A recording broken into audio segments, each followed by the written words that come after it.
La la la la la la.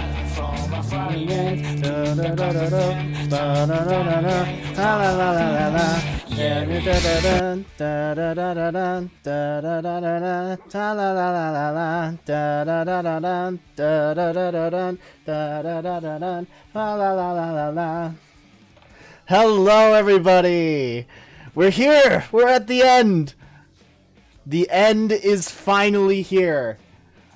And oh my god, it's hard to believe.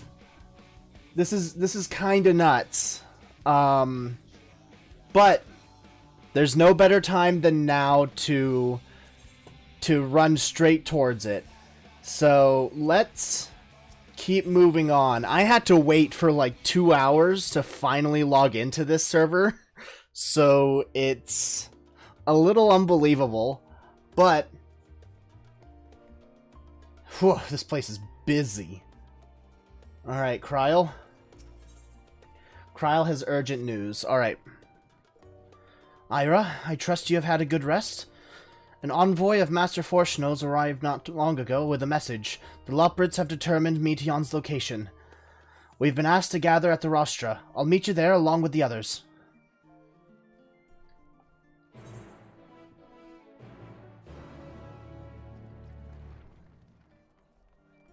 Alright, to the Rostra.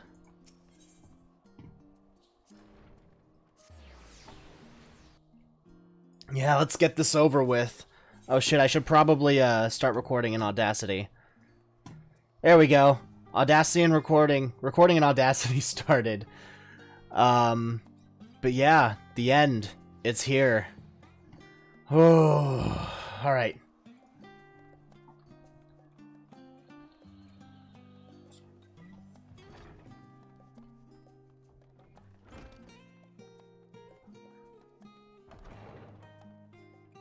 Everybody's already here. I'm the last one. I'm sorry.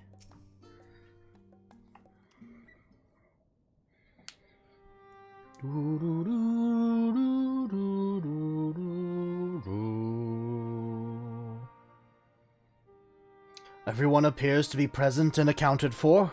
Good.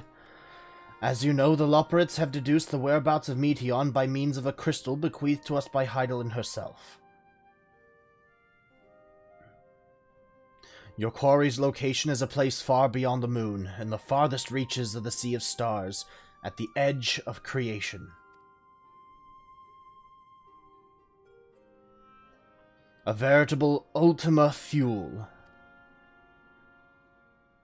I have no idea what the fuck that means, but Indeed. How then are we to reach it? An excellent question! Luckily for you, I have an equally excellent answer. In theory, with its advanced propulsion systems, the moon is capable of delivering you to Ultima Thule, but the myriad of other facilities housed within would greatly impede travel through the Sea of Stars. Even the Mother Crystal may not possess ether enough to bear so massive a vessel to our destination and back.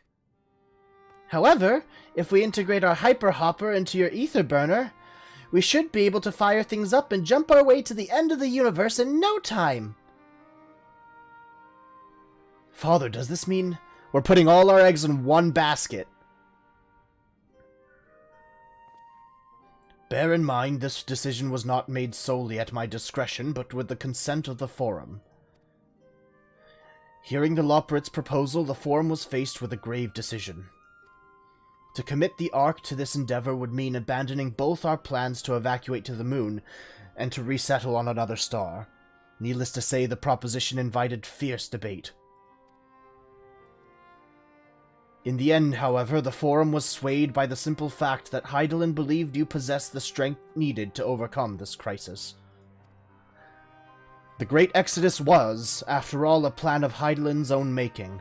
Therefore, if in the 11th hour she would proffer another means by which we may seek salvation, we would be fools to dismiss it out of hand.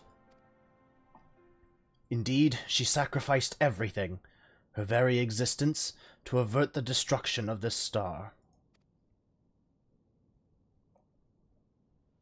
That is why we have chosen to place our faith in Hydaelyn, in you, The Ark will be made ready for your voyage to Ultima Thule. Excuse me. What of all the people that have labored so tirelessly to prepare for the evacuation? They must be furious. I would not be so sure. They have not forgotten your deeds on the Magna Glacius. Nor did your instrumental role in orchestrating the delivery of adamantite go unnoticed. No, the people do not protest. Quite the contrary. They have expressed unwavering support for you and your mission.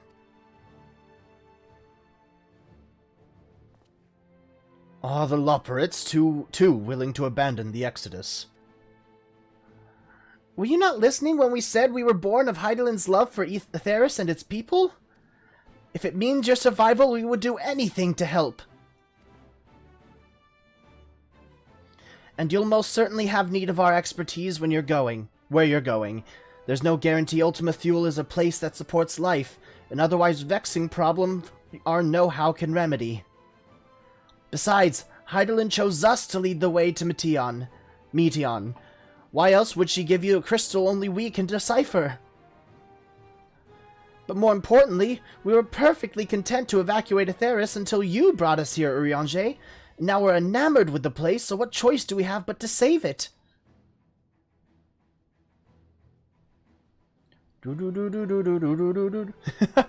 Of course, none of this is possible without you and the Scions, so I must ask, are you certain you wish to do this?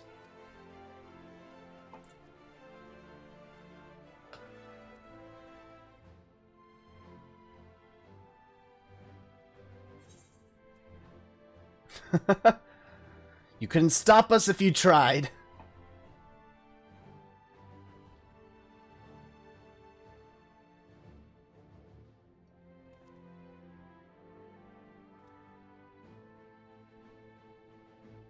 Very well. We shall inform the Forum of your decision, and begin preparations to bolster the Ark with the, Hyper Hopper. The Loporrits will coordinate with the Ilsabard contingent to have the necessary components transported via the Tower of Babel. Of course, it will take time until the work is complete.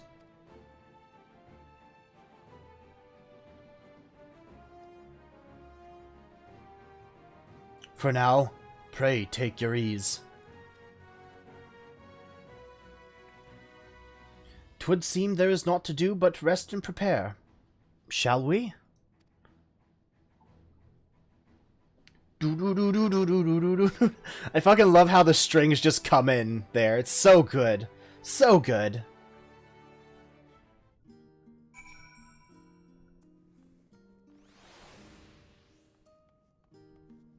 Come on. Let me up here. Let me up here. Let me up. Let me up. There we go.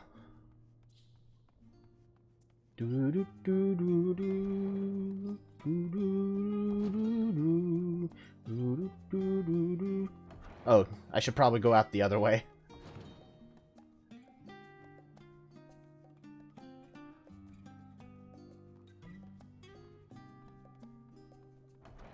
This way.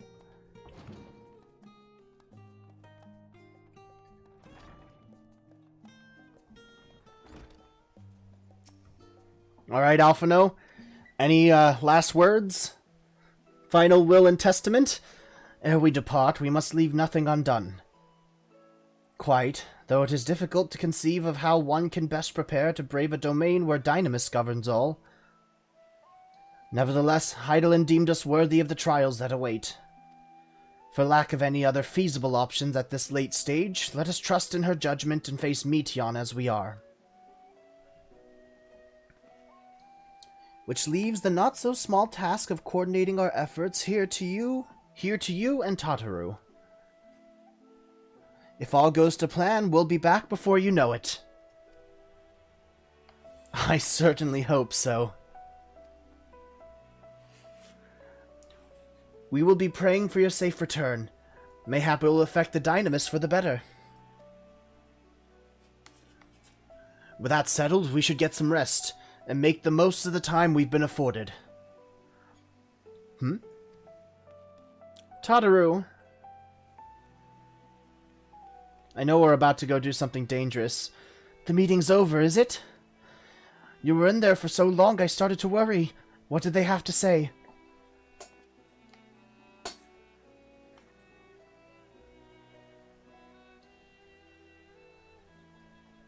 The edge of creation. I see.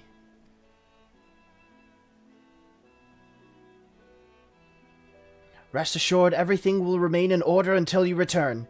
And you will return. Actually, Ira, could I borrow you for a moment? Looks like your plans for the interim are decided. When the two of you have finished, meet us back at the Baldesian Annex, alright?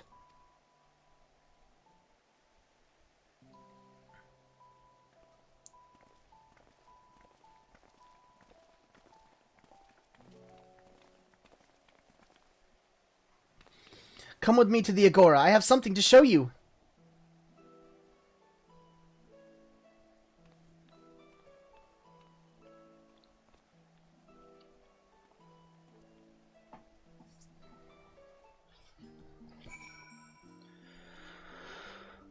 Okay.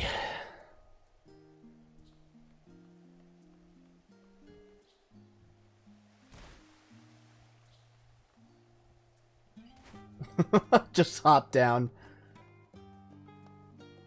Over this way. No, this way. The night theme for this place is beautiful. And it's so populated here too. Now that the servers are open, the Endwalker servers are open for everybody. Welcome, Ira, to Taru's boutique. Did you get your own store? I've always done my best to provide the Scions with fashionable attire, but in your case specifically, I make an extra effort to strive for the most functional yet stylish clothing one could ask for. Not that I'm playing favorites, but you are the Warrior of Light. Faced with this unprecedented crisis, I knew you would need an ensemble unlike anything I've created before, and that I wouldn't be able to do it alone. And so, after enlisting the aid of the world's finest artisans, I finally completed my career-defining masterpiece. But then inspiration struck and I saw a golden opportunity just begging to be seized. Excuse me. With the help of some Thavnarian refugees, I decided to set up shop here in Sharlayan. Of course, I would never charge you for any of our works. Perish the thought. Varsarud, how are things coming along? Everything is in order, Mistress Tataru. We'll be ready to open shortly. Which is why I brought you here, to be our very first patron. Would you mind waiting here a moment longer? Sure thing. Wait for Tataru's boutique to be open.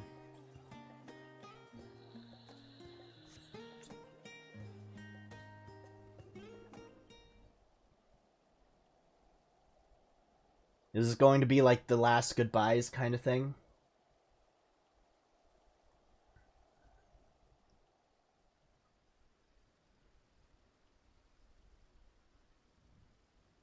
Ah, I did not expect to find you here. Hello? Ah, hello.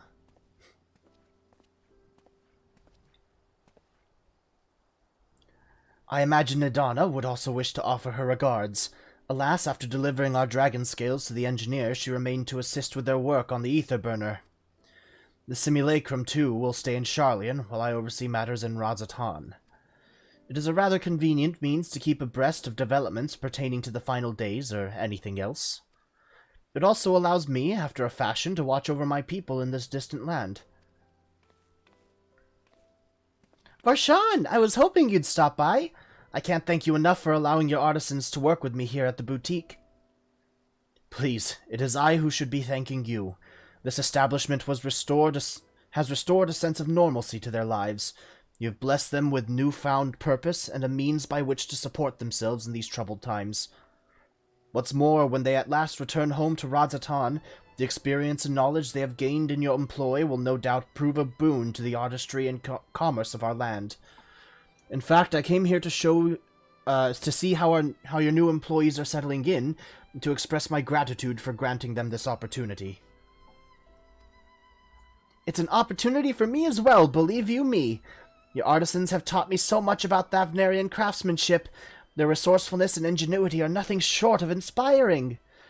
I can't wait to see what kind of wonders we will come up with. I pray you every success in your endeavors, Mistress Tataru. Before coming here, I heard word of the Forum's decision, of what will soon be attempted. It was only then that I finally understood why my father called this star the last bastion of hope. Indeed, it was the last bastion, for the flame of every other star he encountered had likely been extinguished. In the boundless dark, the light of brimming life must have been blinding in its splendor. You journey unto the heavens to protect the light. May the scales of my kin serve you well. I have faith you will prevail, and restore peace and tranquility to this star. I should like to visit, would that Ahawan were alive to see it. I will not see a sacrifice squandered, nor shall I rest until Razatana's return to its former glory. Forgive me, but I must take my leave. Fare you well, and remember, the people of the star have not yet given up hope, and neither must you.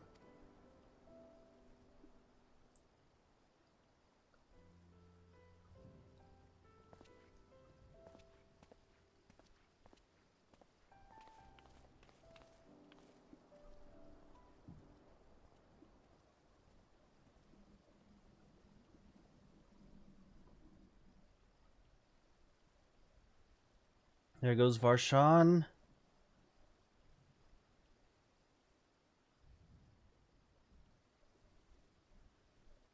Bing bong. Ugh, where must I go to get a meal with some flavor in this wasteland of taste? Hello? Emanelaine, my boy.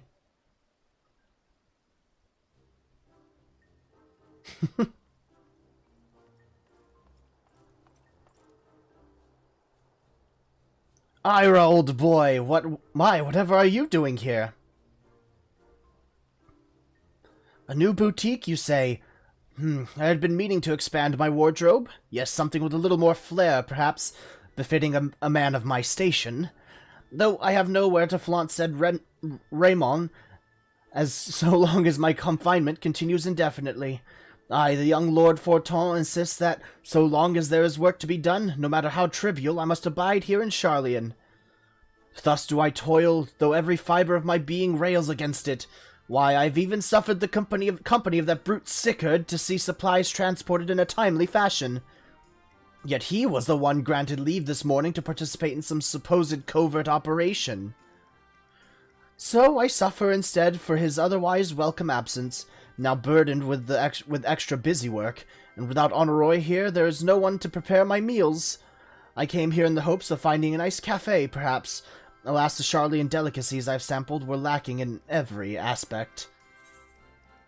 If it's a hearty meal that you're after, I'd suggest The Last Stand.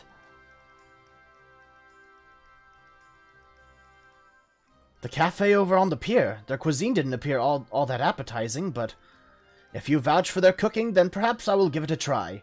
Thank you for the suggestion, and ta-ta for now, old boy. I feel like you would call me old boy and I'd call him my man.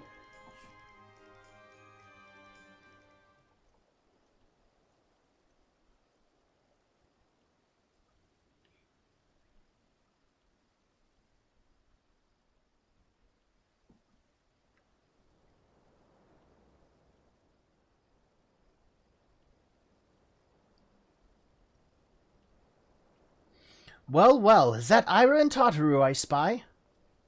Hello? Hancock!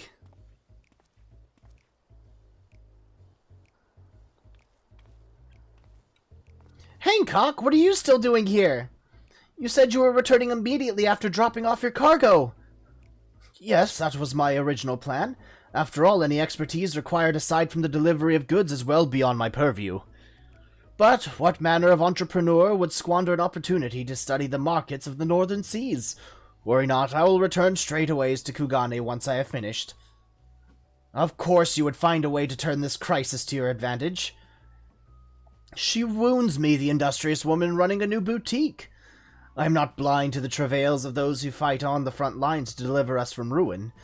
Indeed, I have every confidence they will succeed, and I would make myself and my business ready for their return. If you believe in them so devoutly, then why not put your money where your mouth is? Fair enough, Tataru, fair enough.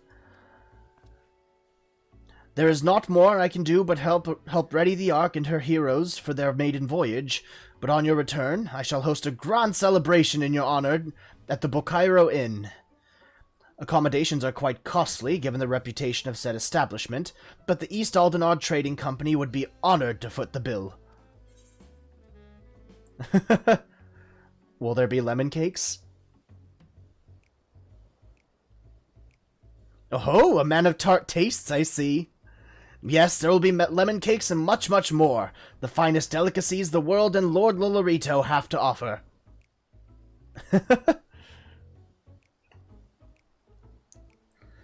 But let us speak more of this upon your return, lest I draw even more of Tataru's ire. Until next we meet.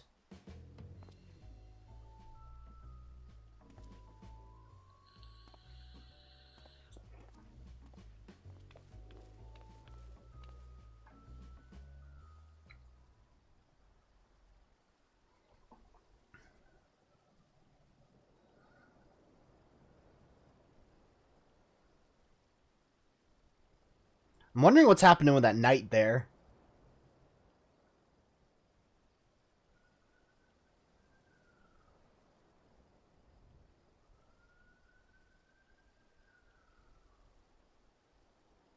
Ah, Ira, decided to spend your time at the markets, did you? Hey, Biggs and Wedge, it's been a while.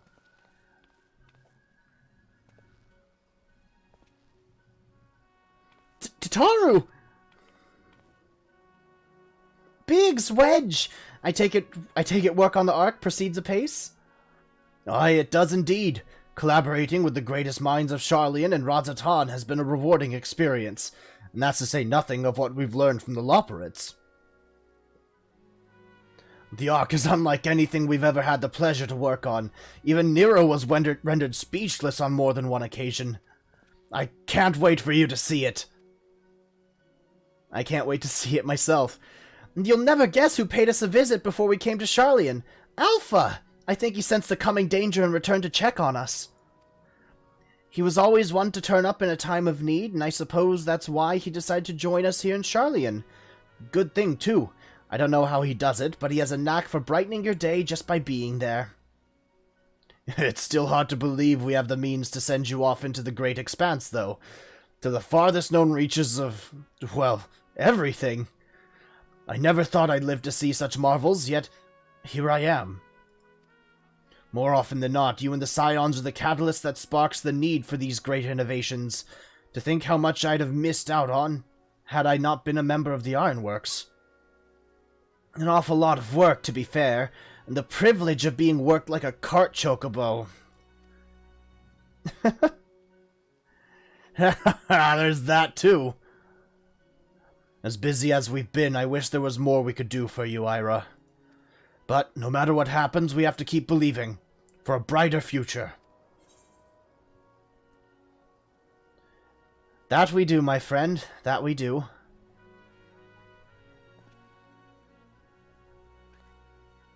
Man, I miss these two. When you head back, would you tell the engineers I'll be along shortly with refreshments? That's very kind of you, Tataru. They'll be glad to hear it. And on that note, Wedge and I should get going. Still a few more supplies to gather before we return.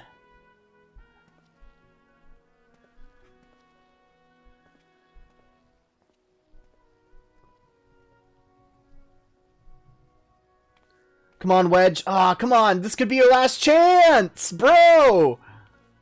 Ah. Terribly sorry for the wait. Right this way, if you please.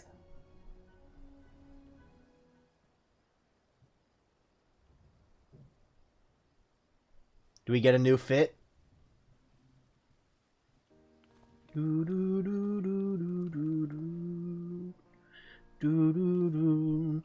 Right. I don't believe the two of you have been formally introduced. This is Varsrud from Palika's stand.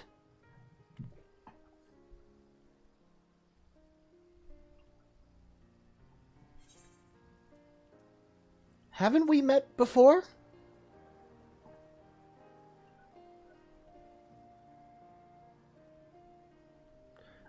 Yes. It was you who helped us at Purusha, and again when crossing the ice fields, was it not? I doubt we exchanged little more than glances then, but it is kind of you to remember me. Thanks to Mistress Tataru, I and many of my friends have found gainful employment in this foreign land. It is only natural to feel fear in the face of calamity. In such times we must look to one another for strength and succor. I know not whether we will come to call this place home or return to Thavner, but we are here today, and are glad to have contributed to the cause.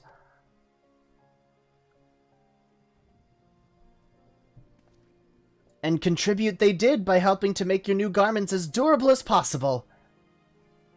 We put our hearts and souls into them, and I have every confidence they'll keep you safe in the battle to come.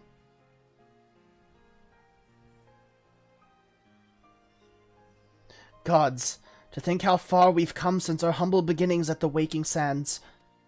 From the rising stones to the falling snows, and even a certain insufferable someone's Ruby Bazaar, we were always fortunate to find friends along the way. Even when you were swept away to the first, Grahatia was there to grant you sanctuary. I'll never forget the relief I felt when you all returned to us, though I thought my heart would burst. Yours has been a long, long journey, and I've been privileged to watch, often with bated breath, as you persevered time and again. For all the joy we've shared, there's been much sorrow as well, but I've long since learned you can't have one without the other. Which is why I promised to send you off to the sea, a sea of stars with a smile. And you can be certain I'll be the first one to welcome you back on your return.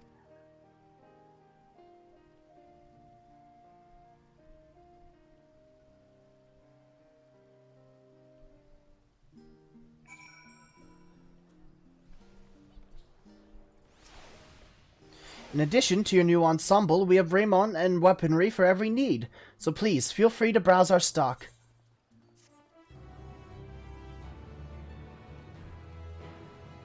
You may now obtain job-specific gear from Varsrud.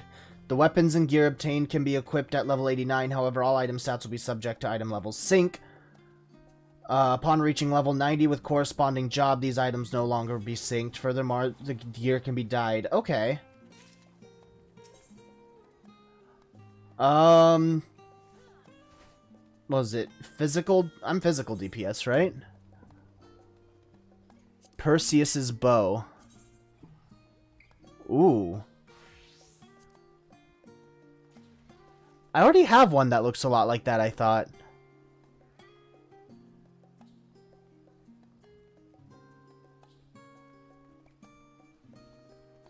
Bard.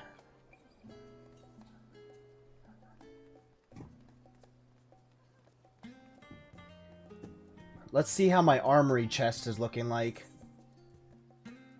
I have space across the board! Perseus's bow.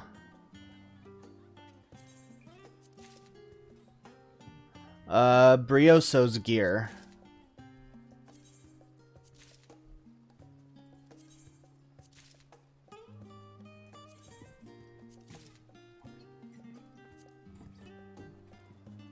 Alright.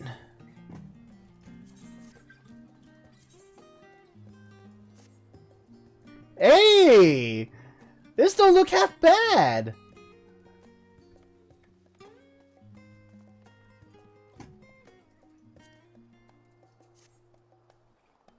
Alright. Though delighted by your patronage, Tataru is ready to send you on your way. I realize you've still got lots to do before you depart, so I won't keep you any longer. I do hope you can find a moment for yourself, and that the others can as well. They said they were returning to the Baldesion Annex, though I doubt they stayed for long. If you decide to go looking for them, I suggest speaking with Kryl first. I'm sure they would have told her their plans.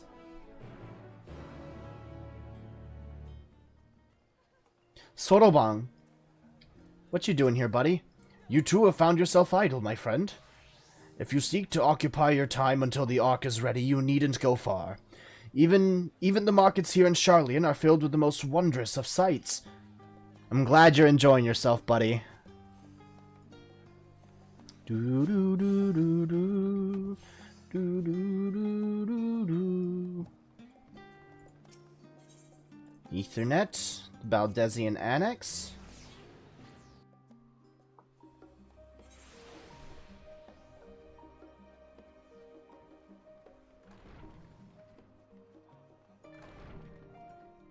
Speak with Kryl. There you are. You're back! I take it you received your gift from Tataru? It was a surprise long in the making, with many, many long hours of fretting to get everything just right. I'm glad to see it realized, and with great success. If you're looking for the others, though, they've already taken their leave. Yashtola, Thancred, and Urianger have gone to the last stand for a bite to eat. Alize and Grahatia, meanwhile, thought their time would be better spent poring over books at the Numenon. As for Alphino and Estinian, well, they've elected to pay a visit to the Leveilleur estate, though Estinian seems somewhat reluctant to go. Is Alphino bringing the boyfriend over? I'm sure they would all be glad for your company if you've a mind to seek them out. Should you be feeling peckish, I'd suggest heading to the last stand before Y'shtola and the others finish eating. But above all else, it would be foolish to run headlong into battle a fatigued mess, so do remember to get a good night's sleep. So let's go to the last stand. Scholar's Harbor.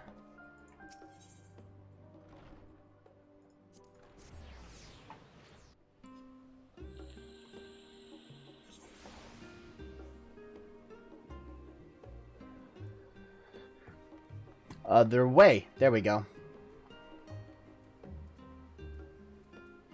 Boop. Boop.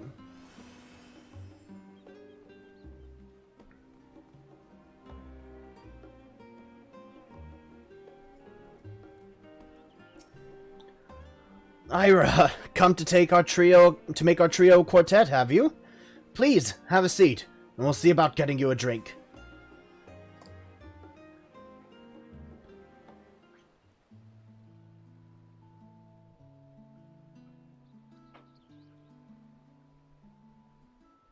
Your business with Tataru was finished. Yeah, you can see me. I'm all dressed up now.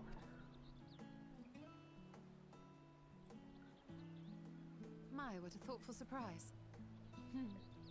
Whatever would we do without her? Probably go broke. Indeed. And she's right, you know. It hasn't been all doom and gloom. Feels like a lifetime ago that Master Louis Soir gathered us together to form the Circle of Knowing. Since then, we have experienced much. But rather than feeling wiser, the more I learn, the more I find my knowledge lacking. Forsooth. As a student, vainly did I believe that I held the secrets of creation in my grasp. Yet that which I had seized was but an insignificant sliver of what awaited in the wider world. Every encounter, every experience hath served to open mine eyes, enlightening and humbling me in equal measure. Even from those whom I called enemies have I learned many a valuable lesson.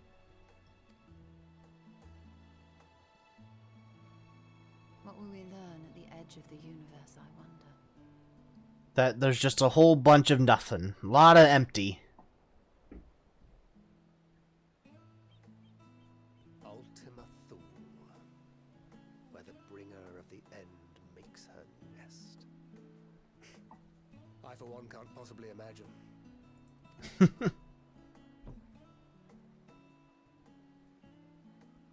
I want one of those cups. Looks like a Whatever barrel. awaits us there, we will survive. We must. For her.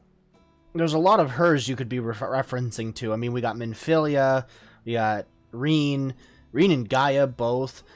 It's not a capital H, so I'm not thinking it's Heidelin, but...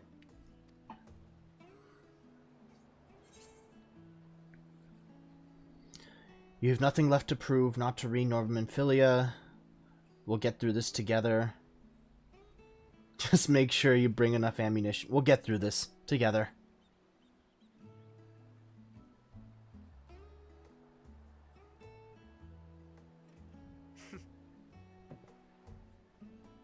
Gods, it feels like only yesterday that we went on that mission to Drybone. We've both changed much since then, have we not?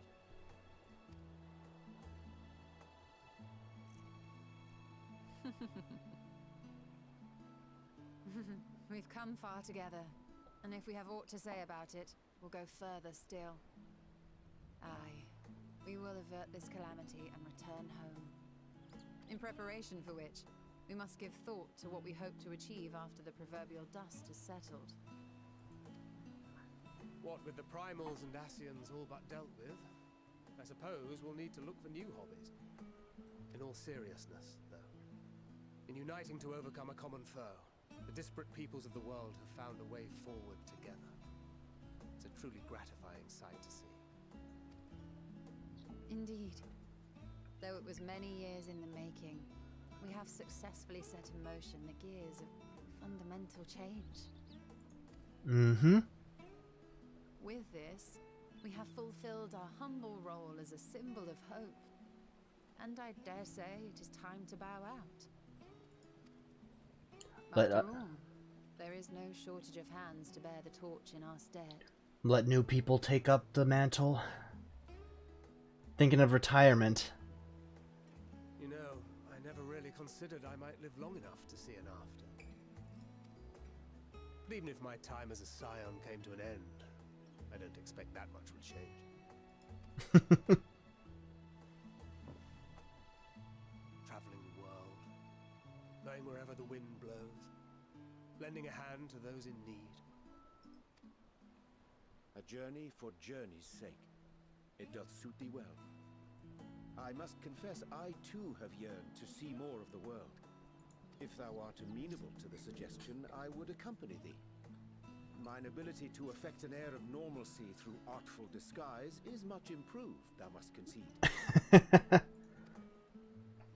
Aye, well, improvement is relative. You still look suspicious no matter what you wear. He's got a point, buddy. What of you, Ishtola? Any grand plans? Why, continue my quest for knowledge naturally. To begin with, I wish to know the state of the reflections, to which end I must find a means to travel between worlds. Oh, you gonna go see your hubby? 'Tis the least I must do if I am to keep my promise. Oh, look at you. You want to go see your hubby.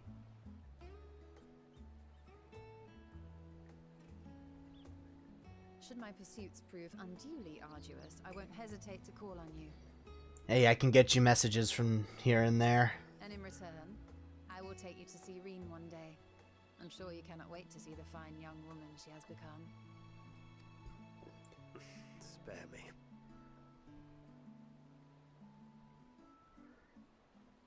And what of thee? What wouldst thou pursue at duty's end?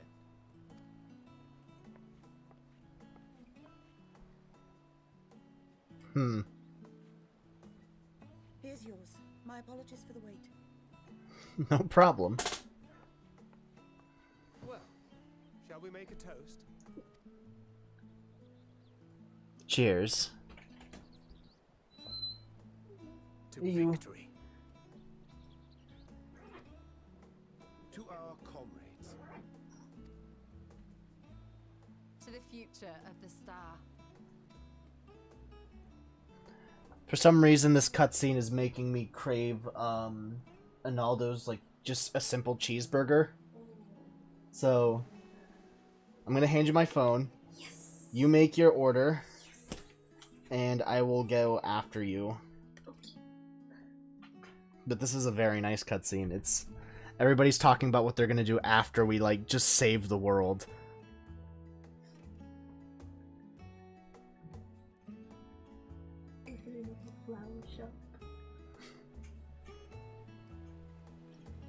Tataru's already opened up her own shop in Charlian. Really? Yeah.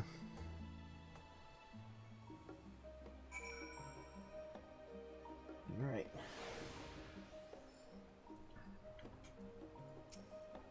Leaving so soon? I suppose it's for the best. If you'd rather not explore the bottom of a bottle with Urianger. I want to see Urianger just fucking blackout drunk. I feel like that'd be funny as shit. What if, like, Urianger, he speaks in cursive, but what if he just starts speaking like a gangster or something, like when he's drunk? He, like, calls everybody a bitch. Because there's really not any way he could get even more unintelligible than he is now. Yeah. I dare say the others wouldn't welcome your company as well. If you can find them, that is. In any case, as long as you make the most of your time, then that is all that matters. I say, Ira, whence came this hick simulacrum that standeth beside thee? I see falsely, but your stolen Thancred but moments ago employed the self-same doubling magic. Alright then, keep thy secrets.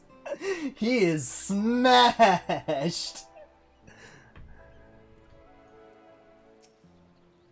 You can always count on your friends to help you maintain perspective. A pity mine take a perverse pleasure in it. I'd like to think I give as good as I get, though I'd fare better with the occasional assist from our consummate leader, or consummate nodder. But it's all in good fun, and I wouldn't have it any other way. Alright. Speak with Alize and Alphino. Oh, Alphino took Estinian to meet his parents. How did it go? I don't know, I haven't talked to him yet. Oh, gotcha.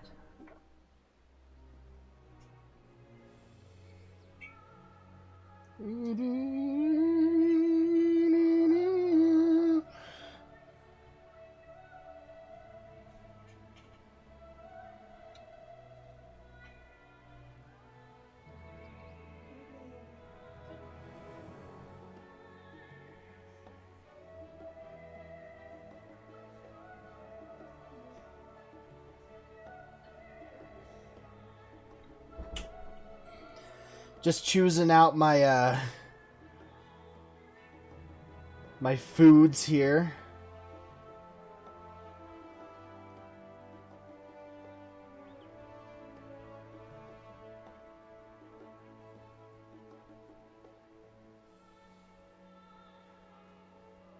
And just enjoying the music.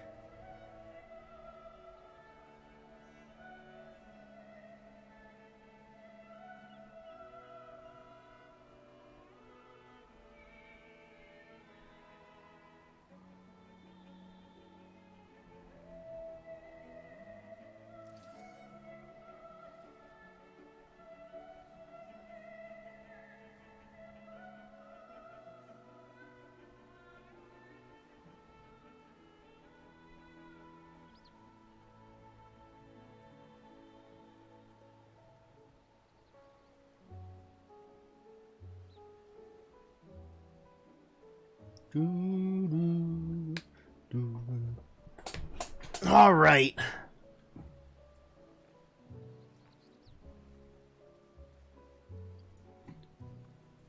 So we want to head over to the studium. Are they going to be studying in that little courtyard there?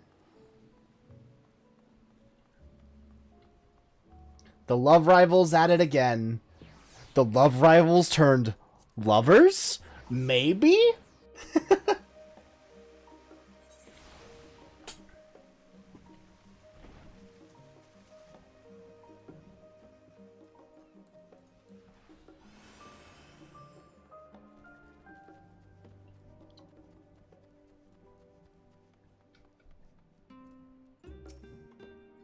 Graha? You try speaking with Alize, but she is fast asleep.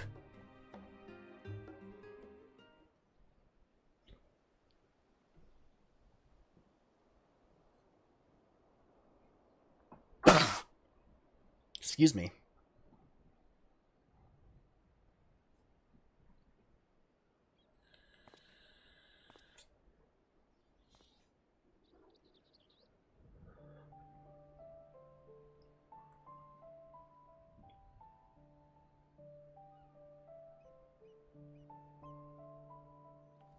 Ooh, that was a nice transition.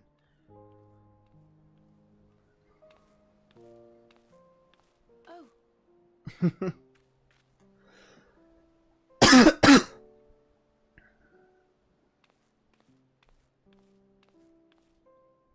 Shh.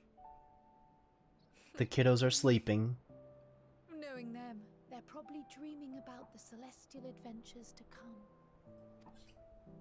Just as well. They've been running themselves ragged of late. Mm-hmm. And I can't be You prouder. realize I'm a few steps removed from the danger and excitement. The things you all get up to never fail to impress me. But by the same token, I can't help but worry. Not only for your safety, but for your happiness. After everything you've sacrificed, you earned it 1,000 times over.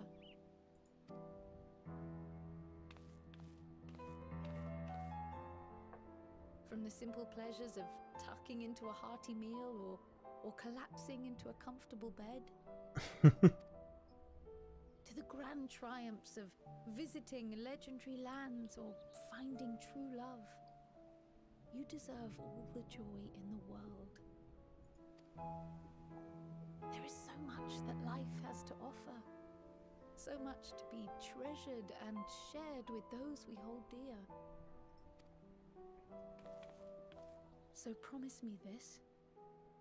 Come what may, you won't give up on your own happiness. When you're out there fighting tooth and nail, it's all too easy to forget. But in the end, your passions will be your greatest strength of all. Remember that.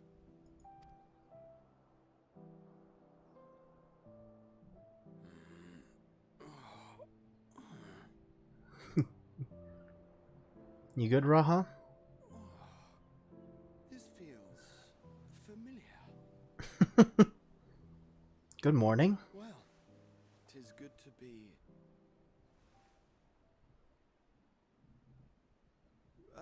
wait. What am I... Gods, don't tell me I fell asleep.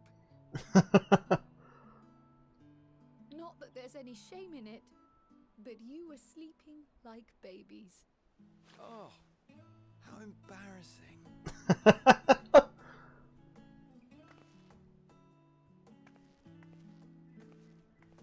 Alize! Not a word to anyone.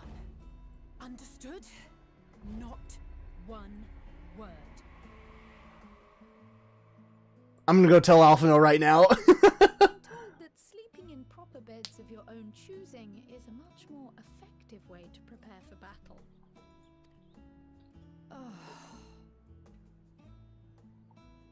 So, what were the two of you doing here? Just talking. I had a few books to return to the library. Thought I'd take care of it while I could. And you? It's a secret.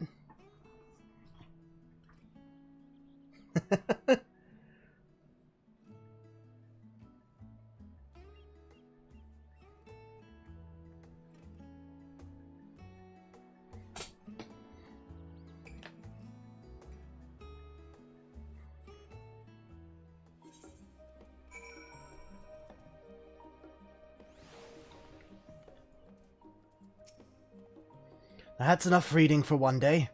As we don't know how long we'll be away, I'd best return these books before we depart. Indeed, I'm absolutely famished. What about you?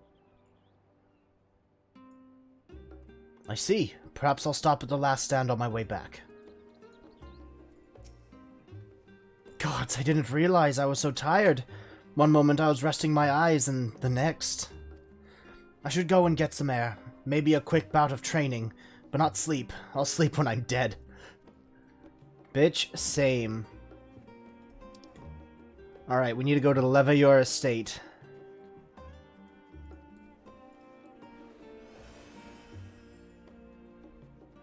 Just sprint over here. Whoop, whoop. There we go. Levayor estate.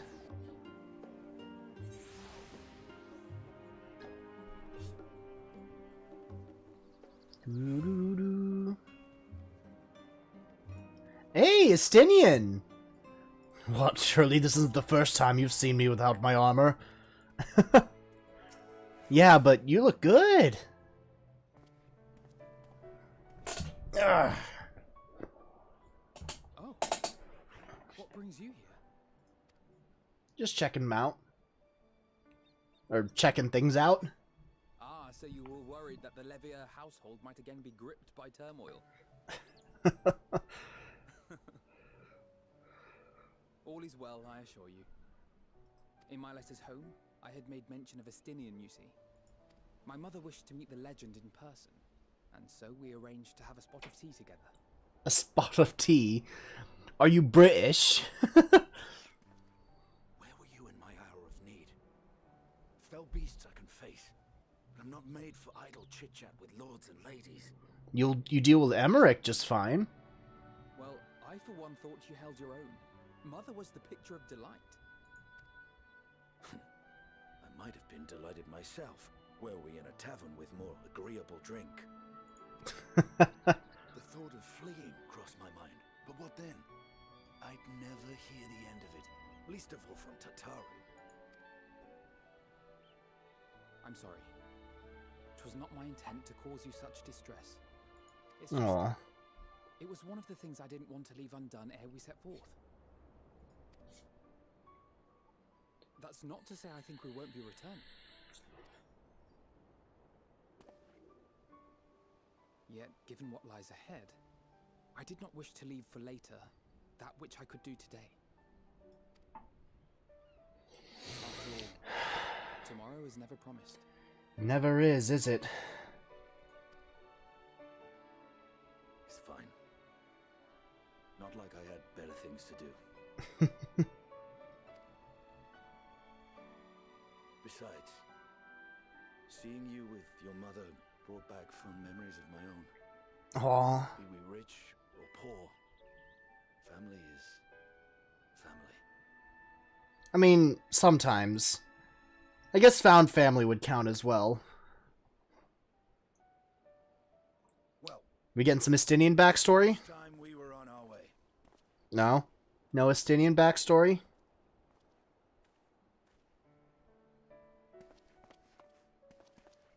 Wait!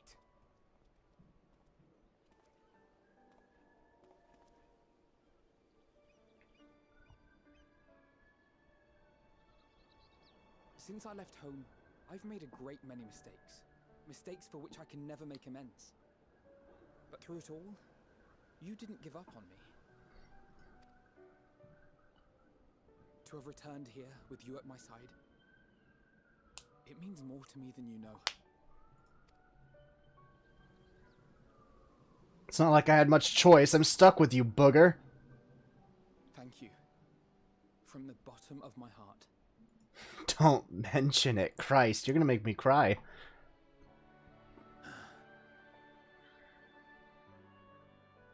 Forgive me, but it needed to be said.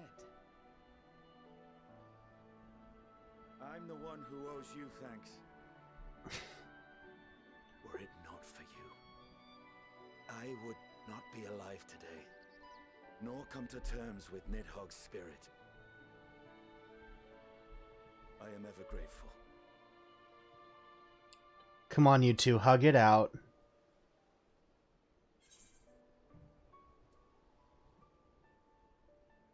I suppose I ought to thank you both as well.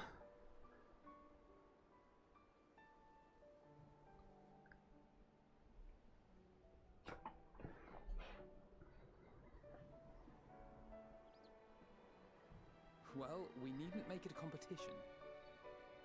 You know, this must be what Heidling meant when she spoke about depending on one another. However treacherous the road before us, together we will prevail.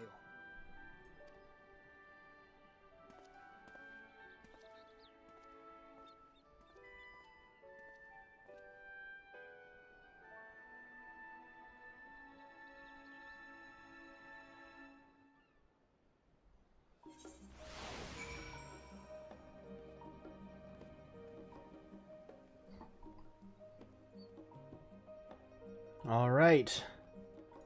To Ojika Tsunjika. Let's see. Where was it? The Baldezian Annex.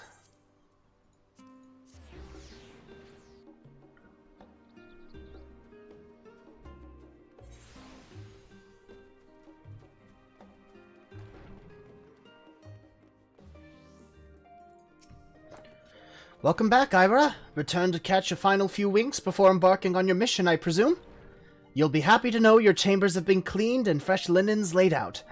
I pray you enjoy the sweetest dreams on this final night before the big day. Let's retire to our chambers.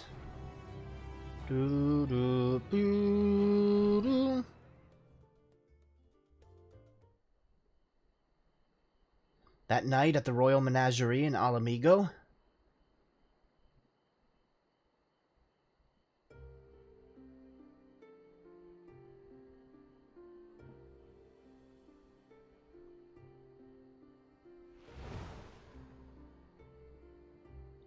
So, what you up to, Xenos? Returning to where we fucked you over last time? Whoa. Black hair?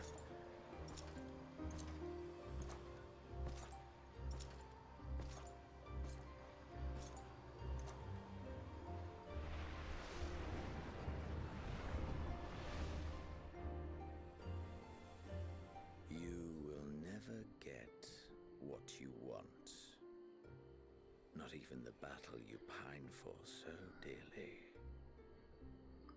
You taking those words to heart?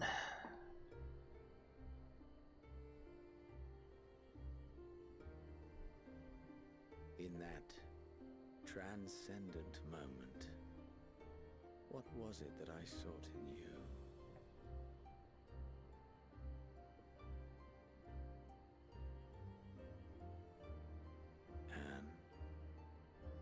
What was it that you sought in me?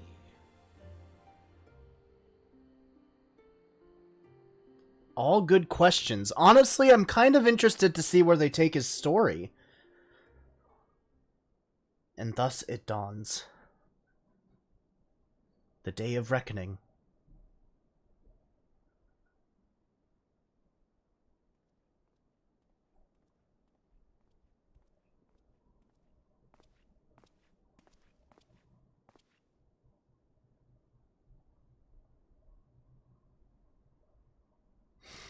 Last deep breath, and in we go.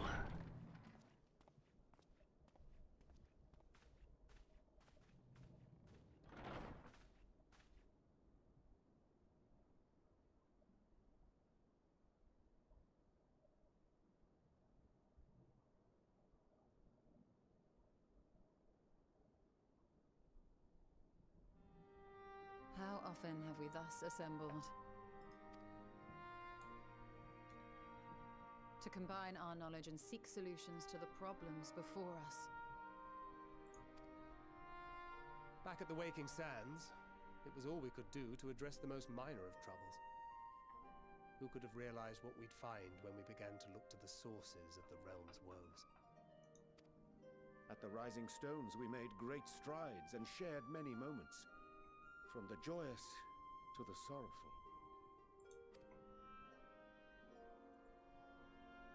We've had occasion to call other places home too. Be it Ishgard or Kugane, we were fortunate to find sanctuary wherein we might take stock and continue our fight.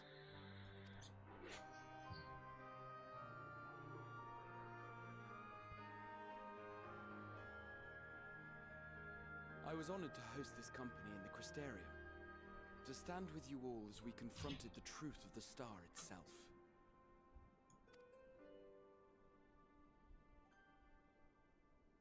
And now from this place, we go to fight the most important battle of all.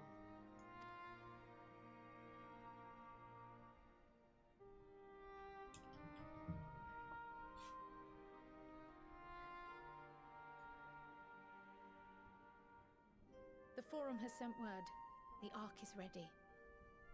Well. The Loporrits naturally will be commanding the vessel.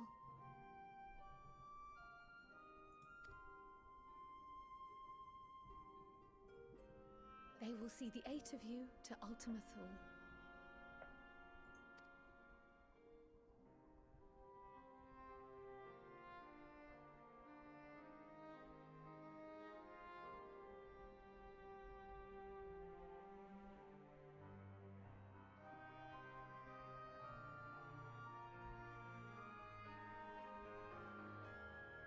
Upon arriving, your objective is to find and vanquish Meteon. Yep. As a final formality, the Forum bade me ascertain your resolve. So, are you certain you wish to do this?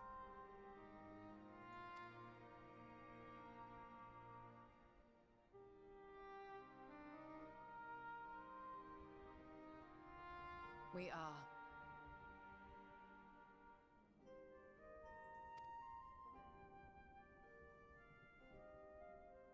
Then, ere you report to Thalmasane, I leave you with these words.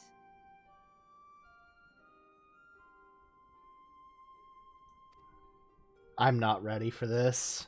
I'm not ready for what's to come.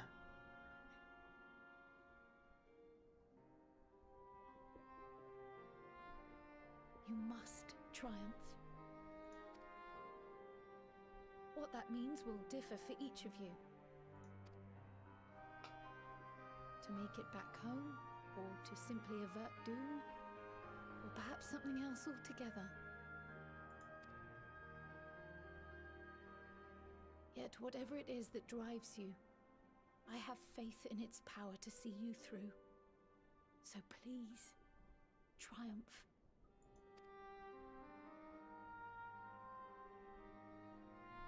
Triumph, as we who remain behind believe you will.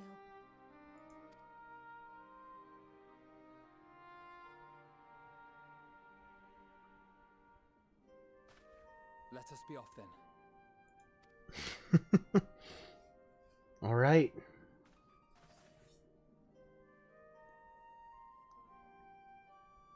Wait!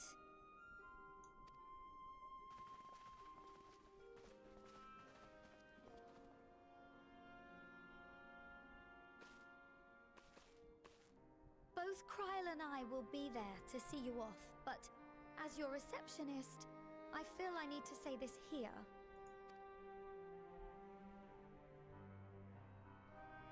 Safe journey, all of you, and be safe.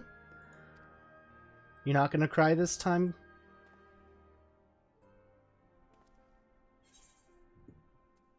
You too, Tataru. Tataru? Tataru? Seems like many people have different ways of pronouncing that name. Tataru. I'll say Tataru.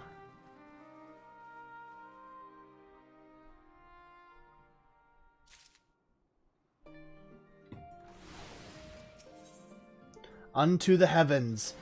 Ojika Tsunjika is ready to send you off with a smile. I suppose this is where we part ways, for now at least.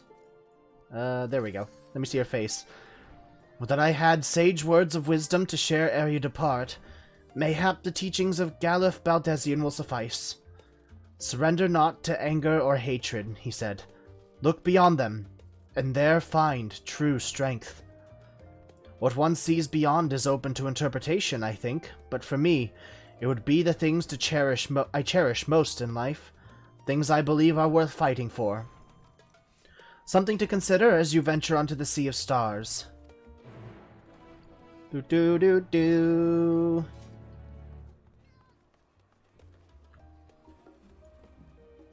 All right, let's go to Thomazane.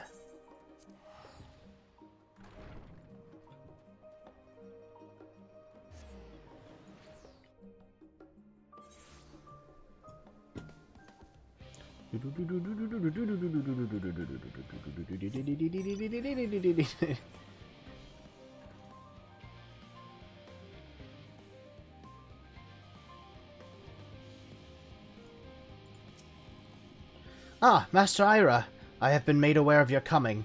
Please, use the lift here.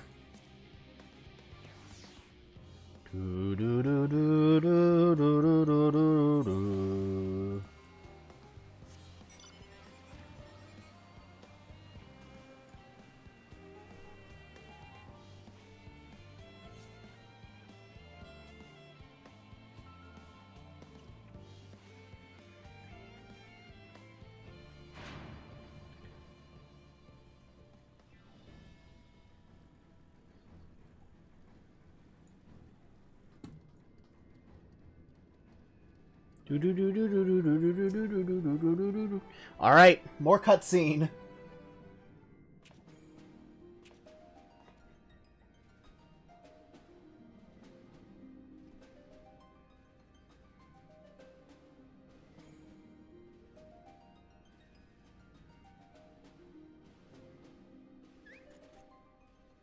Alpha! All present and accounted for. Good. Mm-hmm. As you will have heard, the Ark is ready.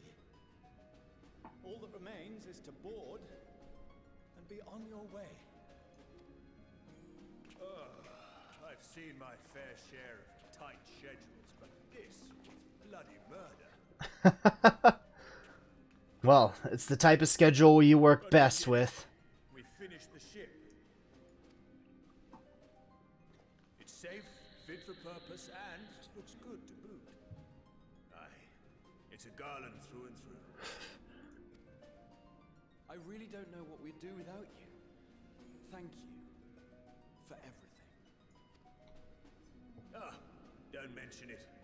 Ever since that episode with Omega, I've been toying with the idea of star-faring vessels. And as they say, necessity is the mother of invention. We've learned a lot, let me tell you. In case you're wondering about payment, the ongoing existence of the world. But feel free to throw in a colorful recounting of your journey on your return. I will for sure. So, have you thought of a name? A name? Wasn't everyone just calling it Father's teeny tiny toy boat? Well, seeing as its purpose has changed, I thought a more eloquent name was in order. I suggested as much to Fortuno, who seemed quite amenable to the idea.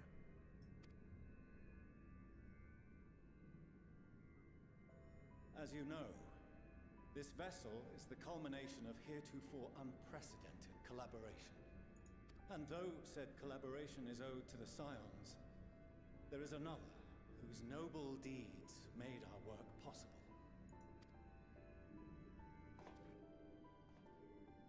From a fragment of Dalamud, we obtained not only advanced materials such as refined adamantite, but the knowledge to traverse the stars. And this fragment would not have found its way to us had the Archon Louisoix not fought to protect this world. And in so doing, laid down his life. Is this going to be named Louisoix? Now that the vessel stands complete, I cannot help but wonder if it was more than mere happenstance. If it was my father's intention to guide us here. It begins and ends with Louisoix. In the hopes that his guidance will see you all safely home, I name the vessel after that self-same fragment of Dalamud he delivered unto us. Oh, okay. The Starship Ragnarok. Okay. For a second, I thought he was going to name it the Louis Soir, which would have also been fitting. But Ragnarok works too. Sorry for the wait. I got everyone you asked for, and not a one less. Ah, so this was your mission. The Beast Tribes.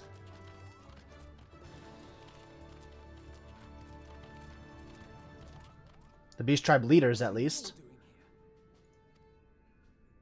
Oh, I invited them. The representatives of those tribes with religious inclinations. You've done a fine job of readying the Ragnarok, but for it to take flight, we'll of course need the power of the Mother Crystal. Given its immense size, however, transporting it would be an absolute logistical nightmare, not to mention we'd need to shatter it into tiny shards for feeding to the engines. But a brilliant idea came to me. We convert the crystal's energy into forms that can transport themselves.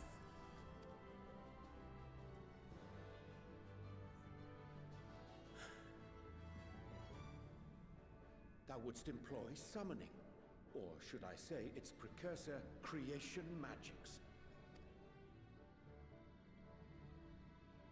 Care to explain for our benefit? As you may have witnessed at Bestway's Burrow, the Loporrits are capable of creation magics, which they use to shape the moon's environment. Yet simple though they make it seem, 'tis a highly advanced and exacting art. To perform it correctly requireth that the wielder holdeth the object in his mind's eye in clearest detail. Hence the ancients' meticulous management of concepts. Drawing upon this art, the Ascians conceived of summoning as we know it.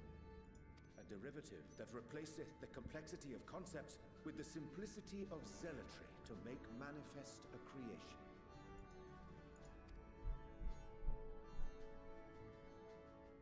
I see. By combining the Loporrits' magics and the tribe's faith, we convert the Mother Crystal into primals of purer form and greater obedience. Okay. As it was intended, one might say. Indeed! Indeed! While Heidelin gave us the ability to use creation magics, she forbade us from using it to make anything possessed of a soul, or similar. She didn't say anything about fulfilling the desires of others, though. So, borrowing our friend's faith, we'll create deities using the Mother Crystal's power and send them to the Ragnarok! Am I the only one here concerned about the risk of being turned into a tempered minion? Oh, right, I was getting to that. From what I've read in Charlian tomes, it appears the Ascians incorporated an additional nasty element into their summoning method. The fervent desire to assimilate others into one's belief. Okay. Beings thus created are instilled with the self-same desire and use their powers to enthrall people, starting with the summoner. In contrast, our creation magics, the original and the best, except no substitutes, don't incorporate any of that rubbish, so there's no risk of tempering. I mean, if the being was on the scale of Zodiac, you might feel a little tug, but I think we'll be safe enough. Good. Truth be told, I do not understand the intricacies of this plan, but none of us would ever turn our backs on you. When the avatars of our faith ran amok, you intervened without decrying we who birthed them. Where others vilified and suppressed us, you offered understanding and friendship.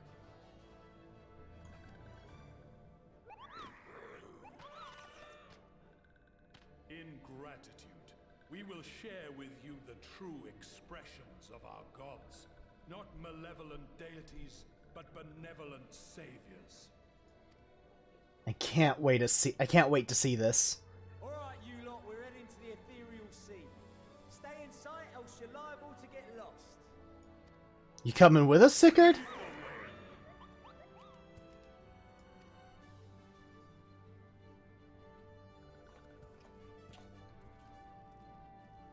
Oh no, they're staying here. They're just gonna send it over to us. Okay. May we have a moment? Sure. In anticipation of the day man might journey to the stars, we developed these.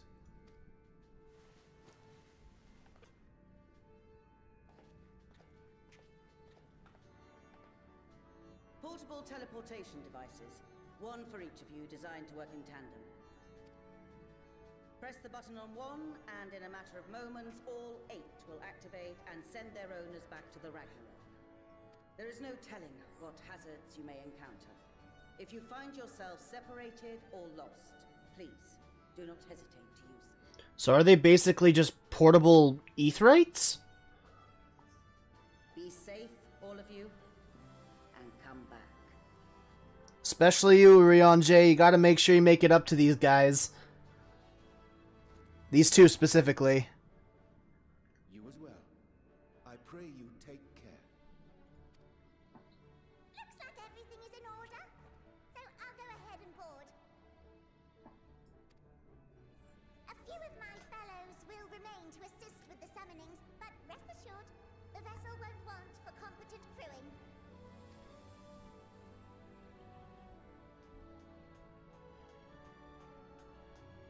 If you are ready, then you should board as well. Go, and Godspeed.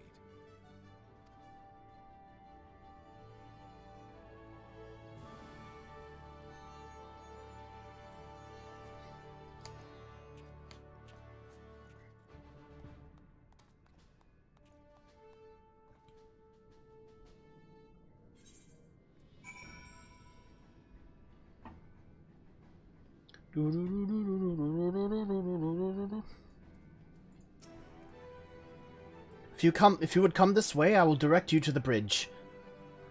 Upon boarding the Ragnarok serval. Okay. All right.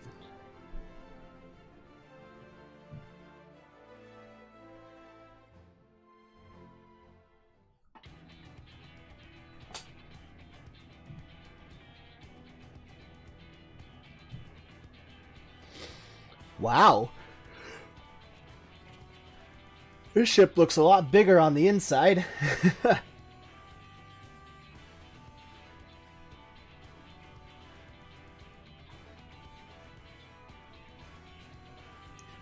Sleeping way? Sleeping way? Wake up! Welcome to the bridge, everyone! I hope you have everything, because I can't be bothered turning back. Shit, did I... Never mind. Just kidding. Make yourselves comfortable. We're setting off in just a moment.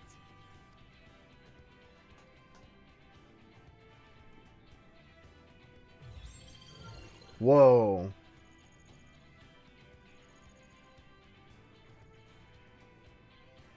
It's incredible.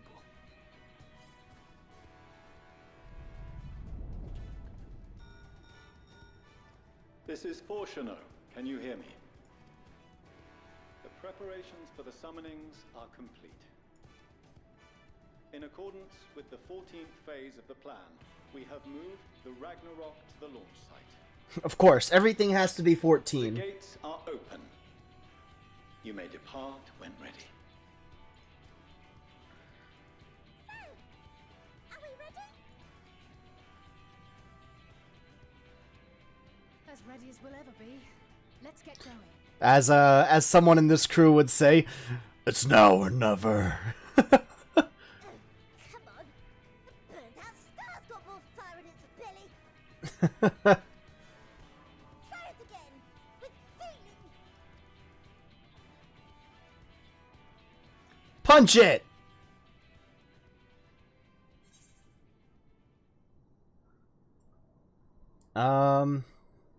I'll issue the command.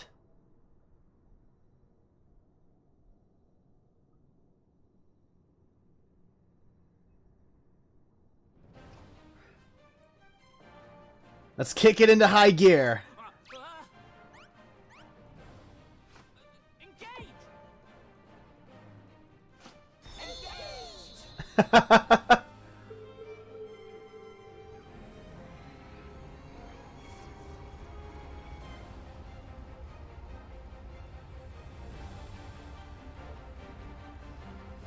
Do we need to hold on to anything? Are we just good to stay standing? Nothing to strap into? Whoa.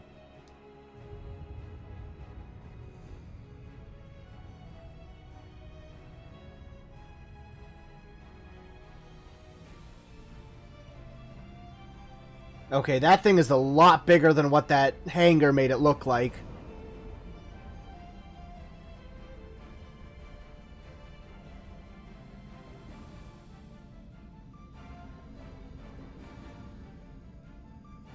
Damn, alright.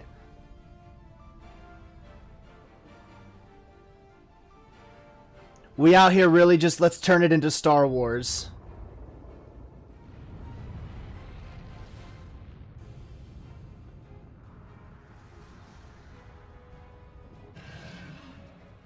Zifrit? Titan? Oh, that's all we see? Okay. The Ananta goddess. I think that was, fuck.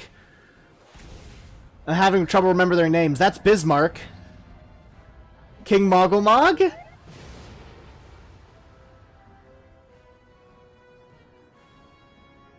There's Garuda. That I must carry landwalkers into the sky. I cannot imagine a greater indignity. Do not sulk so. For thy mighty winds exist not only to buffet and batter. Nay, they may serve also to thrust forth with vigor. Such is thy glory. And thus it is an occasion to rejoice. You got the right idea, Lord of the Revel. Let us revel. Holy shit.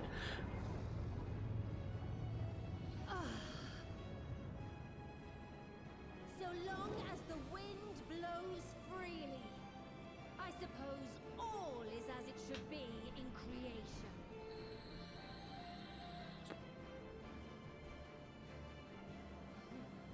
I will render unto them a storm, that they may pierce the firmament and fly free!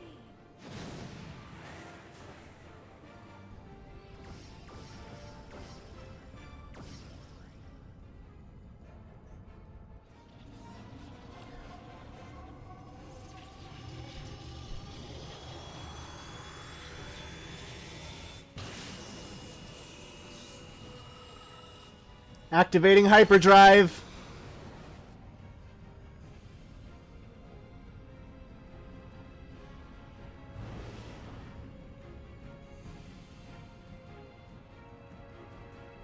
Damn, this whole cutscene just makes it worth it.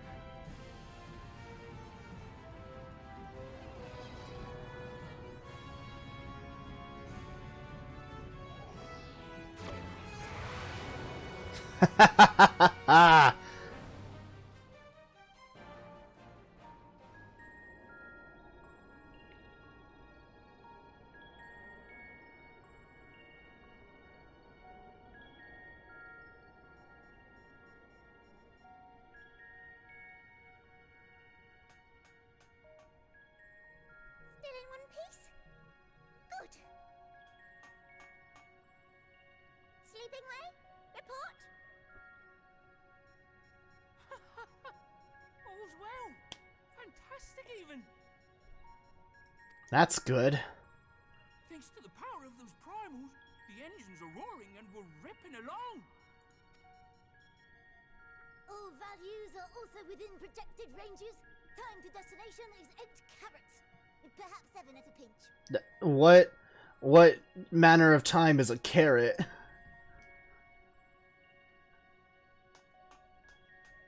Alright, let's go over some points of caution. Our destination, as you know, is Ultima Thule. Lest you wonder, the place is not a star so much as a patch of emptiness. That's the extent of what our equipment could determine, anyway. From what we know of Meteon, she's likely used dynamis to obfuscate her location. creation. So, in conclusion, we'll only know what's there when we get there.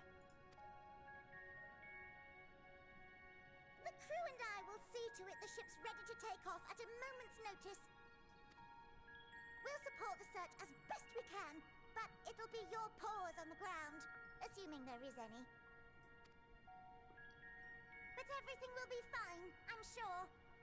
Heidelin believes in you, so you ought to believe in yourselves. Just don't do anything I wouldn't, like waiting too long to use those portable teleporters of yours. Personally, at the slightest sign of trouble, I'd mash the button to bits, and you should as well. Understood. We promise to be careful. I suggest you brace yourselves. We're about to arrive, and the vessel will shake a good bit. Oh, that's not good.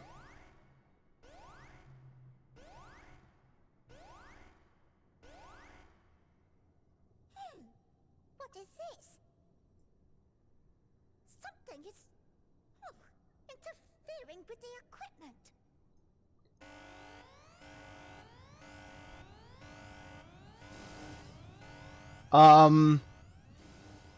Not good.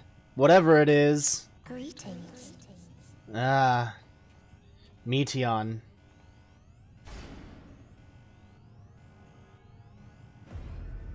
Whoa.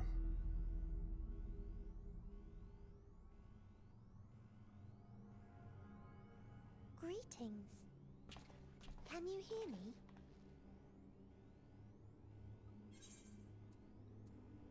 Meteon.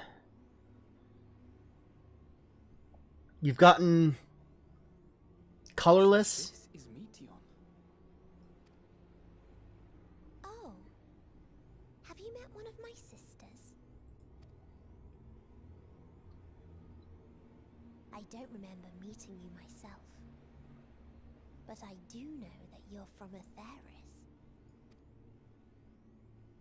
Why have you come? All you had to do was wait. I would have delivered to you your ends.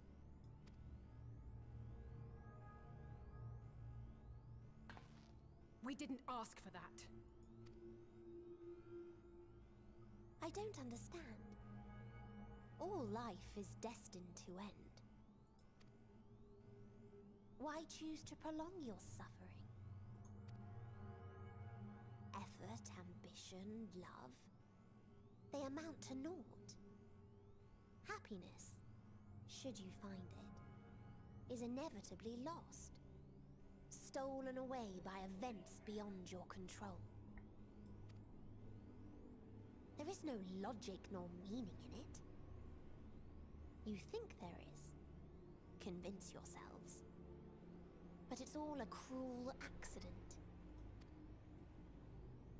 Accident or not, it's what we got, so no sense in bitching about it. Come now. I speak the truth. A truth you would recognize if you looked up at the night sky. Unbroken emptiness. Cold, dark, and silent. Your world, like every other, is but a blemish upon its perfect fabric. Life is an anomaly. It is unnatural and cannot continue. The sooner you accept this, the easier it will be. Just to be clear, we're not here to argue with you. We know that life is fleeting, and that in the short time we have it, we're not assured happiness.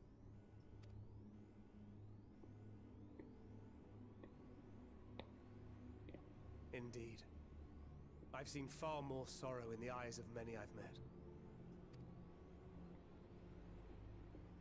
I myself have plenty of regrets. And one day they'll die with me. Gone to dust with my good deeds and unfulfilled dreams. Where are you going with this? But we accept this. That our existence may seem pointless. That sorrow, rage, and despair will always dog our heels. And we press on regardless. That is why Hydelin guided us here. In her boundless love for mankind, she has prepared us for this trial, and in her name, we have come for you.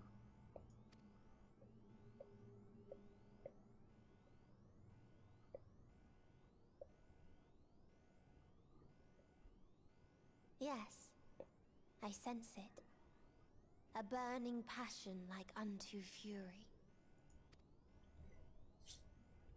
I know it well. For the same passion once burned in many a star before yours.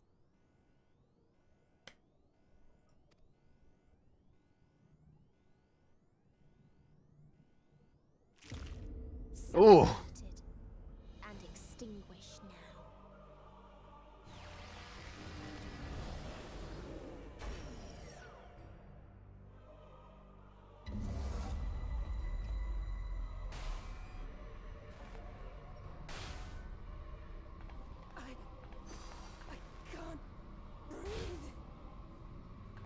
You approach the bounds of my ultimatum, where emotions dictate reality, where resignation and acceptance unite to embrace the end, Ah, fuck, Graha. where those who yet valiantly cling to life can thrive.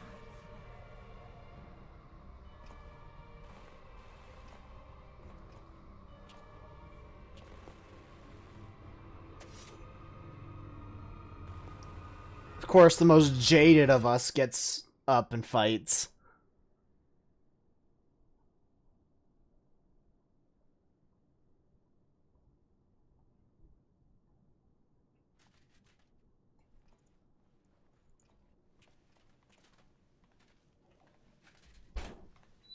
By the fury.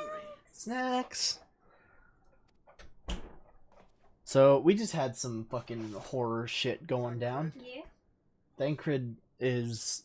I don't know, where is he? He looks like he's gone. Oh shit, okay. Meteon is gone as well.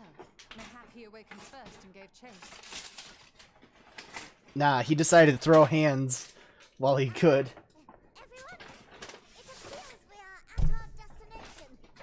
Shit, okay. Just one thing after the other.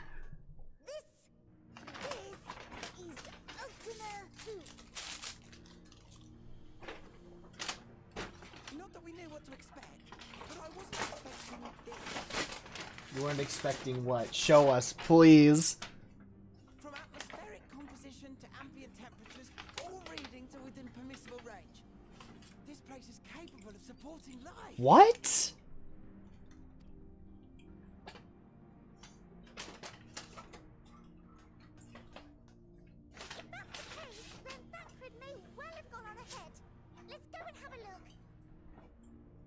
Cool. Yeah, let's go.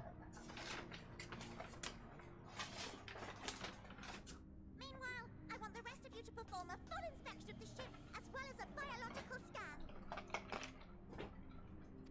scan. Okay. Organizing snacks while cutscene plays.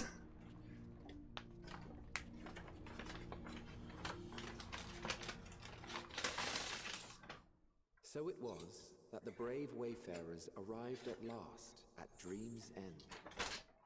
Is that what we're calling it? A Dream's End? Whoa. In following their path walked and history written, I am made keenly aware of one truth. Though the curtains may fall again and again, so long as others take the stage, ever shall there be more tales to tell. So, let them bring it to a close, I say. Let the curtains fall upon this, the final chapter in the tale of the star.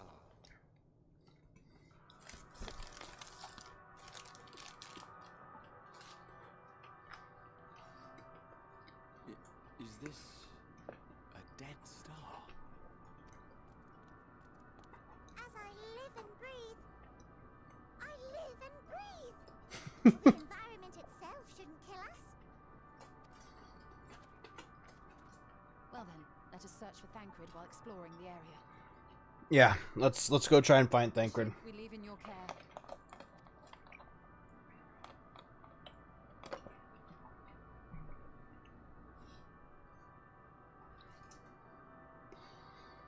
So what happened on this world? I wonder if we're gonna find that out. Or if it's just inconsequential to the story.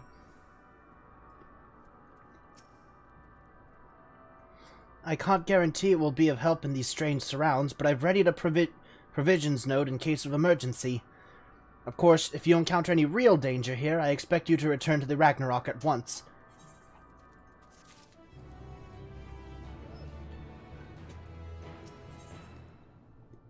A strange... Whoa, what the fuck? It's spelling things weird now. Hmm?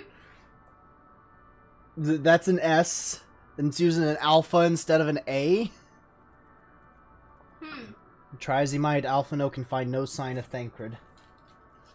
We're fortunate this place can support life, albeit barely, I suspect, given the torpid, stale quality of the air. But never mind that. We must find Thancred. Let's begin our search from the prow of the ship. It seems as good as good a direction as any. Try not to stray too far, lest we lose sight of one another.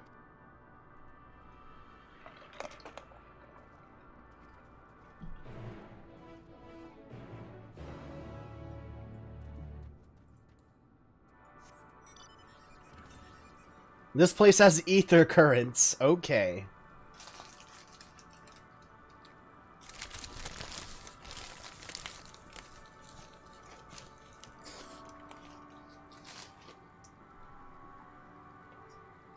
Whoa. Is that a dragon?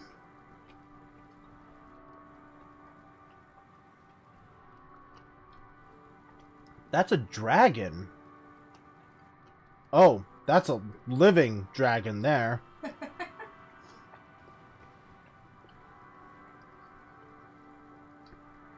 A dwelling? Ruins. But of what, I wonder? Perhaps we can find something to help us understand the nature of this place. A relic, an inscription, anything. A molten structure.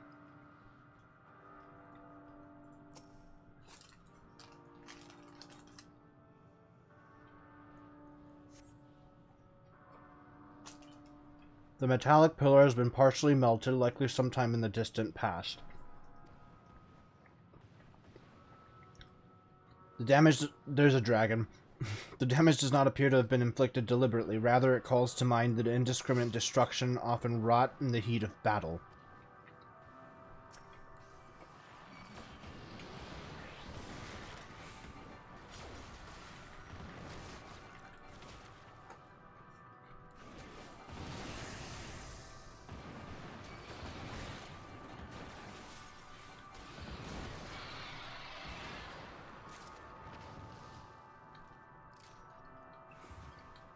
What do you see, Raha?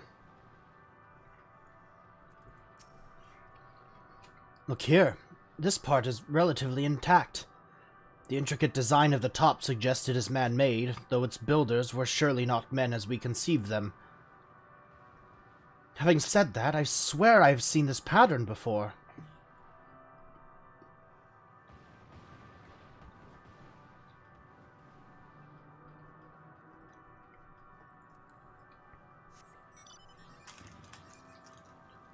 So is this maybe where some people came from?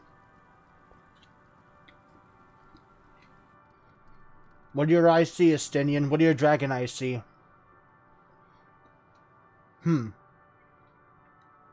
thought this hill might afford a better view of our surroundings, a poor decision on hindsight. Okay. Besides the light from the ship, all is shrouded in darkness. If Thancred is here, I'd never know it. From what I can tell, we are near the edge of an island, if you can call it that, surrounded by floating debris.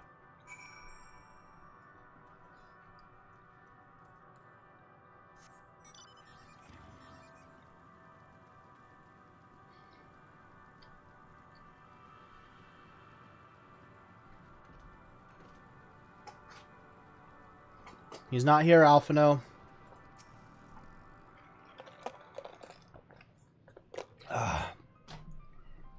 Were you able to find anything? As I feared, and still no trace of Thancred.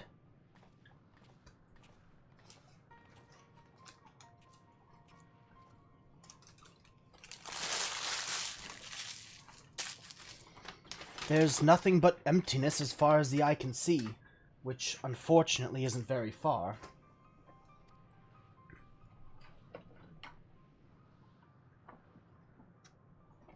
Though I can't help but suspect that someone or something is here. Yeah, a shitload of dragons!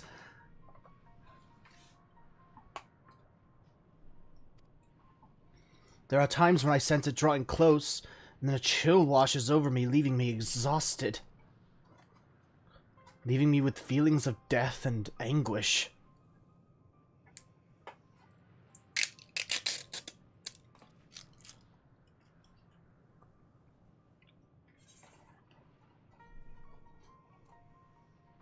I think I might see something over there.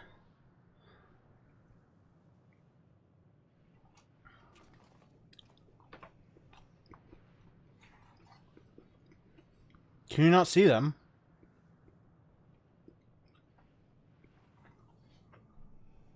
What are you talking about? There's nothing there.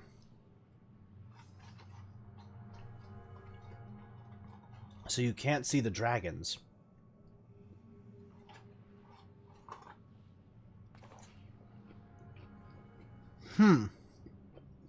Before we jump to any conclusions, perhaps we should search elsewhere. Agreed. We've only found more questions than when we are in desperate need of answers. There's a fair stretch of terrain from the ship's starboard we've yet to explore. Let us try searching there, then. Interesting.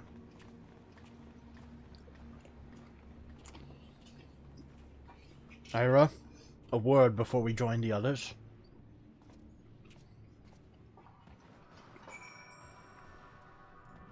Okay.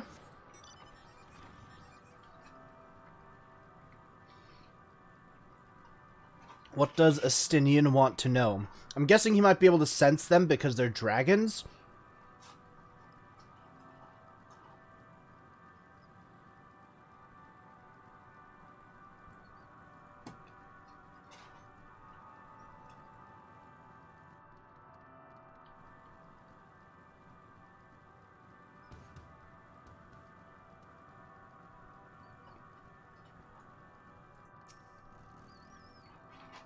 You see them too, don't you?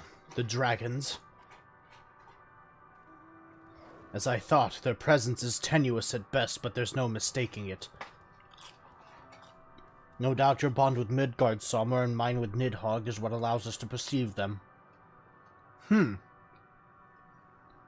these apparitions be related to the dragons that now live in Aetheris?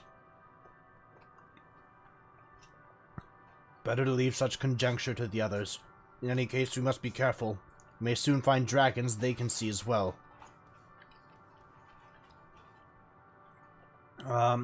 Death and anguish.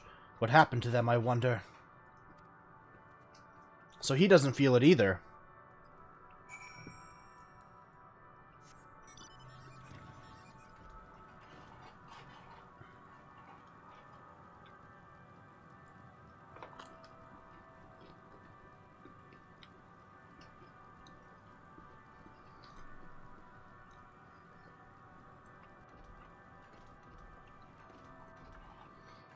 Let's go get that etherite?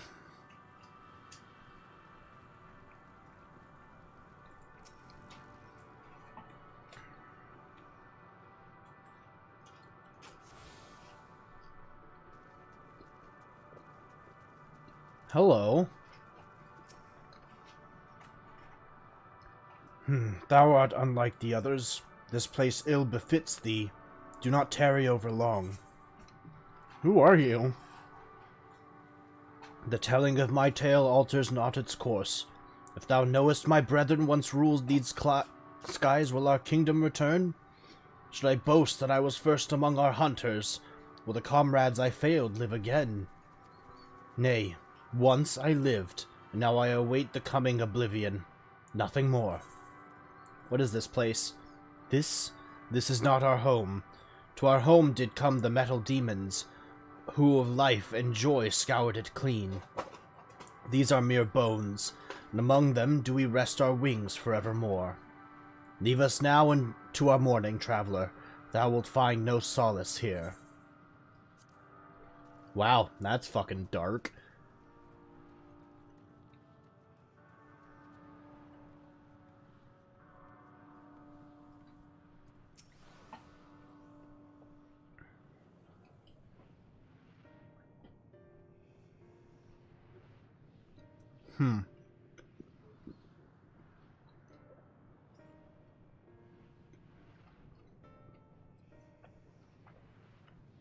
Dragons? Here? So you can see those ones. What you see is a memory of a world that once was. A world suffering a slow death, whose denizens cried out for the release of oblivion. What? Their world is dead? It is. Not a single life remains upon that husk floating in the vast emptiness. These creatures are shadow and shade, perpetuated only to suffuse dynamis with their unending lamentations.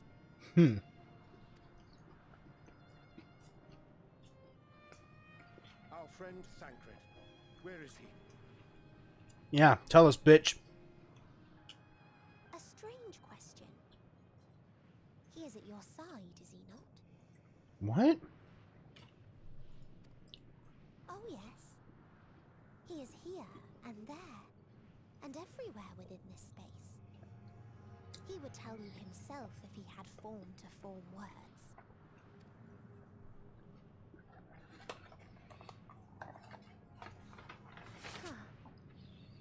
Such loathing and uncertainty.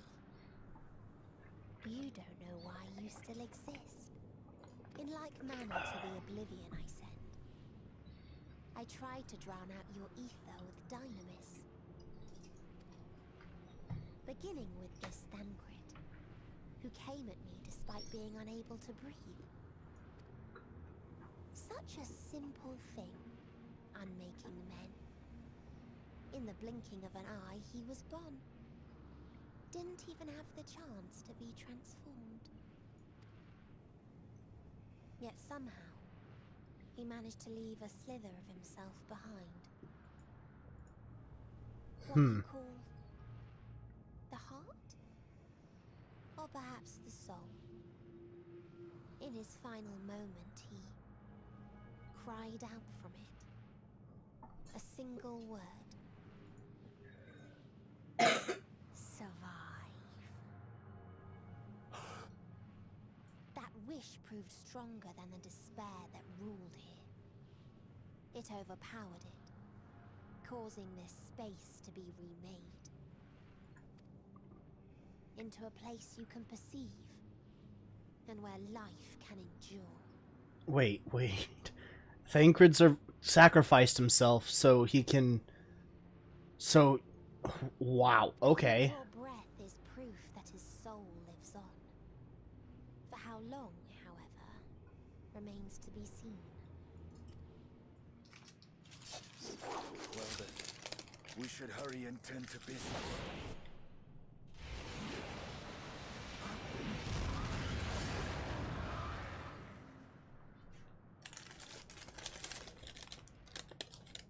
It's futile. You will never reach the true me.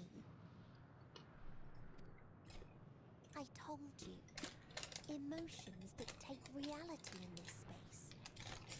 Such changes as you might work will not alter in its nature.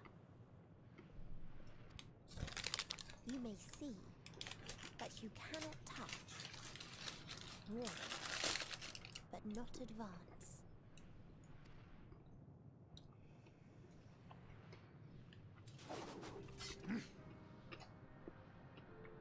Meteon holds too much sway here. How do we contend with a foe who can unmake us on a whim? Can we, like, suffuse the world with so much ether that she has to solidify?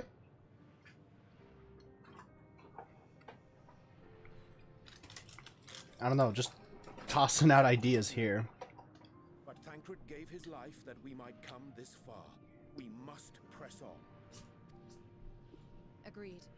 We cannot turn tail here. Not without something to show for our comrade's sacrifice.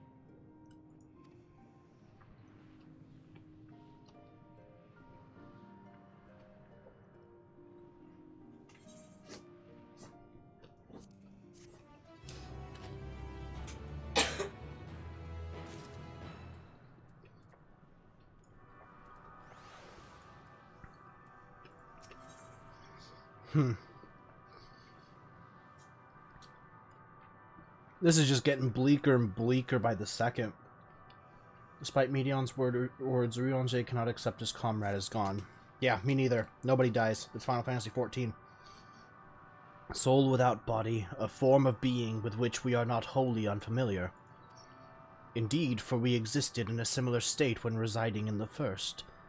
The circumstances are rather more dire than that, 'tis true, but I choose to believe he is not forever lost to us. Cool, you guys are learning.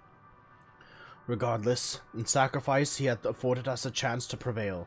Let us not squander it, and ascertain the nature of this realm that we might confront and defeat Meteon.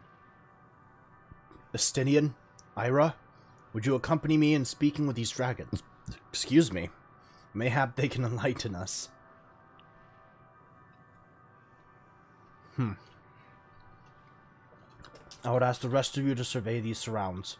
If there's a path that may lead us to our quarry, we must find it. Very well. We can reconvene here when everyone has finished. Meteon said these dragons are shadow and shade, from a world whose denizens sought oblivion. As such, they are not like to be amenable to company, let alone conversation, so please, be careful.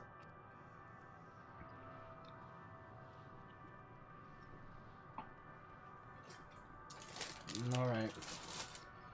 Let us split up and gather what knowledge we may.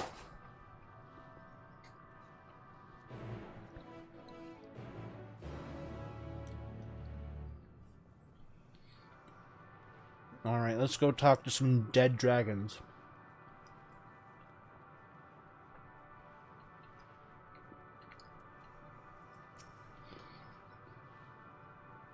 A visitor, not of this star.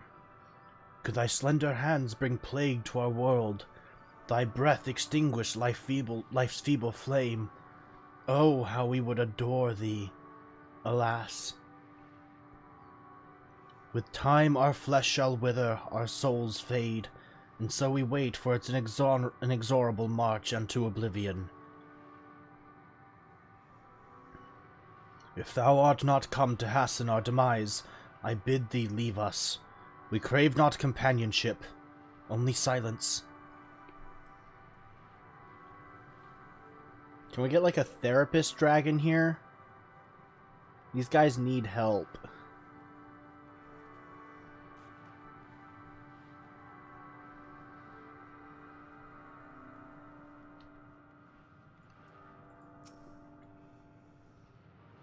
Beyond that distant veil, paradise lost, so glorious, so beautiful.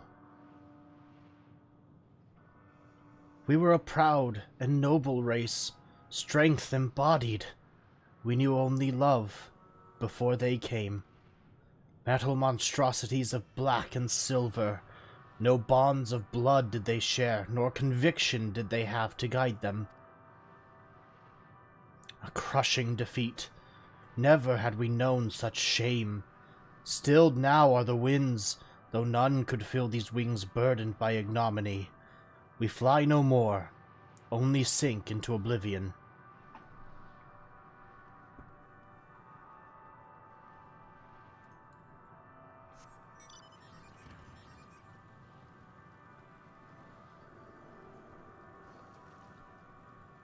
One last dragon.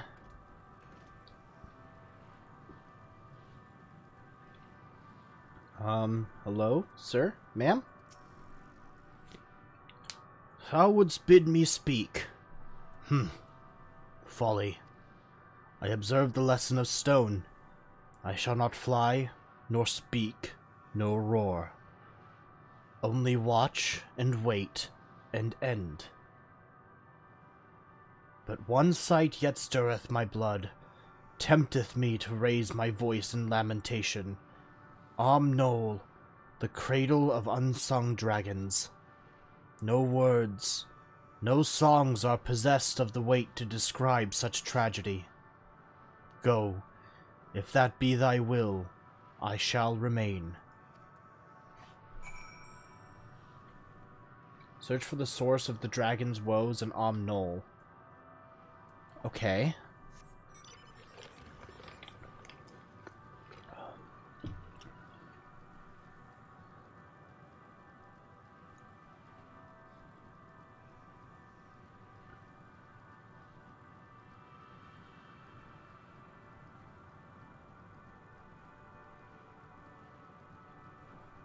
This way.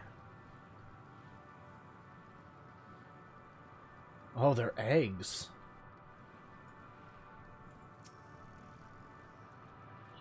They led you here as well, did they? It was described to me as the source of their woes and proof of their end. I think I'm beginning to see why. It's a hatching ground, or was. I've seen similar on Atheris. Midgard Sormer's kind must once have lived and thrived in a place such as this. Vritra said his father was driven from their ancestral home by war and strife. This, then, is the fate of those who remained. Let's have a look around. Maybe these eggs have more to tell of what happened here.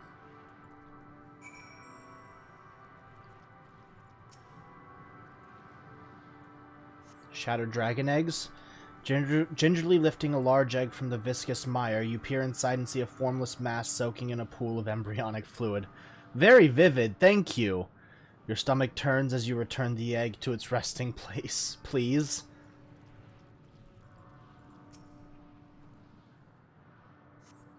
Inside the shattered egg, you find the remains of an unborn dragon. The body has already begun to decompose. The gelatinous half-dried membrane covering the corpse suggests it failed to emerge. Jesus. Just a bad clutch? A murky liquid is pooled inside the eggshell. The noxious odor is indicative of contamination. Were they sick?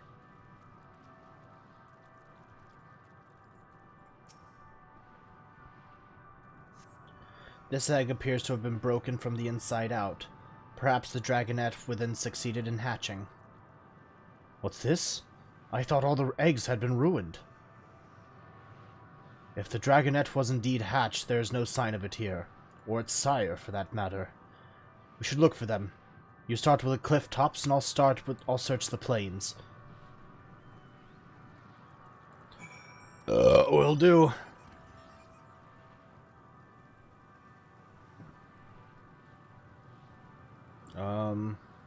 Around this way. There we go.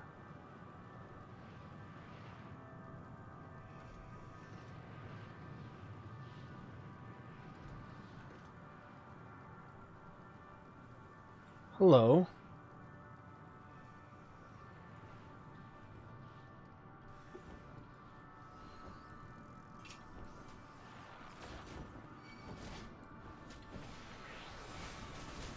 You know, it's interesting that this world doesn't have, like, any change in music. Like, it's all just the same kind of atmospheric, droning kind of sound. Regardless of whether, like, you're in a fight. Like, it kind of speaks for how desolate it all is. Kind of uncomfortable. I'm guessing that's the type of mood that they were going for.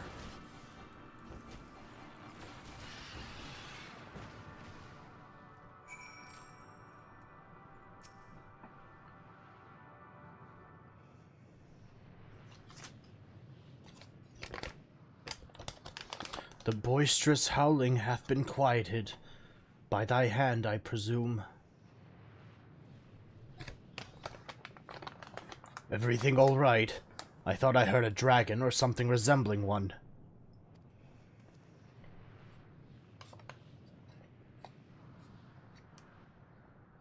Ah, I see what's happened here. Was that your child? Perhaps. Some eggs within Omnol are indeed mine. In life within one did quicken, the beast thou hast lain may be of my blood. Yet I do not recognize it, twisted and malformed as it is. Not a dragon in truth, but a reminder of our failure, a testament to our shame. Explain.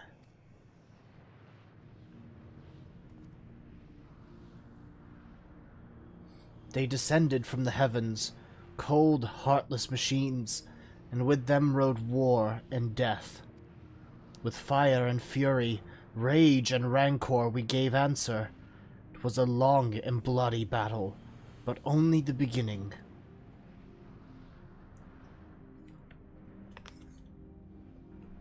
Shit, I shouldn't have taken a bite. I want to do the story justice now.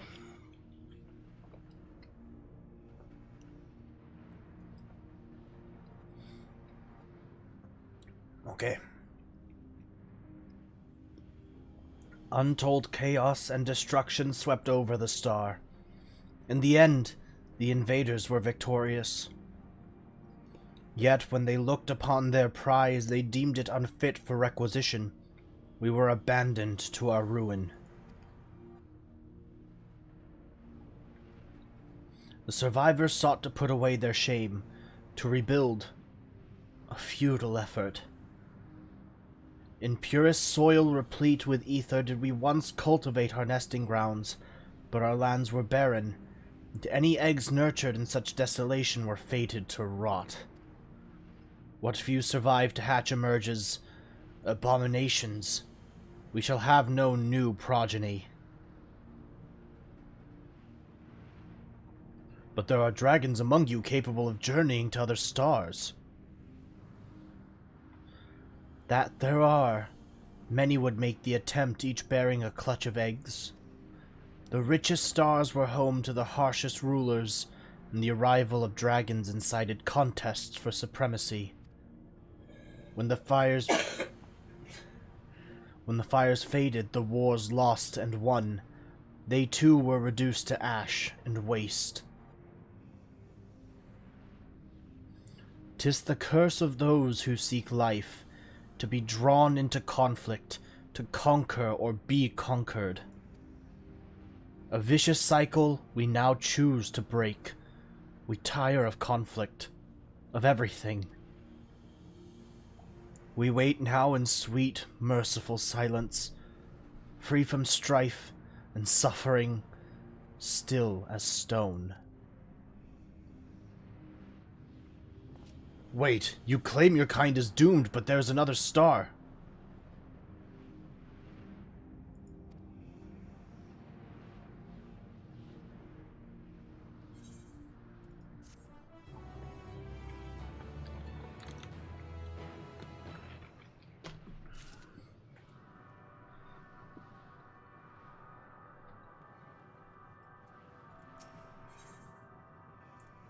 Test of will. A bereaved dragon has fallen silent, leaving Estinian to sigh in frustration.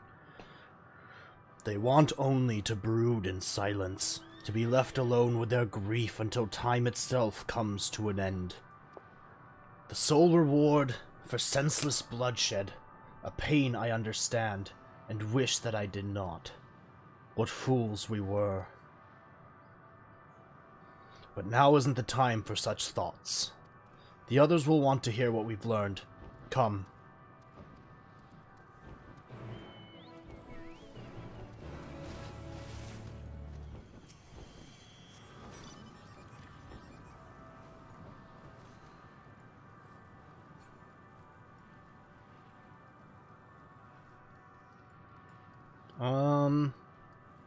This way.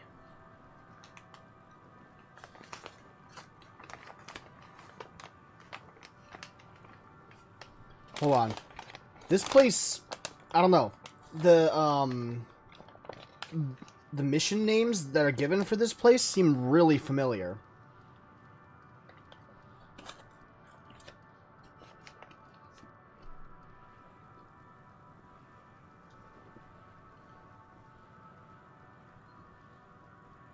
Like, I'm not sure if I'm up to something, but they seem way too familiar to me.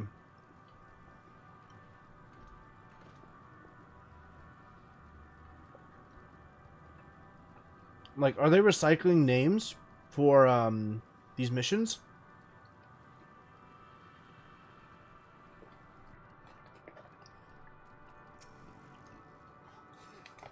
Were you able to establish any meaningful contact with the dragons?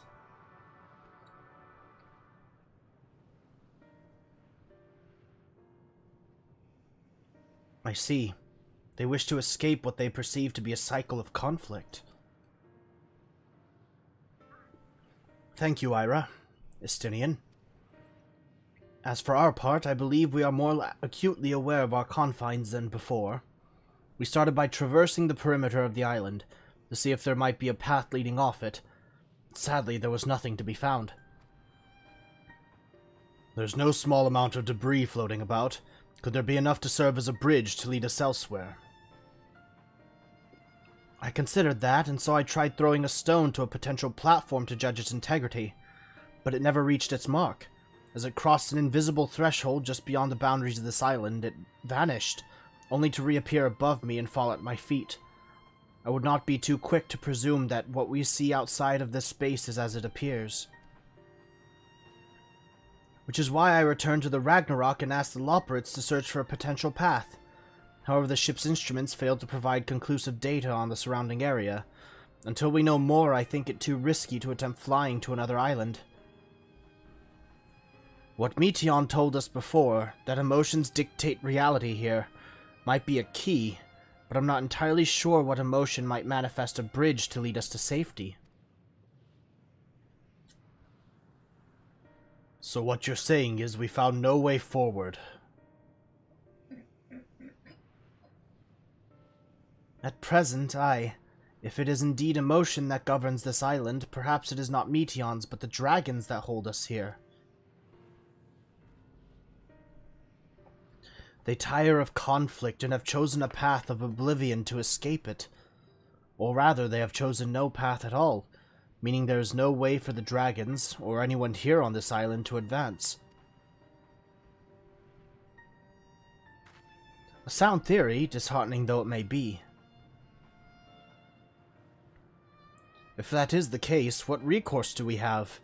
They are not like to be persuaded to help us. Their reasoning is built on a history of turmoil and strife. Without irrefutable proof, the future is not as bleak as they believe it to be. Mayhap persuasion is not the answer. How are we not going to persuade them? Meteion meant to unmake us, and there on the right then and there on the Ragnarok, and she would have succeeded if not for Thancred's determination. She conceded it was strong enough to overpower the despair that otherwise rules Ultima Thule, and reshape it to a degree. Perhaps it can be done again, in like manner, by overpowering the prevailing emotions. 'Twas Ultima Thule's architect, Meteion herself, against whom Thancred did pit himself in a clash of wills. Though I marked no leader among them, as such I did chance to encounter a dragon possessed of despair far more potent than most. Potent enough, mayhap, to dictate the course of others and thus their domain to follow. He spoke but few words carefully chosen, their tone and timbre alone threatening to rend my heart in twain.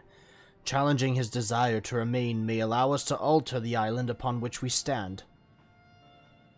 Alas, I fear my vaunted rhetoric availed me not against his calcifying heart, but mayhap one of you will fare better.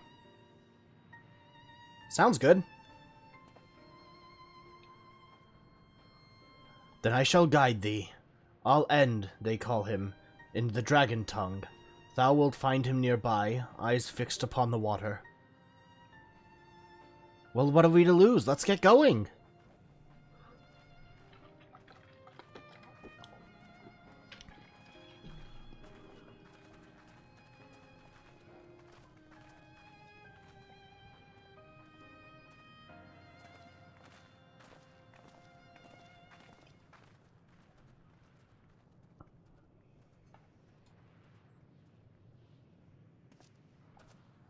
You got a plan, Estinian? You know these dragons more than I do.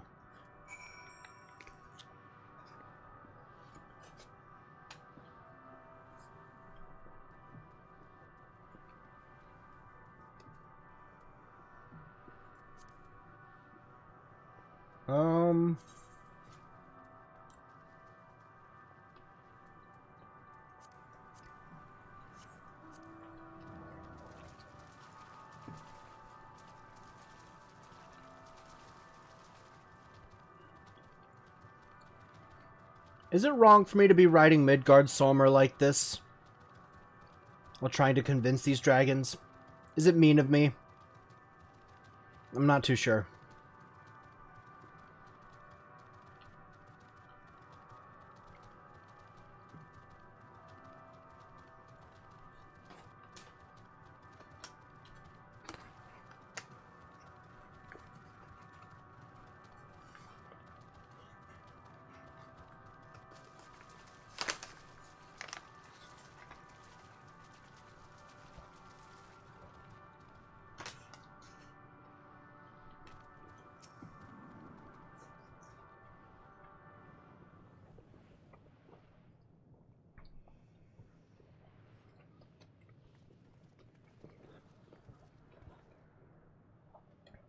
He remaineth as he was when I first approached, entombed in melancholy. Well, don't call him out too much on it, Urianger. Christ. I see. Perhaps I could... I'll handle this. Ooh, nice pipe organ entrance.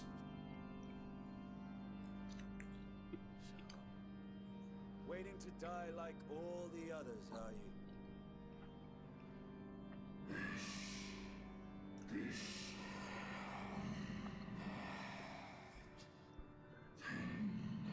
I'm not even going to read this out.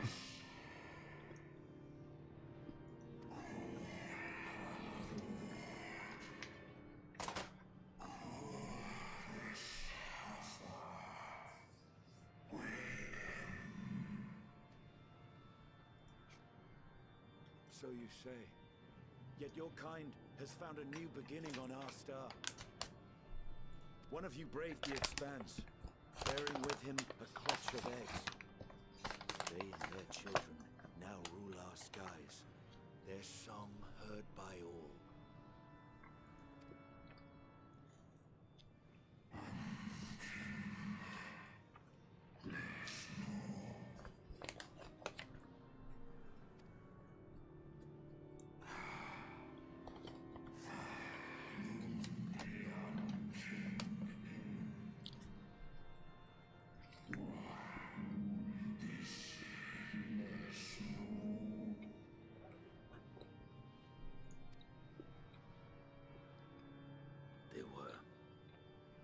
They suffered much, and repaid their suffering in kind.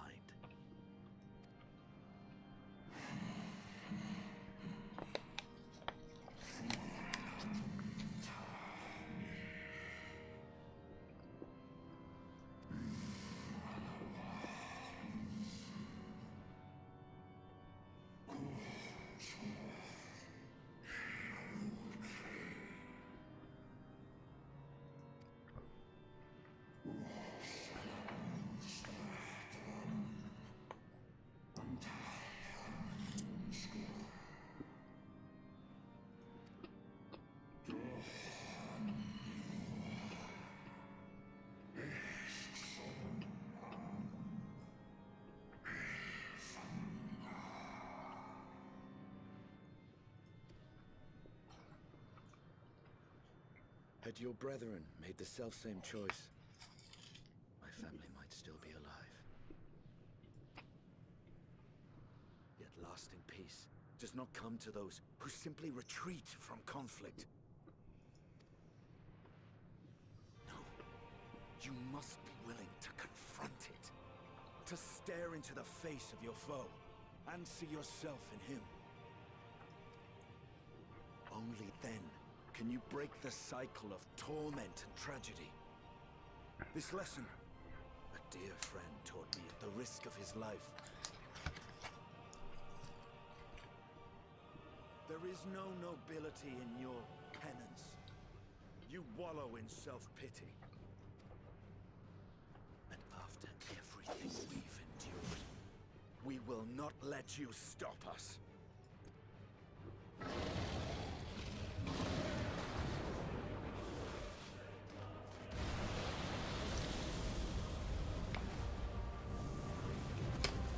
Estinian!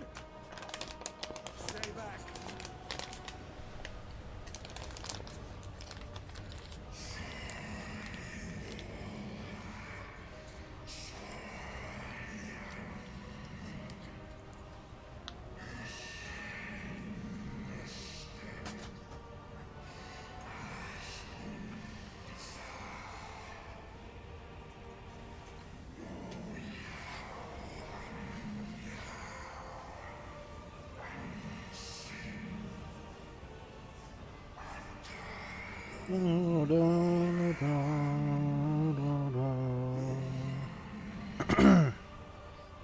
Okay.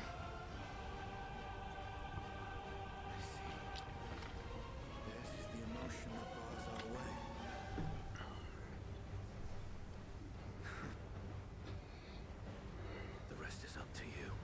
Oh shit, Estinian, no!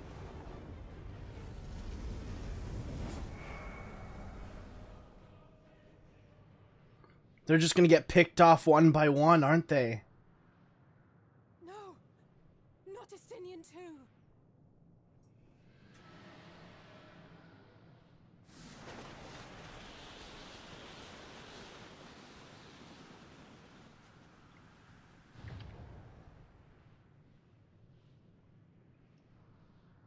There's a wind.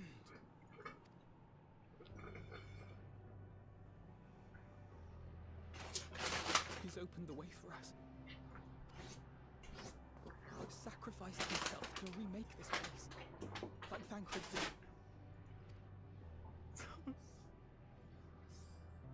Oh, Alphino.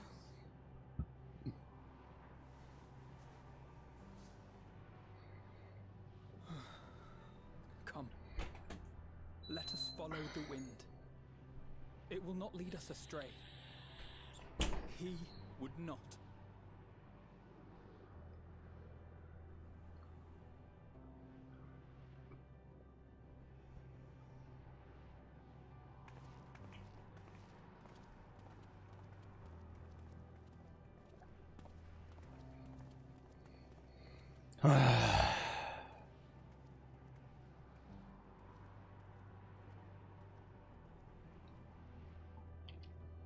And the music got a little bit clearer.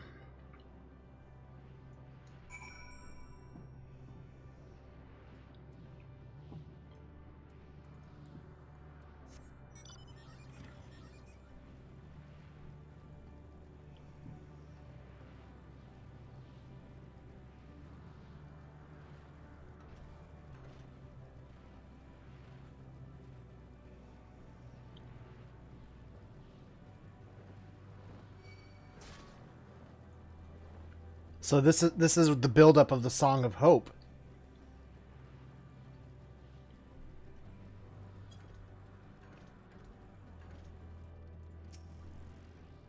Look there, the wind. This is Estinian's doing. I'm sure of it. We should ride its flow and see where it leads.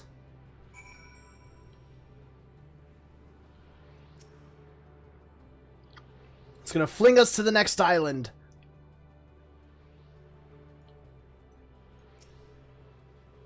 A powerful gate has delivered you to another island. The other scion should arrive before long. So what's this next location? It's a desert, it looks like.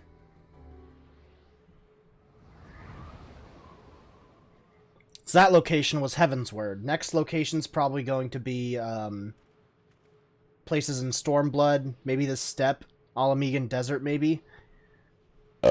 He did it. He found a way forward for us.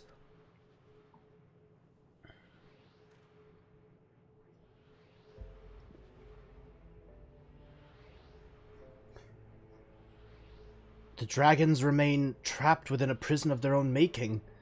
lamenting the horrors of war. Yet Estinian knew them better than most. He was a man of honor and a dear friend, willing to fight to the very end for what he believed was right. In heaven be... And he's still fighting, Alphino, just like Thancred. Their sacrifices are why we can survive here, why we still have a chance to stop her. Even in spirit, they're unwilling to give in to despair, and we mustn't either. Alizé's right. We must press on, for their sake.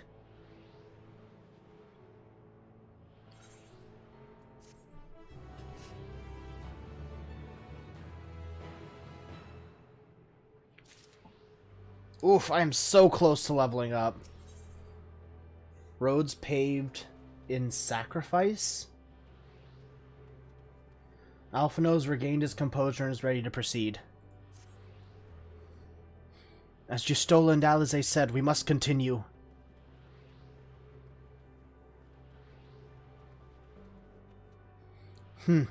Notice the change in our surroundings? Perhaps this is the memory of an altogether different world. It would be prudent to learn more of it, then. Tread carefully, lest we lose our footing in this sand.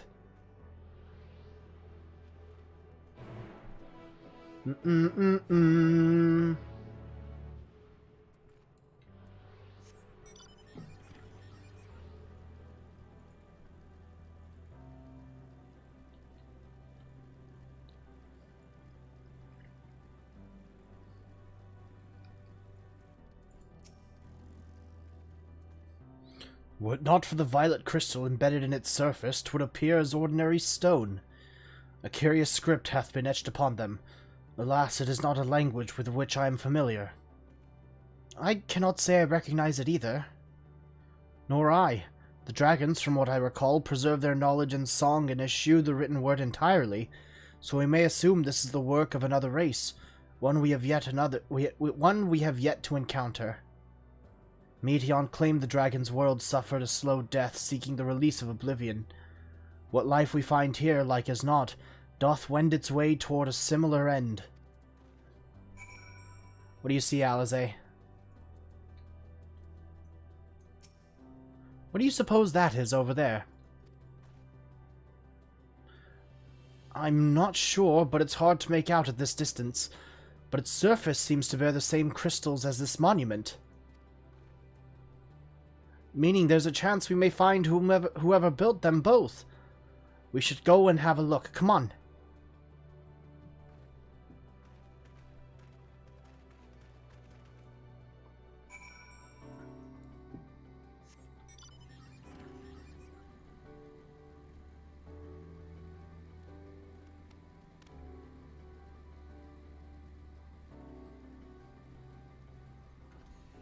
A ghostly figure.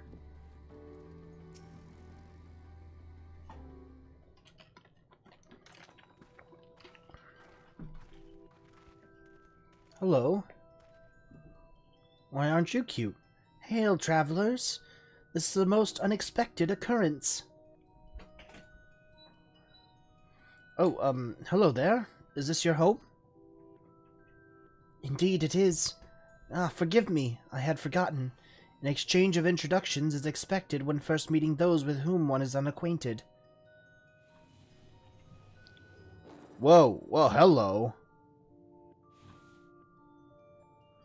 When the vibration of vocal folds was still required to convey our thoughts and intention, Ea, I believe, was the pronunciation when referring to our people.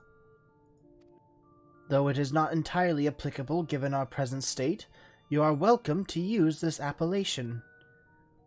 As for nomenclature to address my individual person, I believe it would be pronounced Kofkud. Yes, Kofkud of Ea, of the Ea. The Ea?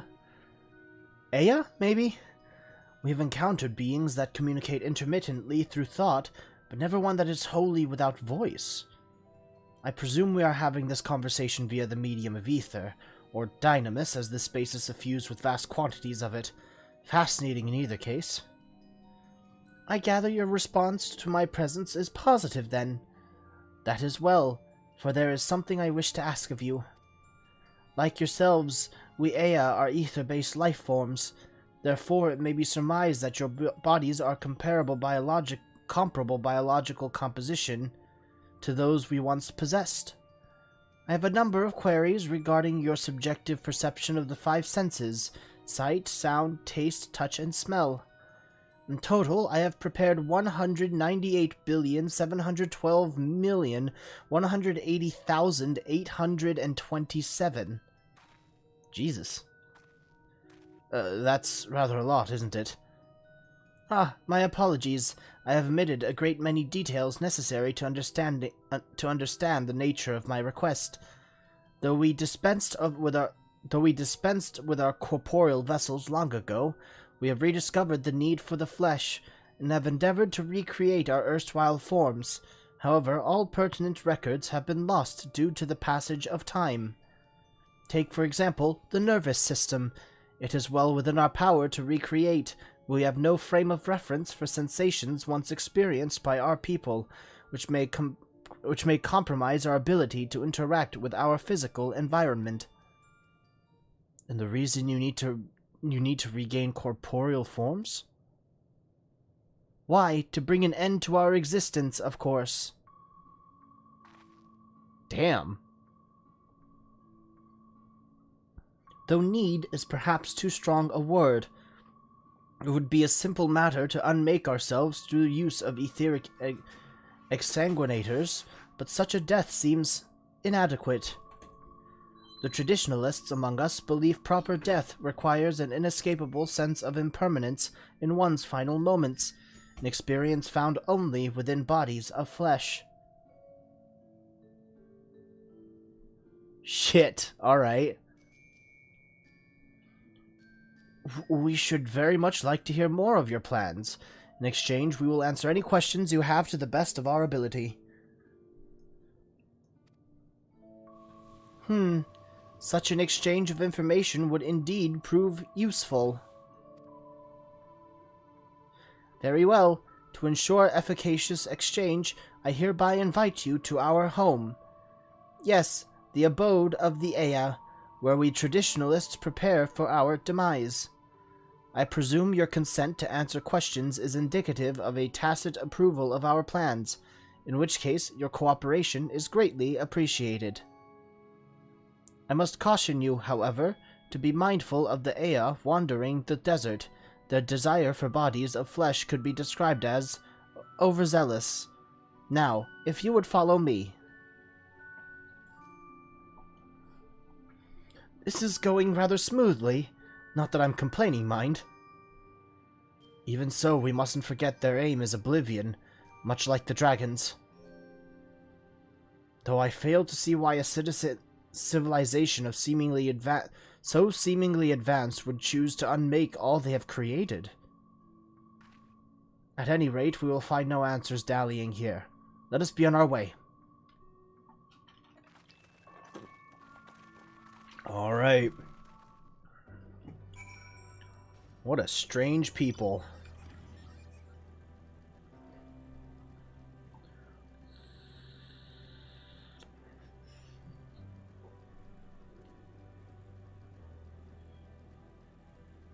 What the fuck? Those things look cool. Okay.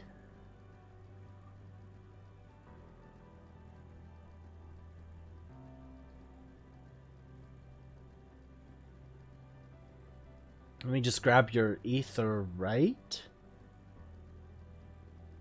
Ah, there it is. I was thinking it's one of those hanging lumps of crystal, but this makes more sense. Why is there even an aetherite out here, I wonder? Well, I guess Urianger made it. Gave it form in these, lost worlds.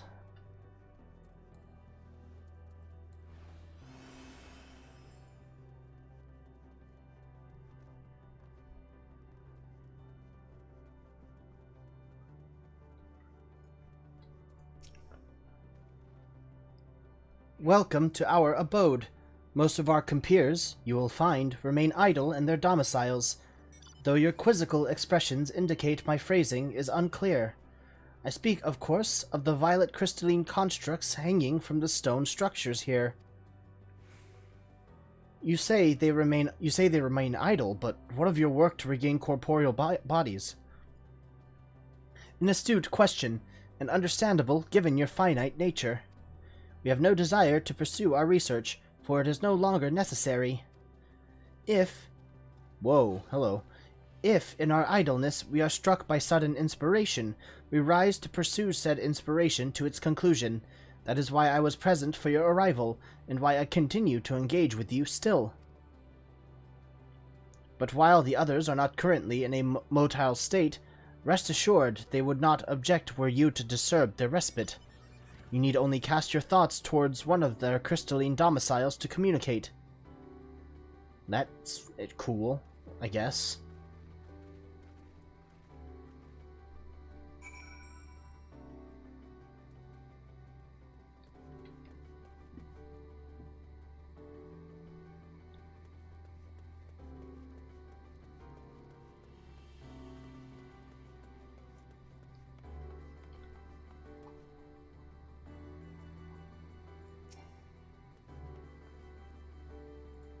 Right here? Oh, there we go. Oh, we have to attune to them. You cast your thoughts toward the crystalline domicile, but there's no response. Okay.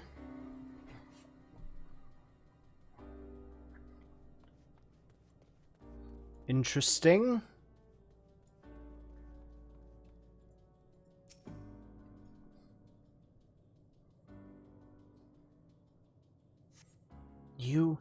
You wish to speak? Very well. Pray, a moment, if you would.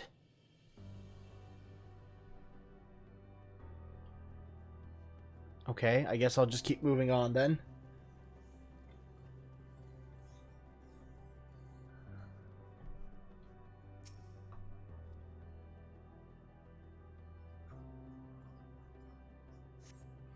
Why we seek our end, you ask?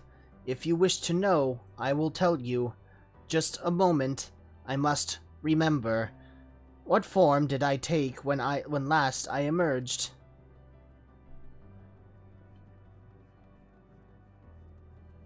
And the last one over here.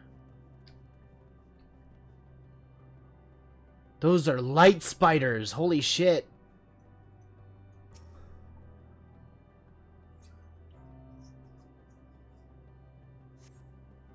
A strange moaning comes and goes, but soon fades into silence.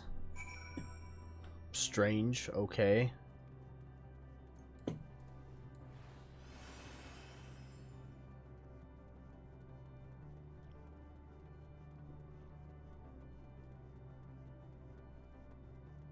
Well. Did your inquiries yield satisfactory responses? Not really. I see. If they failed to answer, then it is likely because their minds have unraveled due to prolonged idleness. They are not but concentrated ether now. Worry not, there are no others who have need of those lodgings, and they will not prove a hindrance to remain as they are. But more importantly, you said some few did answer your request for an audience, yes? I imagine they will be with us ere long. Song gauge expanded. Nice. Radiant finale.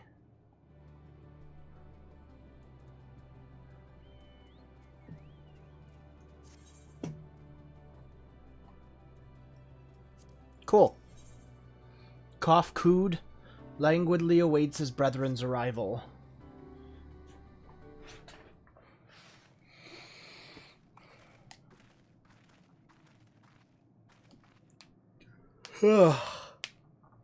I had no luck, but everyone else fared well enough. Quite a few Ea have awakened. Ah, there they are.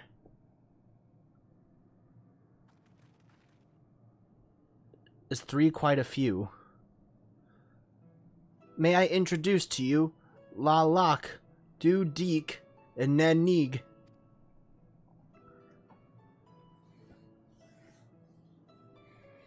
It has been too long, Kofkud. I dare say Saturn IV has since completed an orbit. Indeed, until the travelers brought it to my attention, I hadn't noticed how unraveled some had become. Travelers. Ah, of course, of course. The ones who wish to know why we seek to regain corporeal forms. The truth of the matter is as plain to see as the neighboring systems, but my single account would fail to satisfy the requirement for scientific objectivity. Thus did I bid them awaken you. Am I the only one who struggles to tell who is speaking? Nay, thou art not. In the absence of corporeal forms and the divergence they afford, mayhap such similarity in voice is unavoidable. By the way, Kofkud, have you already observed the requisite custom for the travelers? That which one is expected to do when receiving guests, a matter of proper form.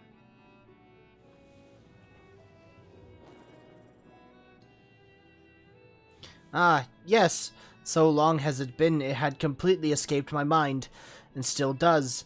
What was it again? I can't seem to remember.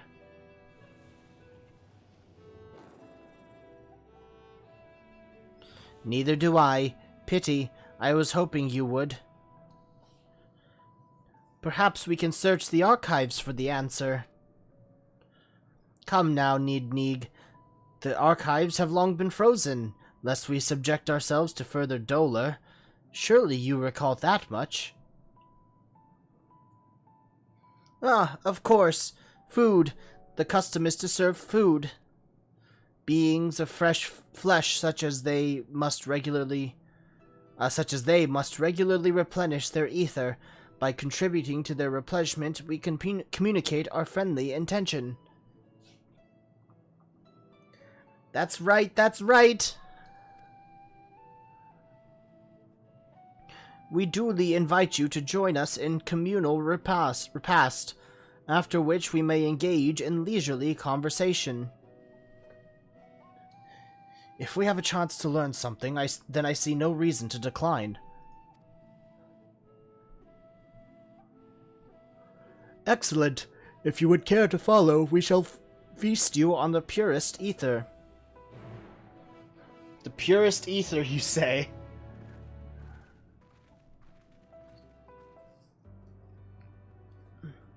Oh god, I'm at max level again.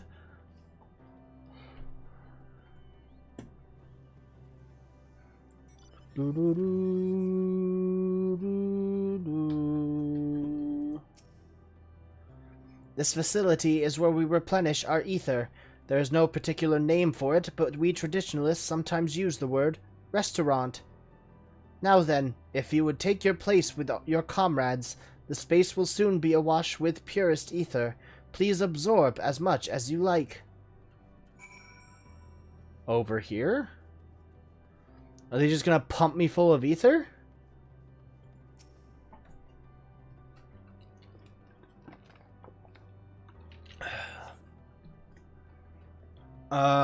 You brace yourself for a rush of sweet, sweet ether, but nothing seems to happen. Perhaps you need to wait a little longer.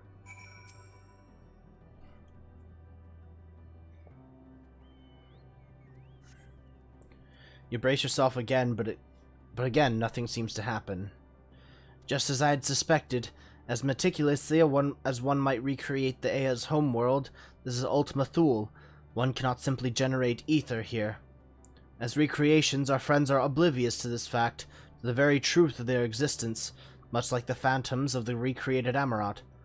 However appearances may seem, we must ever be mindful that it is the memories of the dead with whom we deal.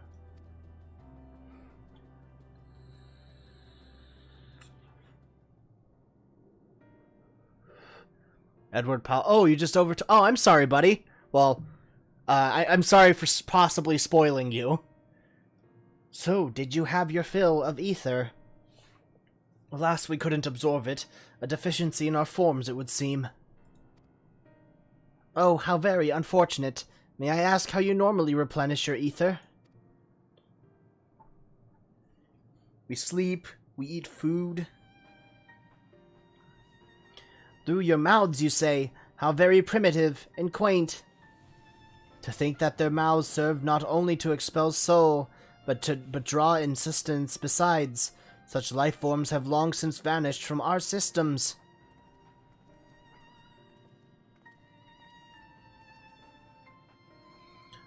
Though we regrettably could not partake of your magnificent feast, rest assured we feel your welcome most keenly. In the course of acquainting ourselves with your sophisticated ways, however, we cannot fail but wonder, wherefore do you wish to obtain vessels of flesh, and thence to vanish? Will you not favor us with an explanation? You flesh and blood beings are always so hasty. It does have its charm, however. Very well, we shall indulge you. In the beginning, when the Ea yet possessed corporeal bodies, our ancestors dedicated themselves to the pursuit of knowledge and technological advancement. By transcending all limitations, we believe we would eliminate sorrow and abide in true happiness. From the tangible, such as land, to the intangible, such as labor, there exist myriad hindrances to progress. But the most confining of all was the flesh itself. Our natural lifespan was distressingly middling, you see, too short to enjoy unhurried lives, yet too long to be considered disposable. Furthermore, to simply maintain the integrity of our bodies demanded considerable resources. But we managed to solve this problem. After long years, we discovered how to become non-corporeal entities with everlasting lives, untroubled by the failures of the flesh. Thus changed, we had more time and freedom to continue our scientific pursuits. We went on to make ever greater strides in our quest to transcend all limitations, until we decided to challenge the last of them all, the limit of knowledge.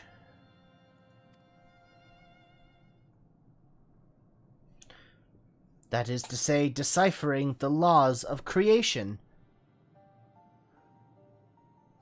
We sought to discover how the universe came into being and explain all extant phenomena, and thence predict the future.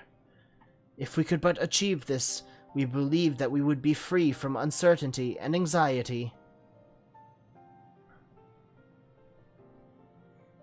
And did you find the answers you sought?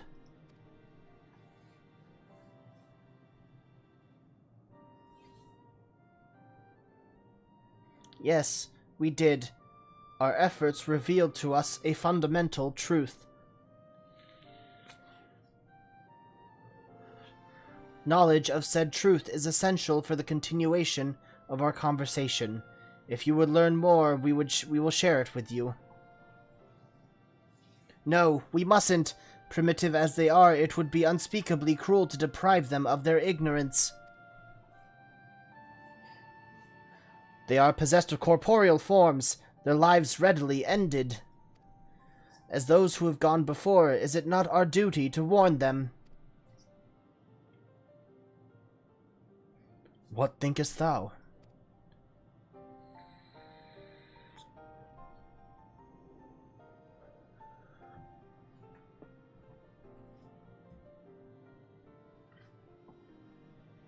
We have deliberated and come to a consensus.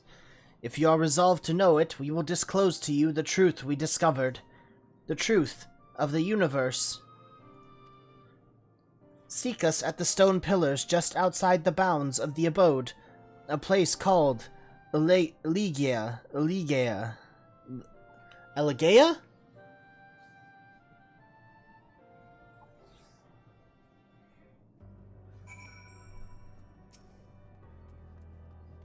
A fundamental truth.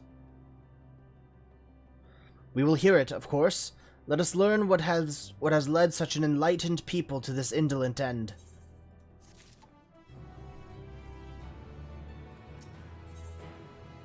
Where knowledge leads, infinite knowledge. Something seems to be weighing on Rianger's mind. Ere we join the Ea, there is one trifling matter I would fain investigate. Ira, Grahatia, might I trouble you for your assistance? But of course.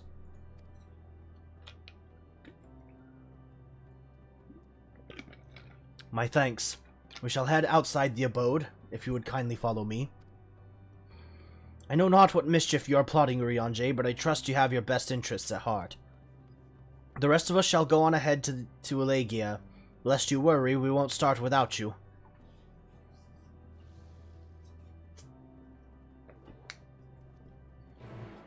Bam, bam, bam, bam, bam.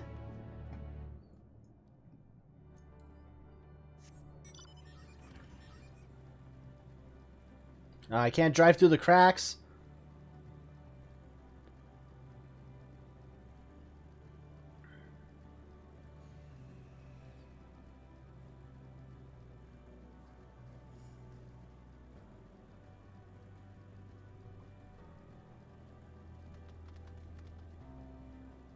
I wonder what that void is over there. Oof. I'm sorry. I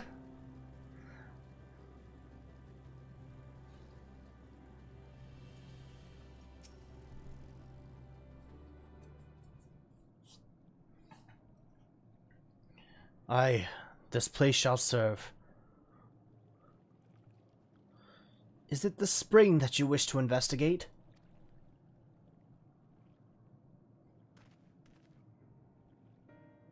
Pray forgive me, my friends, but there is naught to investigate.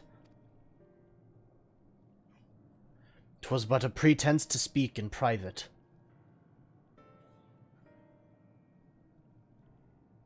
You have our undivided attention.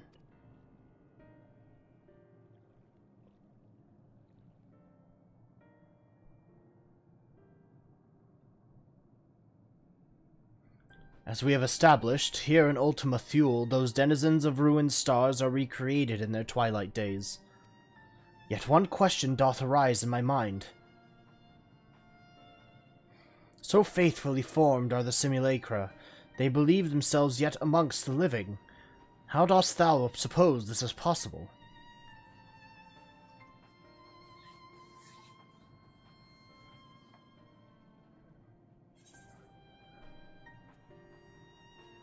Medion has taken their hearts unto herself?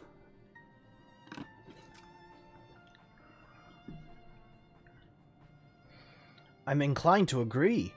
If Meteon can take the emotions of others as her own, I dare say she would be able to recreate them more faithfully than had she relied on any historical account. By which logic, she must have visited them while they still lived, the dragons and the Ea both. So too did I theorize, and upon that assumption consider how those two races may have met their demise. According to thine own tale, Meteon perceiveth the emotions of those nearby as her own, a heightened sense of empathy intrinsic to her nature as an entelechy. In the course of her starfaring journey, she encountered beings who strongly desired a cessation of their existence. She would be powerless before that desire. Even as she possesses the power to grant it, the power of Dynamis. 'Tis my supposition that, overwhelmed by their longing for death, Meteon did unleash Dynamis and ushered the dragons and the Ea unto their doom.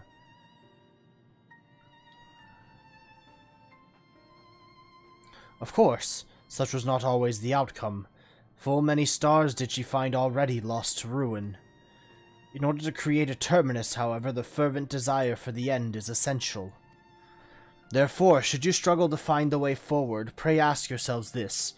In the place where you stand, who is the soul that yearneth most desperately for oblivion?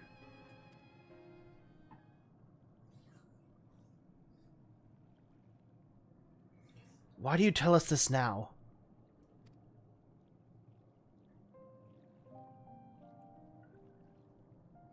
Ne'er again would I betray your trust. This pledge I did make to my comrades. In bringing thee into my confidence, I would remain true to my word.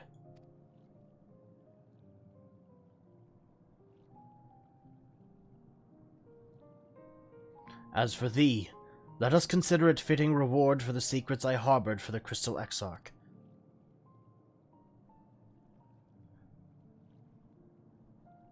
I once placed my faith in thy chosen path, walking at thy side, full knowing that we were bound for thy demise. I ask now that thou returnest the favor, and abide in faith as I fulfill mine own destiny. If you say my debt has come due, how am I to refuse?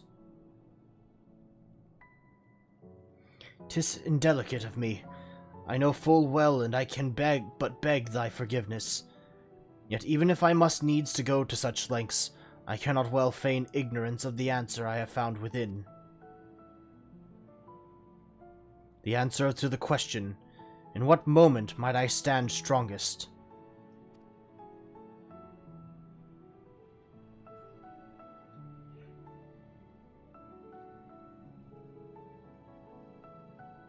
After all we've been through, I will only say this. Do what you must. Do what you must and see your conviction through. I shall, my friend. I shall. Without further ado, then, let us go to join our comrades.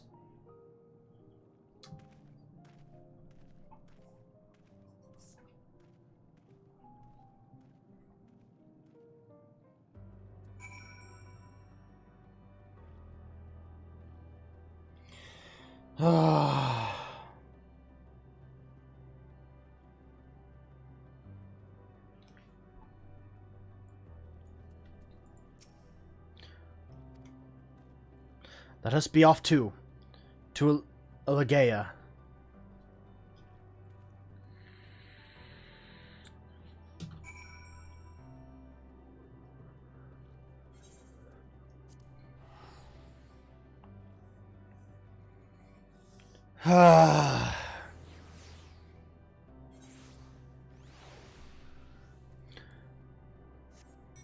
I really hope that these guys don't stay dead forever.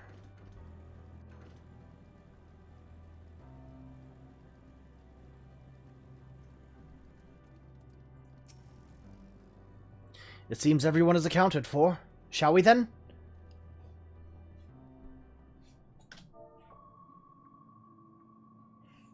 Please continue. Tell us about this truth you discovered. Very well. Bear in mind, however, that the purpose of this conversation is not to impart scholarly knowledge, for such requires that you comprehend the subject matter, which you will not. We will forego the intricacies of our scientific methodology and deal only with the conclusion, the end of our society and our world. We acknowledge, with regret, that your star is in the midst of the same panic-induced cataclysm that befell Deneb 3. As such, in order to avoid causing undue distress, we will refrain from explicitly stating how much time you have remaining. Strange. Okay. You are entirely too kind. I pray you recount your tale as you see fit.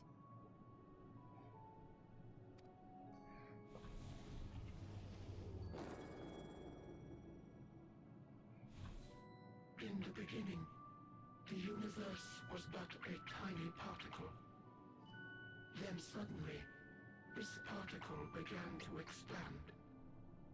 Having remained entirely in the bounds of your star, the phenomenon may be difficult for your kind to grasp.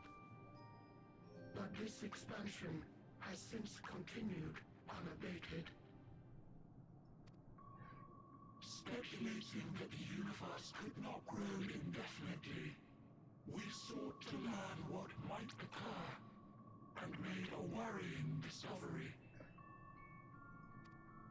Okay. Stars will continue to spread apart, as will their finite thermal energies. Eventually, all heavenly bodies will grow cold stars will be born, and the universe will enter into an eternal ice age. In hopes of proving that this determination was erroneous, we scrutinized our research from all angles, even as we sought to avert the everlasting winter. The endeavor proved fruitless.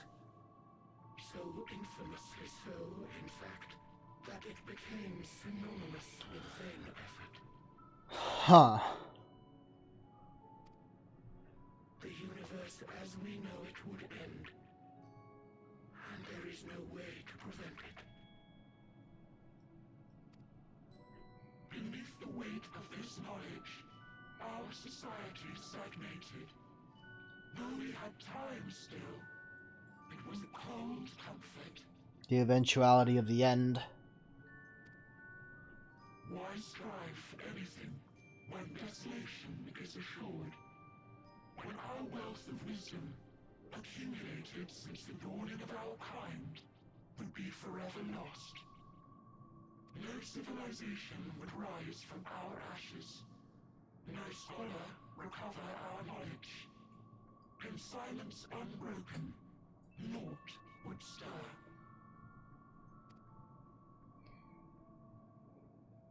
Intellect was once our pride.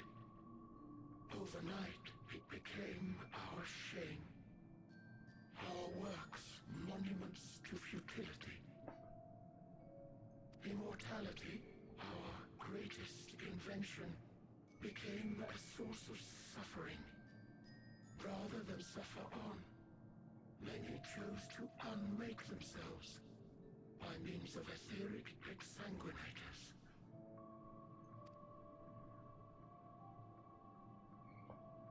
Etched upon these stones are the testaments of such souls. Though many left no words at all, thinking it a pointless gesture. Once we have obtained vessels of flesh, we likewise intend to vanish.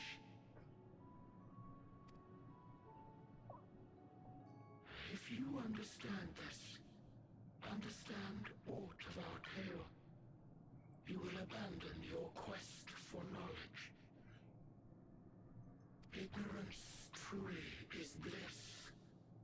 If you would cling to your illusory happiness, remain primitive and pure. It is the only way.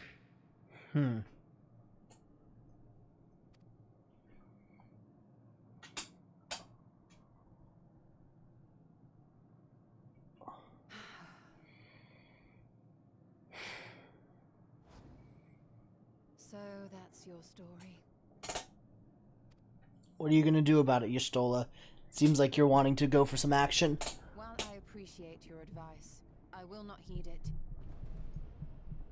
Convinced though you may be of this truth, it is yours and not mine. Indeed, truth, I have ever believed, is in the eye of the beholder. Are you suggesting that we have reached a faulty conclusion? That our science failed us? Hardly. As you yourself said, the subject matter is beyond my comprehension. And that, I accept, is true. I do not possess the knowledge to prove or disprove your conclusion. In my mortal years, I doubt I could even approach the wisdom of the air. But of one thing am I absolutely certain. I would not be happier in ignorance. Y'shtola, no! You mustn't!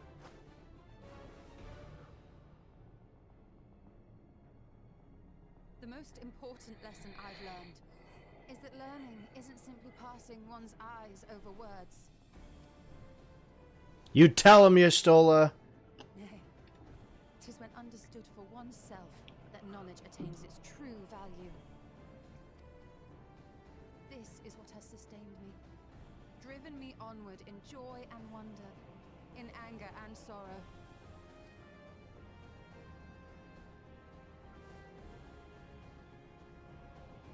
the universe may end, and all may be for naught.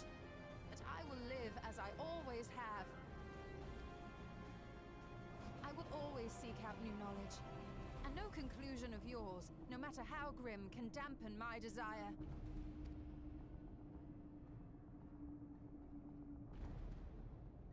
I suppose it is only to be expected. Their feeble minds cannot fathom the terrifying gravity of it all.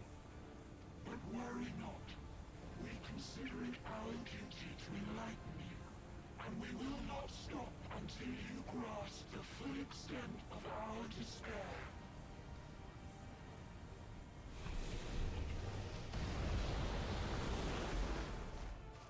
Another sparrow.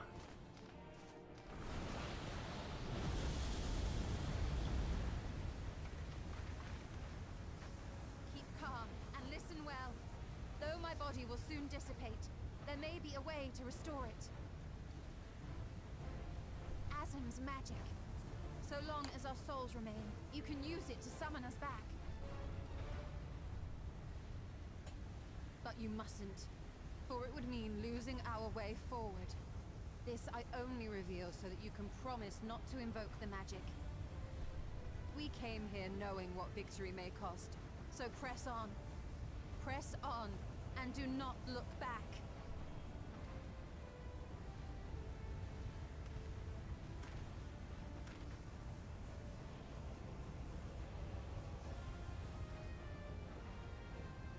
I shall join thee. As subterfuge is not required, thou shalt not suffer for mine absence. Riange. My resolve hath never been as strong as thine.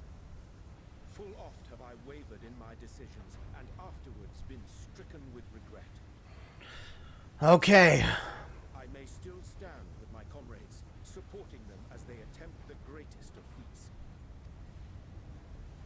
This truth I have learned in the course of our journey. And many though my shortcomings may be, I may also claim to excel in prophecies. My studies, into which have granted me the flexibility of mind needed to bend this malleable reality.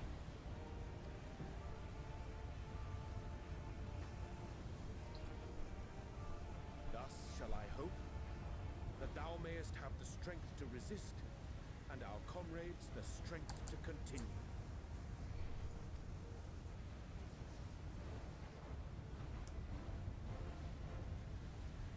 With you to urge us on, how could we possibly fail?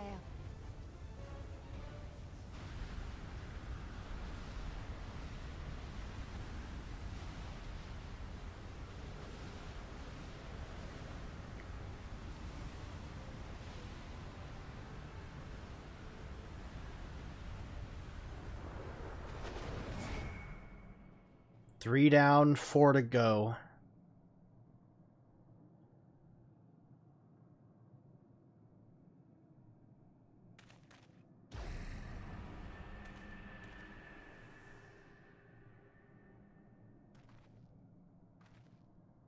What's this?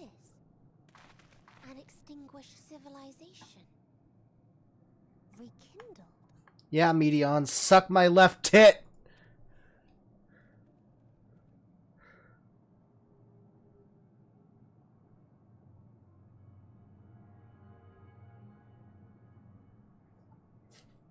That's right.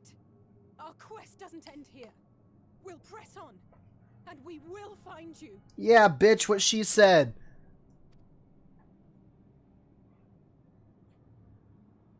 There. That's where you'll find me.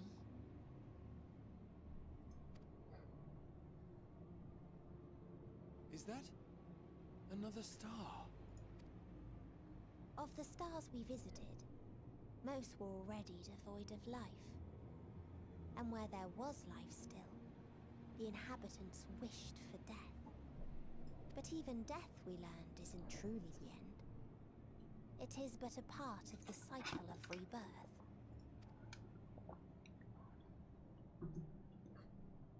Souls return to the star, or in its absence, a larger flow.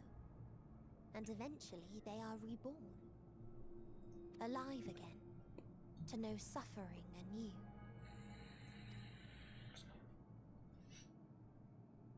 True salvation lies not in dying. It lies in not being born. Oh, shit. This is the gift I would give to you. To all life on beautiful Atheris. To that end, we created an egg wherein life cannot quicken. That dead sun.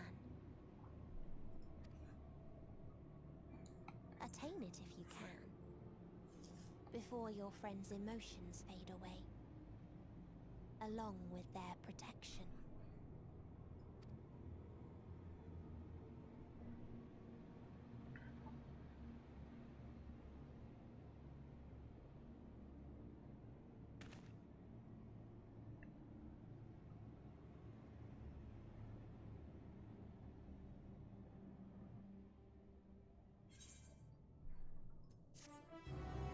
All right. I'm going to take a quick break, a little bathroom break before we continue. I will be right back.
Hello, hello, hello.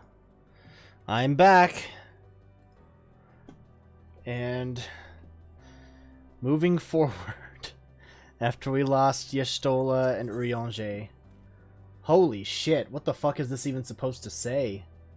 Victory... lost? It just gets more and more garbled as we go along. Grahatia regards his comrades in solemn silence. Are you all ready to continue on? What? Then let us make for where that light shone. Y'shtola and Urianger have opened the way for us.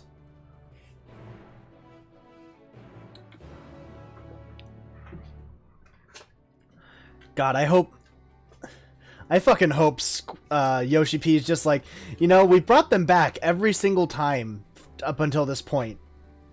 Let's change status quo and never bring them back again.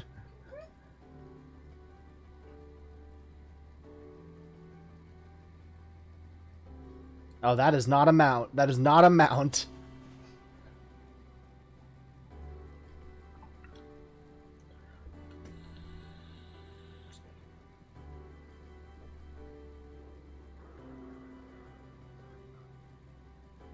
Hello? Yes, I can feel it. The ether emanating from this arcane pattern. They brought the ether back. This is a portal, and no mistake. Let us see where it leads. Portal of Wisdom.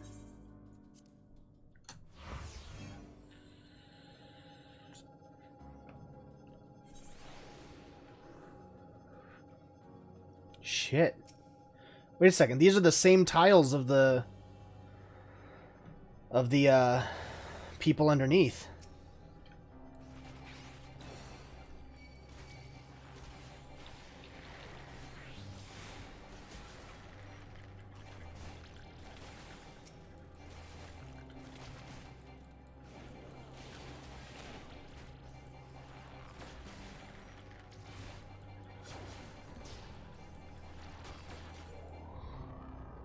Is this Allegan?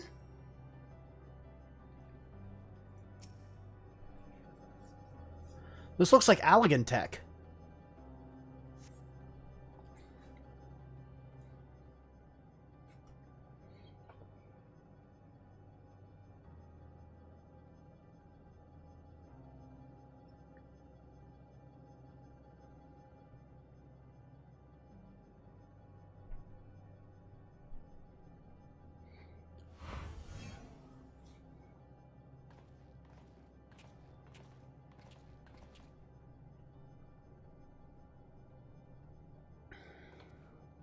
Amazing! Yet another civilization. Attacked as soon as you arrived? Not the most welcoming of places, is it? You must try to find denizens who are amenable to conversation. We should also get the lay of the land, see how far we can go. I'll help Alphino with that. In the meantime, you and Graha can search for friendlier folk. Apart from hostile beings, take care of your footing. I mislike the look of this terrain. Not knowing what the locals are like, you'd best take care of yourselves. We'll find you once we're finished exploring.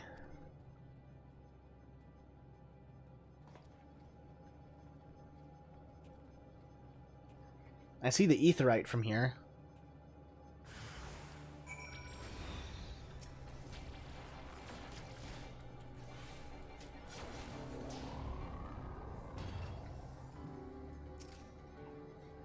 I expect the twins will seek the outermost bounds of the Isle, so I propose we search the central area.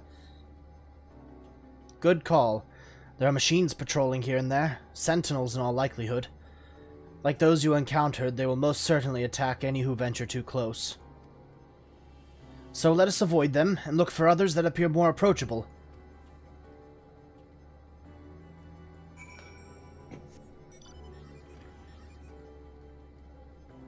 Oh. It's right there.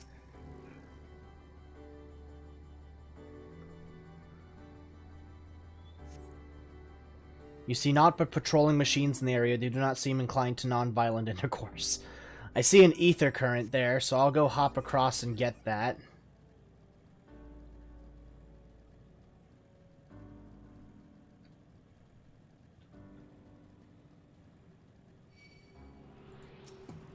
Come on, get it before he gets you. Fuck.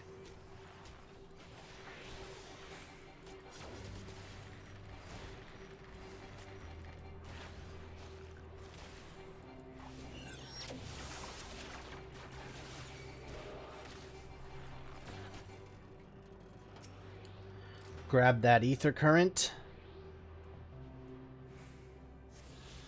Cool.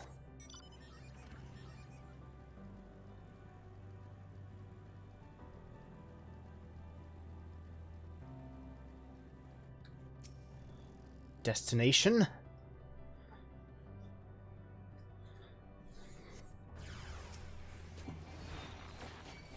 It's an Omicron. It's the newest COVID variant.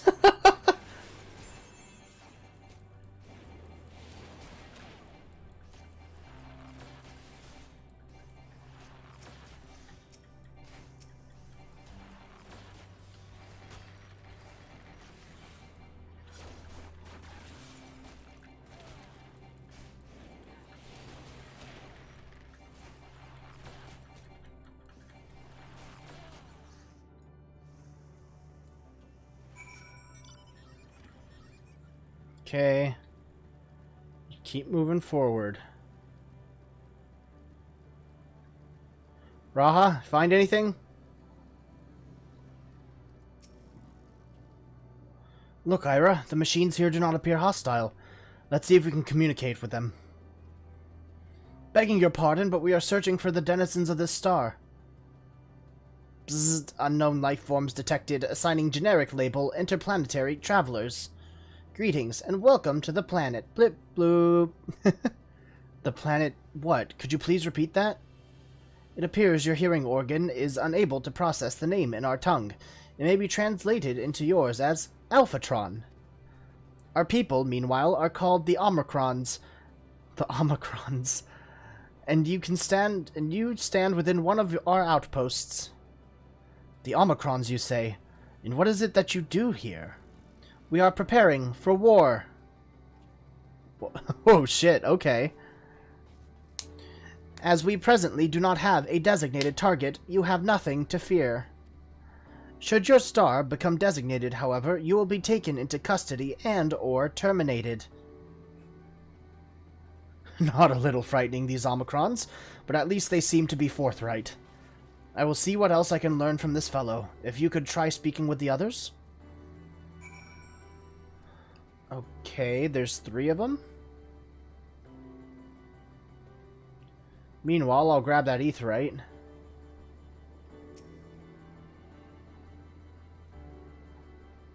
This aetheryte's really pretty.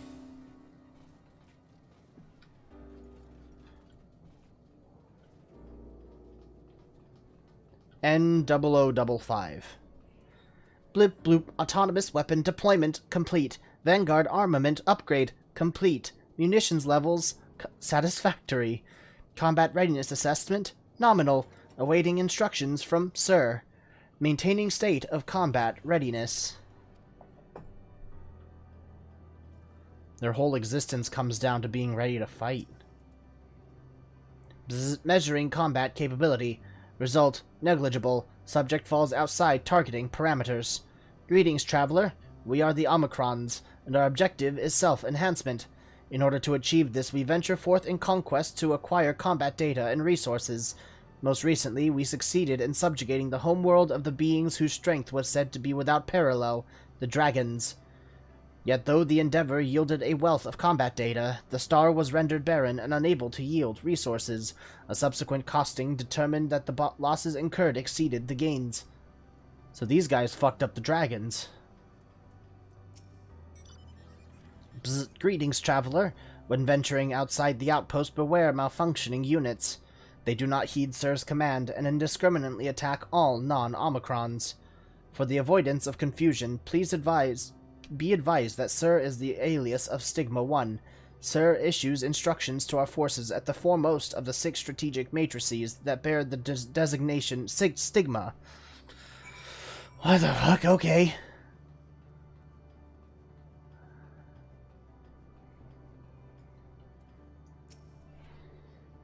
You learned a few things, so did I.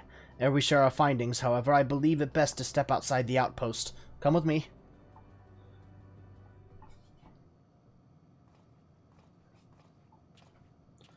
Ah, there you are. We finished surveying the area. This will come as no surprise, but there's no way forward. There were portals like the one we used to get here, but those that worked only sent us to isolated isles. Then, as before, we must locate the embodiment of the emotion that bars the way. Excuse me. What of yourselves? Did you find anyone to speak with?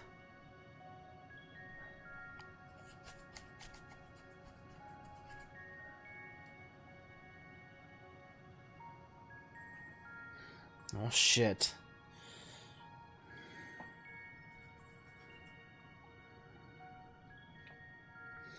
So the Omicron seek to advance themselves through conquest. Following their victory over the dragons, they stand ready for the next campaign, but their leader has yet to issue new commands, and so they wait. In such a place, who could it be that fits Urianger's description? A soul whose yearning for oblivion surpasses all others. Urianger said this? During our investigation before we joined you in Elegea.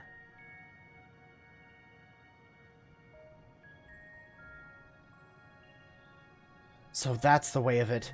Why couldn't he just say it to all of us? Given what we know of this place, it's certainly a curious state of affairs. While the dragons and the Aya longed for death, the Omicrons long for conflict. As much as that may lead to destruction, it must be considered a distinct desire.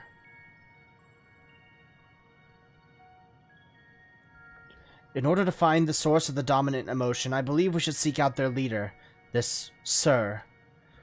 According to MO32, the first Omicron with whom we spoke, there's a console by which we might communicate with it. MO32 also added that it would be a pointless exercise, but that in itself, I believe, is worth investigating. What say you? Good question. Ba, ba, ba, ba.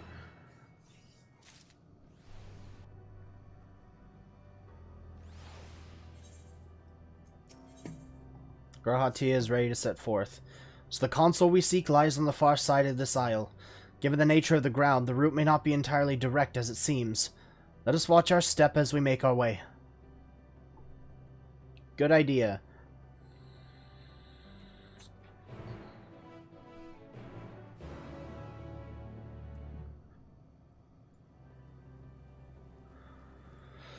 Okay.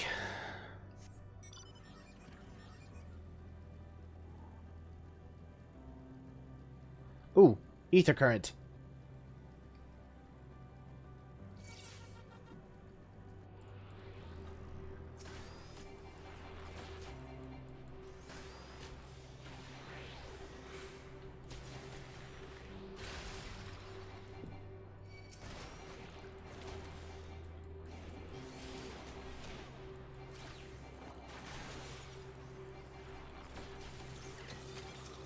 Grab this while we're here.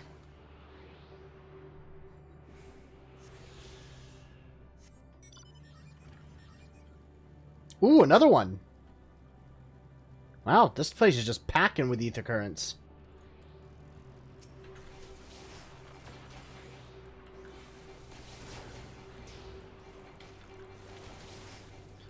I mean, not that I mind, really.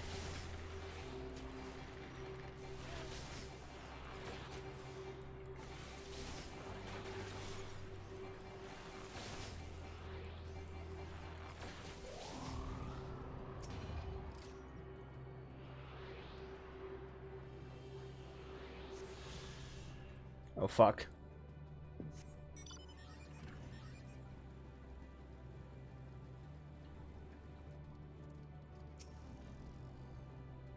This appears to be the console, but it seems unresponsive.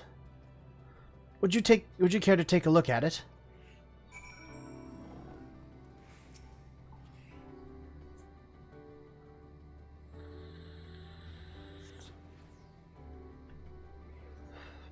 You try touching, smacking, and attuning with the console, but there's no response. No luck, I see. But there must be a way to activate it. There must...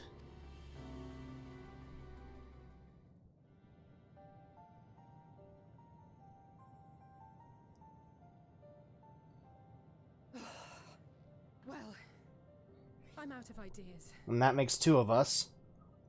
As am I. Operating such Three. consoles is trying enough. But if we can't even activate it...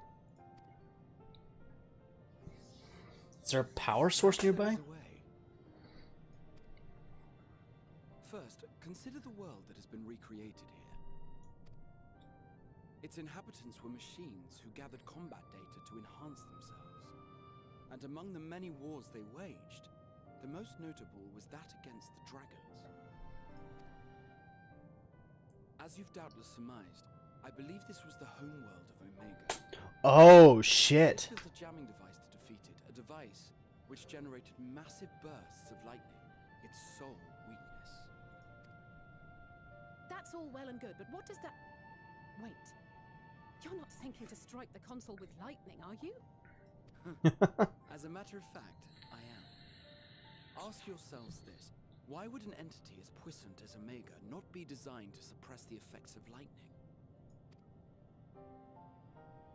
Because it relies upon it, or something akin to it, as a source of energy.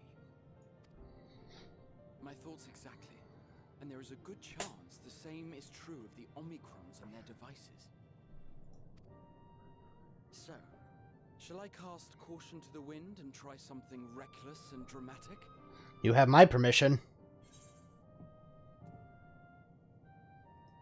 Have at it.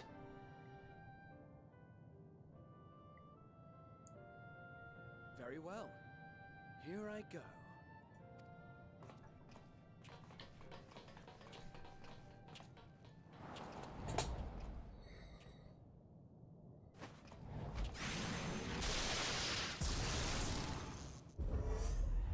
Damn, alright.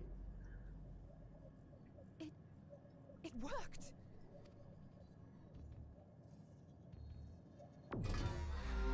Whoa, okay, hello.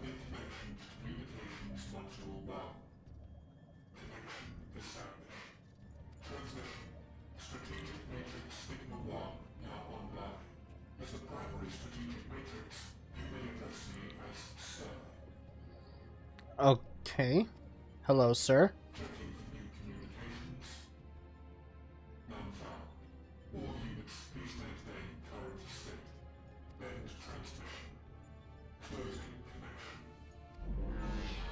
Wait, we have questions for you.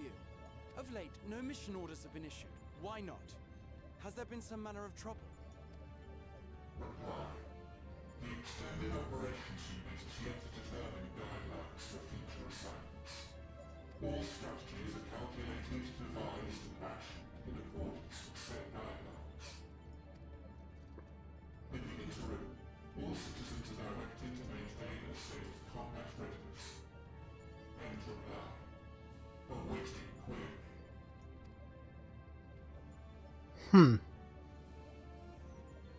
Can you tell us why the Extended Operations Unit hasn't yet determined the guidelines? Unable to comply. Information unavailable or access restricted. In that case, is it possible for us to communicate directly with the unit? Access denied. Unable to establish connection. Is there anything you can tell us? Have there been any abnormalities, like a threat to the star or widespread unrest? Reply. Negative. All citizens continue to operate at maximum efficiency. If your operations are suboptimal, please proceed to a maintenance facility for evaluation. Otherwise, stand by at your designated post. End reply.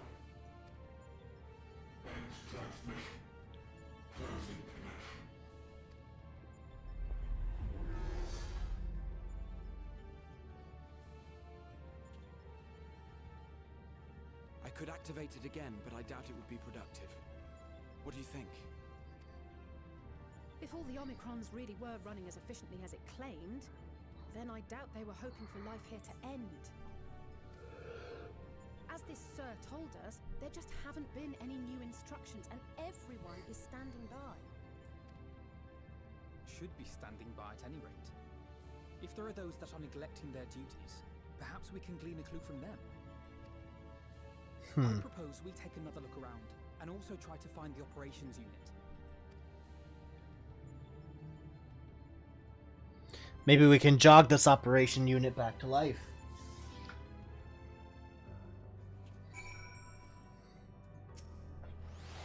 Let us focus on our search on the outpost. Alize and I will try speaking with the Omicrons this time in the hopes we might learn something new. Meanwhile, perhaps you and Graha could observe them from a distance. These beings are systematic and routine by nature. If there are any that aren't, it shouldn't be too difficult to spot them. If there are no questions, then let us begin at once.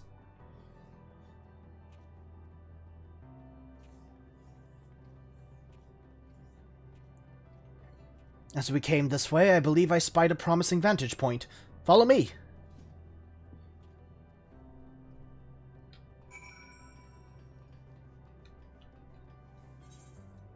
Go back to Omicron base.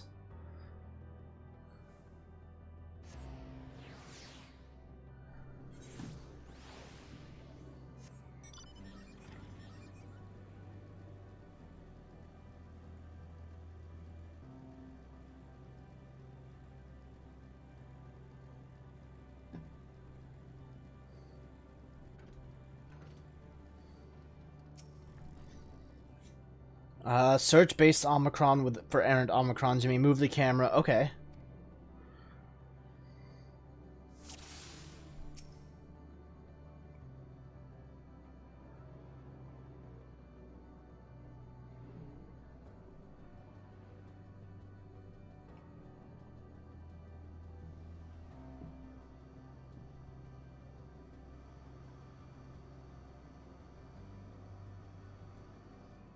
Errant Omicrons.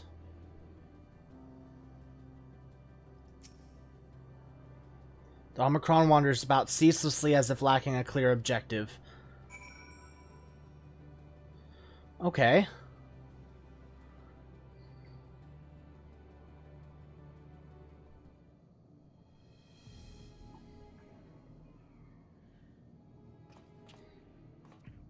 An Omicron wandering aimlessly. Where?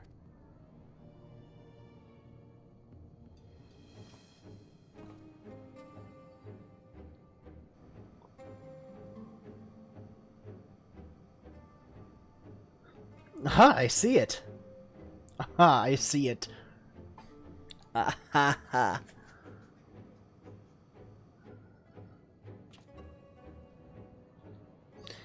It's left the base. Let's follow it.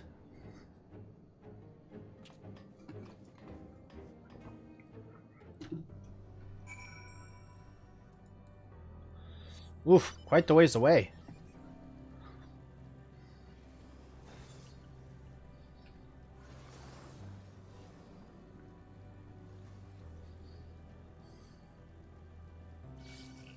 No thanks.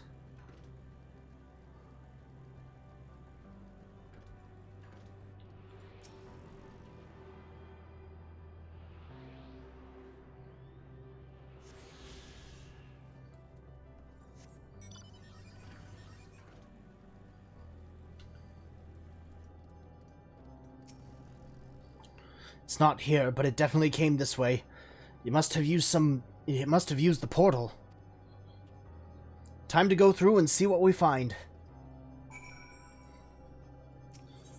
The fallow portal?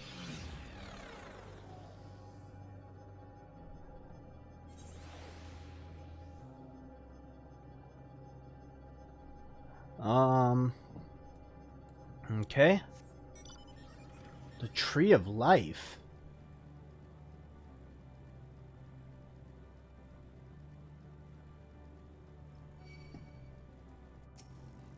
There we go. I was able to get in cutscene before the thing attacked me.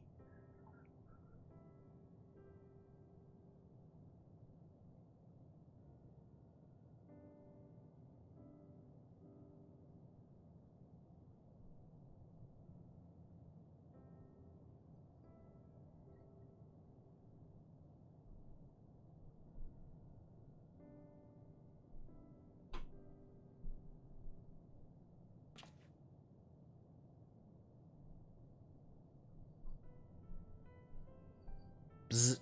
What is your query?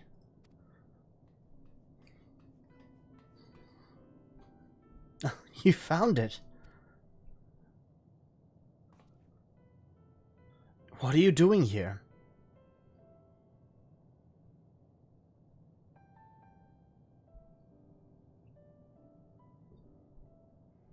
I am looking at the tree.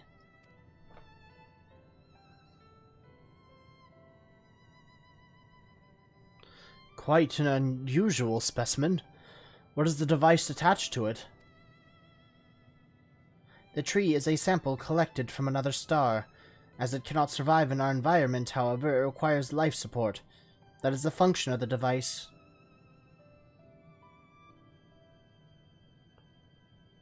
To go to such lengths to sustain it.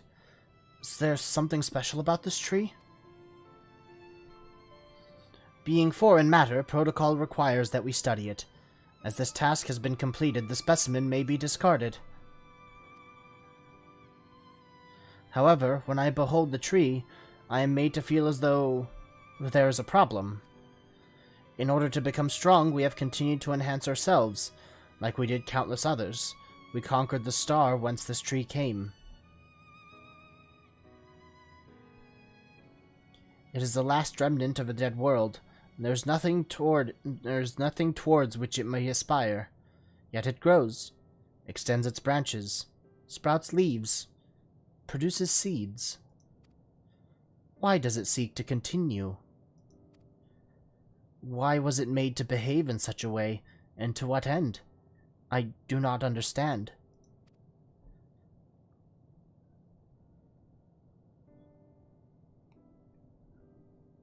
I see.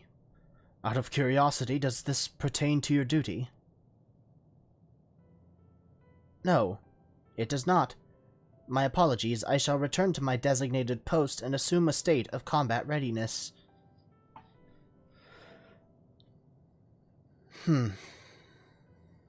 So, it was acting outside of orders. Perhaps it is simply a malfunctioning Omicron. These are by no means uncommon. But it may also be a unit possessed of the ability to make decisions. One not unlike Sir. I believe this bears further investigation.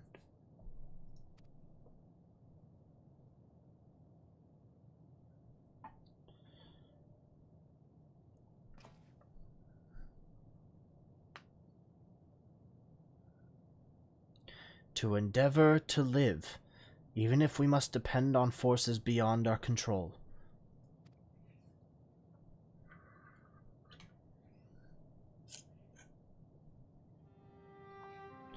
Tell me, Ira, one day when this adventure becomes a part of your epic, do you think I will be mentioned in it?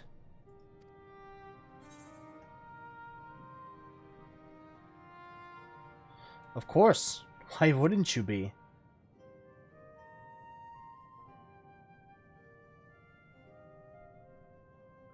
You truly think so? That would be a... Nay, I shouldn't say such things until the moment comes to pass. Never mind the embarrassment. Well, we had best get on with our task. Tracking down Sir and understanding the nature of the emotion which bars our way.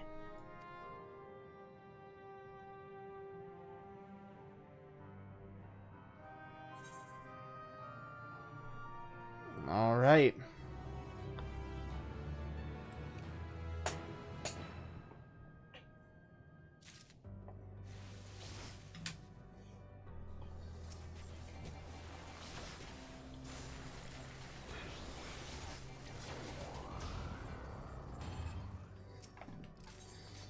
Hello, world. Grahatia is ready to take the next step. We should return to the outpost for now. The others will wish to hear about the errant Omicron.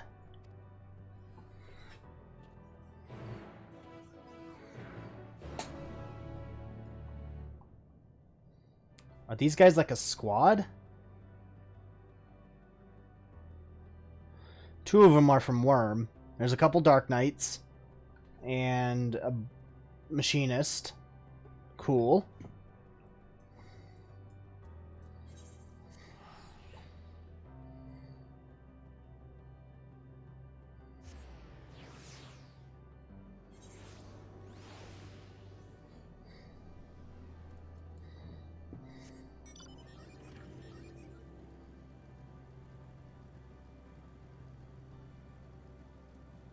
There we go. Graha says you found a suspicious Omicron.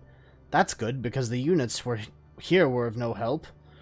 They all had the same thing to say about the Extended Operations Unit, that there's no way to arrange a direct meeting. Still, that served to prove that it's business as usual at the outpost. But enough about us. Tell me you learned something more useful.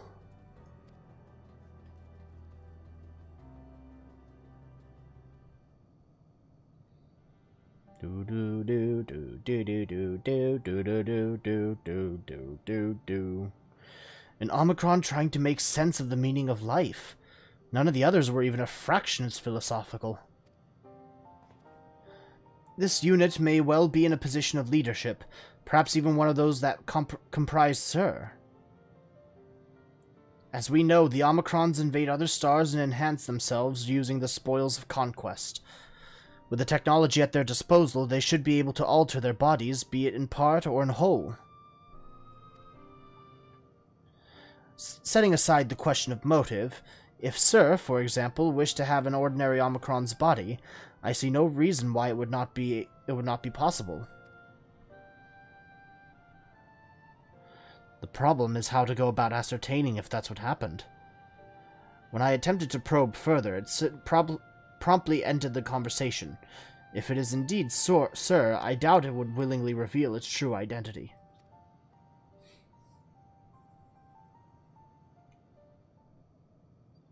Something's gonna happen. Someone's gonna have a revelation. There we go. I have an idea.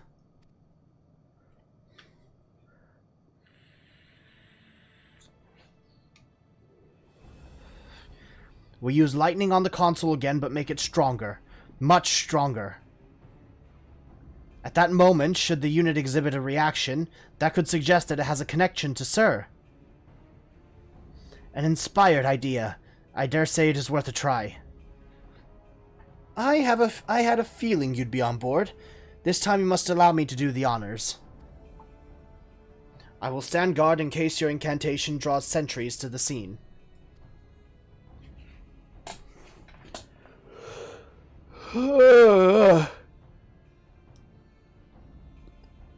For my part, then, I will approach our suspect and divert its attention.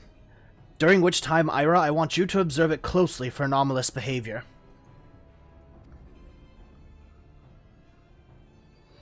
I should mention that, shortly before you returned, an Omicron appeared from the same direction. Rather than entering the outpost, however, it headed off toward the console. At first I assumed it was a unit on patrol, but perhaps... That could only be our errant Omicron. We must seek it out and begin our operation at once. Alright, Alphino and I will stand by at the console, and when it's time, I'll unleash a veritable storm.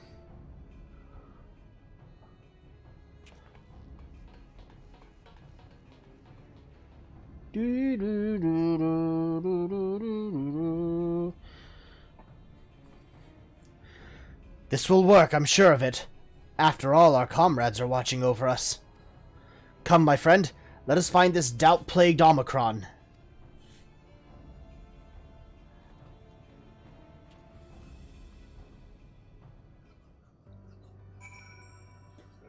I am going to go grab my coffee real quick. I'm not even going to put the Be Right Back sign up. It's just going to be a quick grab. Coffee, coffee, coffee. I want my coffee. Oh, coffee. Oh, no, no, no.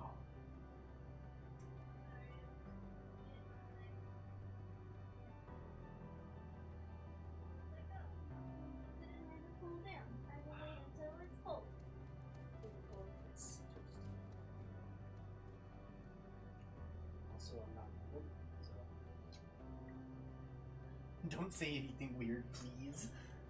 It is so tempting. Also, I told the main bad guy to suck my left tit, and I'm not sure where that came from.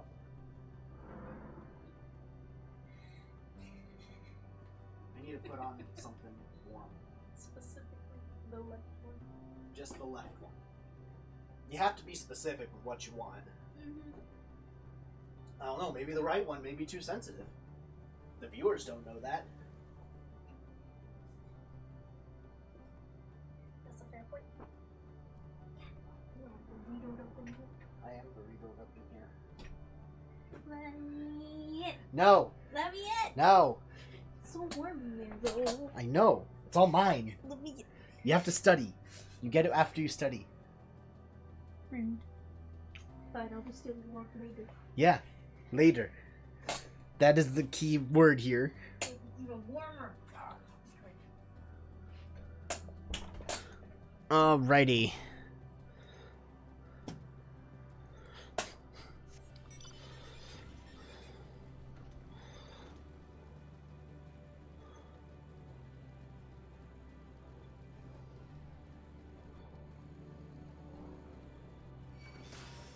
No, thank you. Ah, fuck, I can't jump over it. You are the one that was observing the tree, are you not? Full glad am I to find you again. I have a question for you, you see, about the device which sustains the tree. Provided it does not necessitate the disclosure of restricted information, very well. Gra's begun distracting the Omicron. Soon Alizé will strike the console with lightning. Observe M017 closely for anomalous behavior after Alizé has cast her spell. Cool.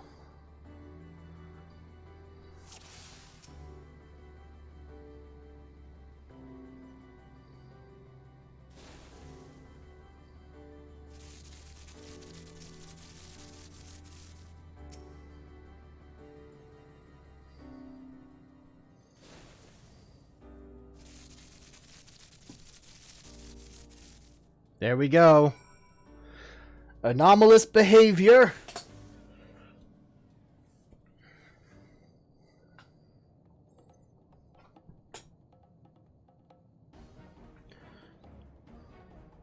An anomaly, you say? Performing diagnostic. Error confirmed. My connection to Central Command is suffering from intermittent failures. I must leave you at once and present myself for maintenance at the nearest facility. You will excuse me. No, I will not excuse you. What you need, my friend, isn't maintenance. It is to confront the truth. While we spoke, our comrade struck the console used to communicate with Sir. That is the cause of your anomaly. You are connected to Sir, aren't you?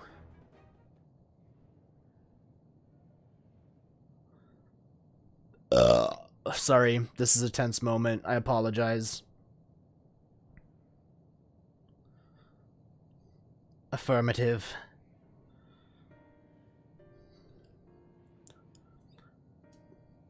To what end you sought to assert this fact, I do not know, but before we speak further, we must move away from the other units. I do not wish for them to know my true identity. Very well, our friends are at the console. Let us head there.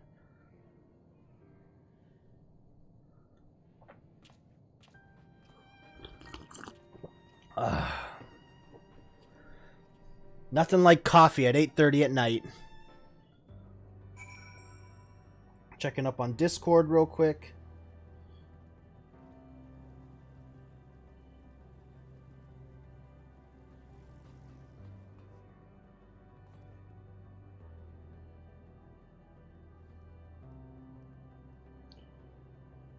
Everything seems to be in order.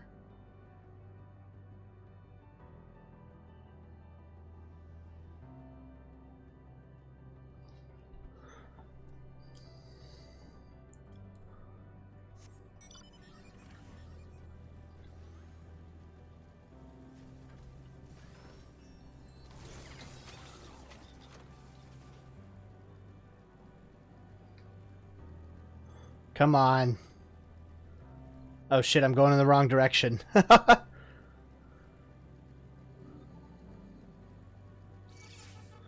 No, thanks.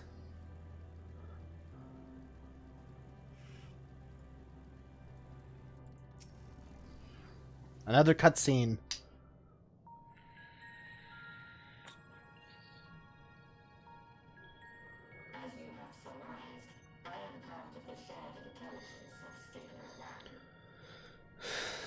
We knew that.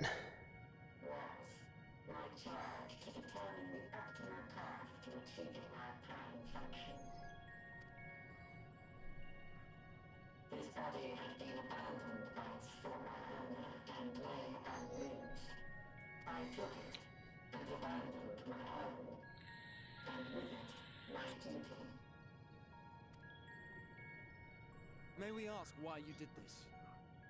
From what we gather, it seems to be a personal matter. Yeah.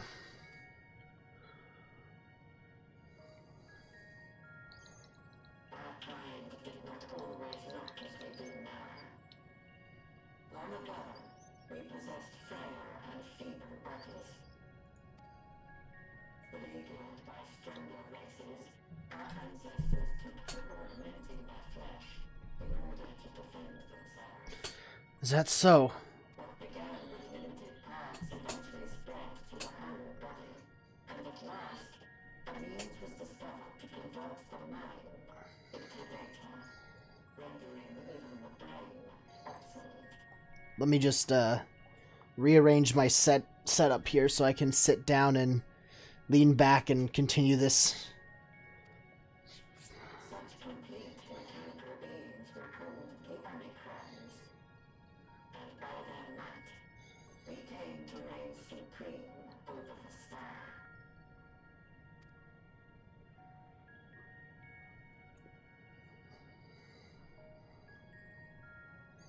But even then, we did not feel secure. For we knew that the universe was home to civilizations aside from our own. Civilizations that may be stronger still than us.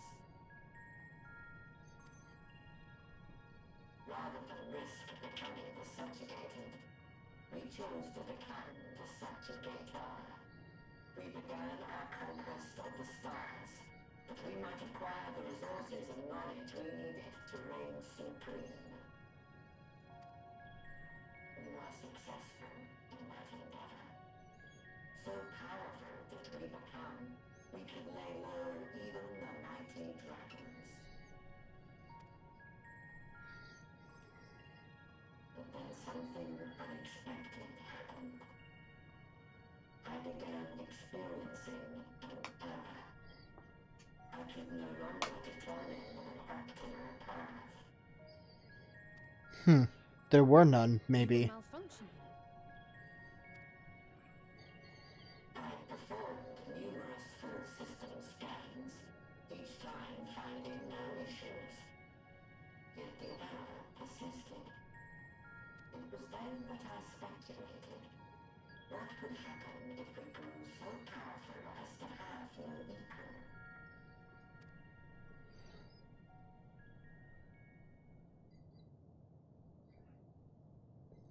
To become stronger was essential to our existence. Our every action has been in service to this objective. But if nothing lies beyond this, can it be truly said that it was essential? Have we been engaging only in wanton destruction?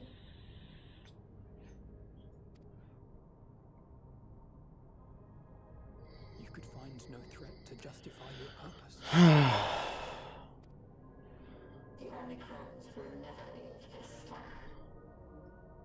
They will stand by until their reserves of energy is spent, for I have no path to offer them.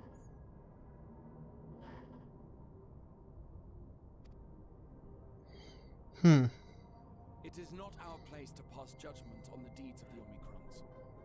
But surely, this does not have to spell the end of your people. With your power and knowledge, the possibilities are endless. Why not seek out a new purpose?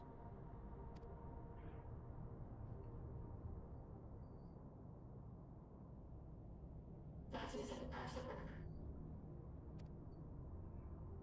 In the beginning, we had a higher purpose than our pursuit of power. But we lost sight of it when we so irrevocably altered our fundamental forms. When we cast aside our flesh, so too did we cast aside all that defined us. Nothing remains of who we once were. I have no aspirations. No longer can I dream. The vital spark is lost. rest amidst circuitry and code and commands. Hmm.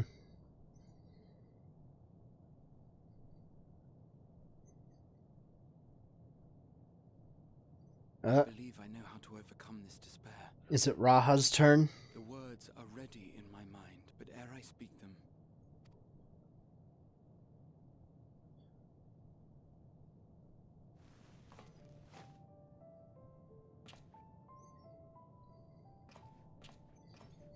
I want you to make me a promise.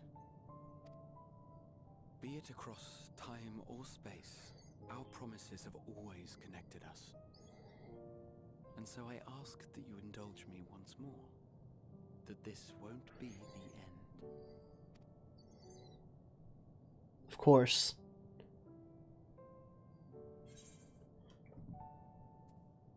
You say it, I'll do it. Mm-hmm. Da, da, da. Do, do, do. Is that so? Mm-hmm. In that case, I won't hold back. You give it your best shot, Raha.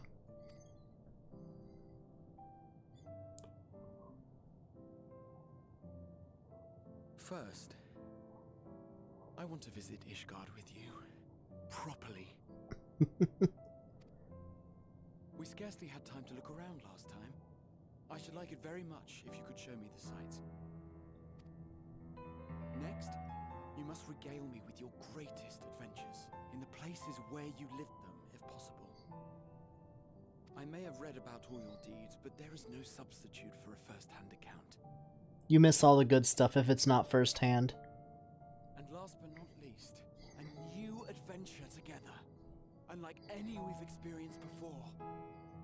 We'll travel the lands, cross the seas, and take to the skies upon the eternal wind, and it will be marvelous. It will.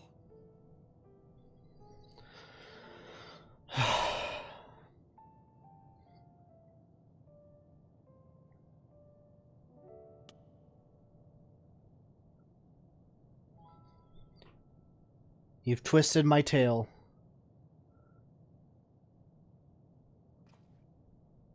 If you would humor me a moment, when we awaken each morning, how can we prove that we're the same individual who retired the night before? Through the remembrance of past events, we might say. We have our memories, yet there are times when we forget or recall incorrectly. What of our bodies, then? It is the same one, we might say, yet technically speaking, as living beings, our bodies are constantly changing. It will never be as it was at an earlier point in time. Our souls are no more immutable. On our star, people are known to inherit the souls of others, yet they are decidedly different beings. For my part, I've subjected my totality to much and more. I've made my body into an extension of a tower, blended my soul and memories with those of another self. And each time I would ask myself, what is it that makes me, me? Were you able to determine an answer?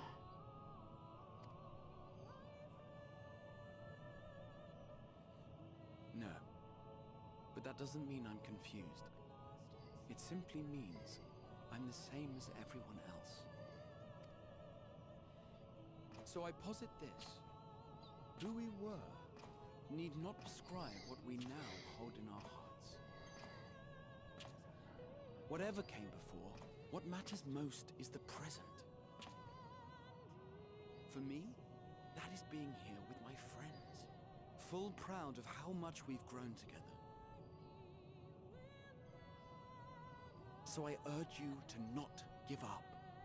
Heed your heart's desire, and hope that the future you long for shall be realized.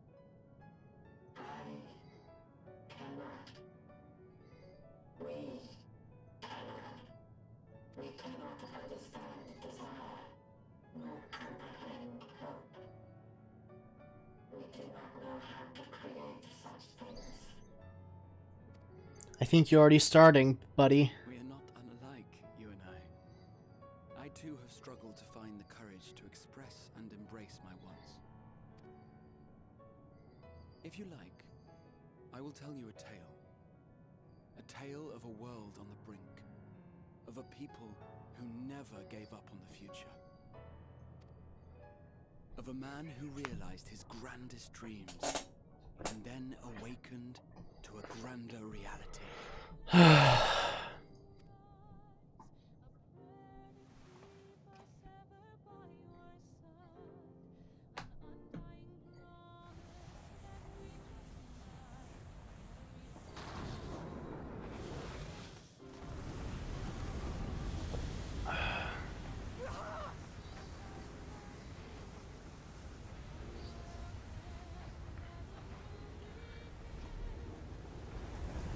We'll have that adventure together, buddy. They'll be back.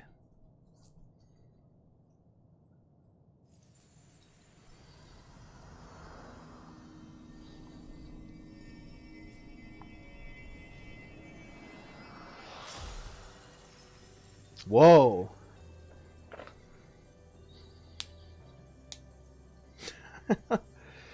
Graha, and you and your blue crystals.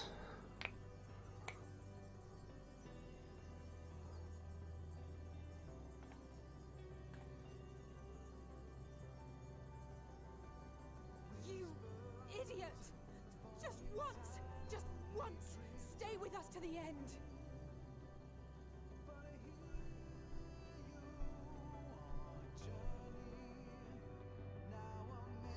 The song's complete.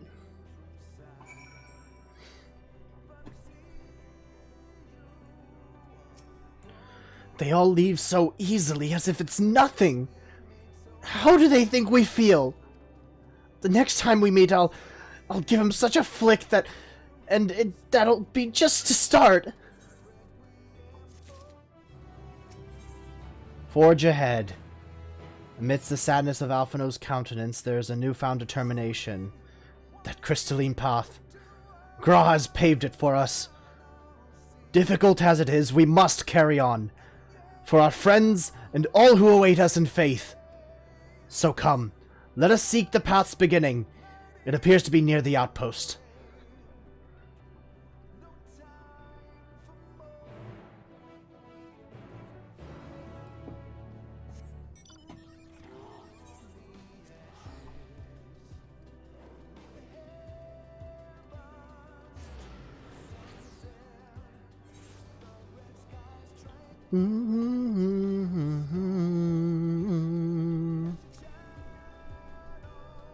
Look, Ira. A portal has opened. It will surely deliver us true. It must.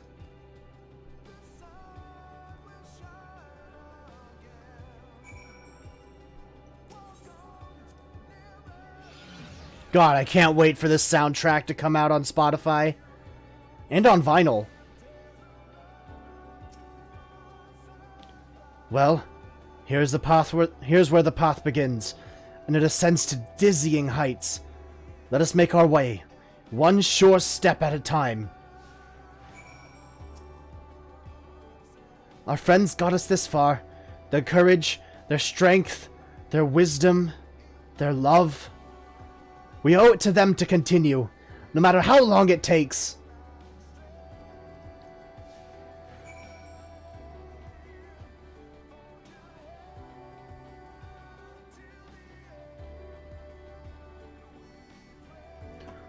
Oh shit, are we off the map?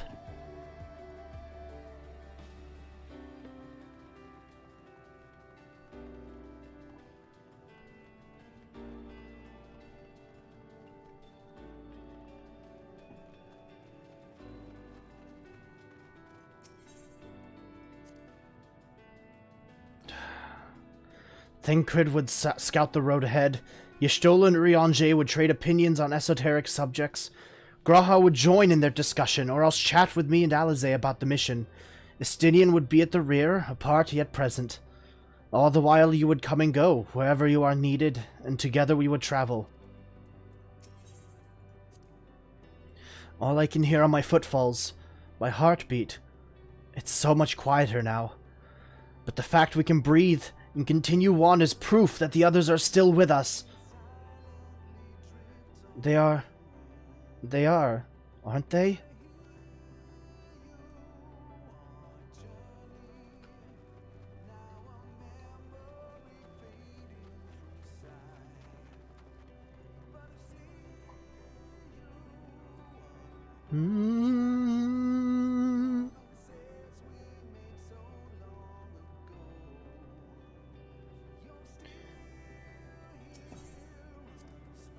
The portal is barely visible from up here. Truly, we've come far. Much farther than would have been possible had we kept chasing perfect ideals as we did in the past. It is because we have known failure and frustration that we have learned and grown from them, that Hydaelyn has entrusted us with this mission, with the fate of the very star. It's all a dream, isn't it? A long, elaborate dream. Any moment now I'll wake up in my bed, still a student, grandfather alive. I'd go on about my day, relieved as the fragments of that other life fade away. And that would be happiness, wouldn't it? That none of it... No. No, I won't give up these experiences. Good and bad, they are mine. They are me.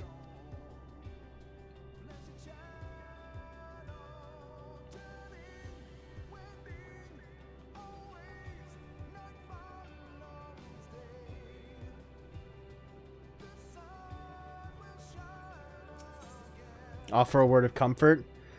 Rest assured I am fine, but thank you for your concern. What of yourself? Though we can't afford to be too leisurely, neither need we rush unduly. We've crossed an impossible distance to stand where we are now, and we're but a few steps away from journey's end. It will be over before we know it. Me? Oh, I still have plenty of legs left in me, don't you worry. It's you I'm worried about.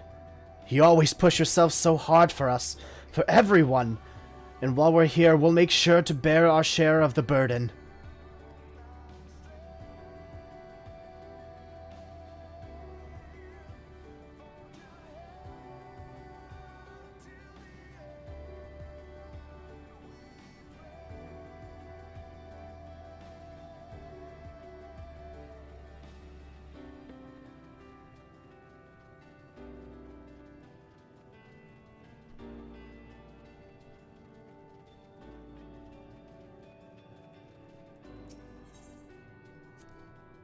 Well, this is it. The end of the path, and the beginning of whatever awaits. There will be greater hardships. We may be made to feel powerless. Yet come what may, let us have no regrets. No, let us have pride in what we have achieved. In what we achieved, and how it changed us for the better. That's worth fighting for, and dying for, as they did. There are some structures up ahead. Still a ways to go before we reach the dead sun. Given all this, I know how naive it must sound to hope it all works out somehow. Still, you'll forgive me if I wish for it all the same. And for you most of all. Not that you of all people need it, it's just... After all the help you've given me, for once I want to be the one to help you.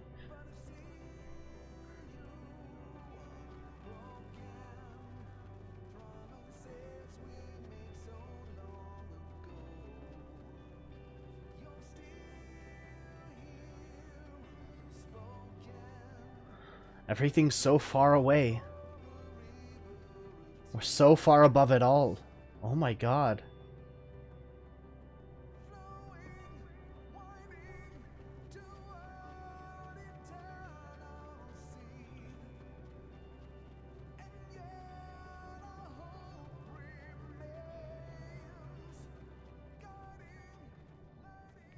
The necropolis.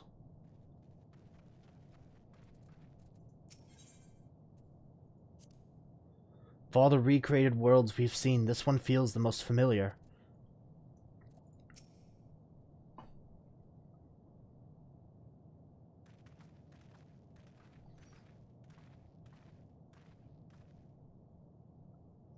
This is almost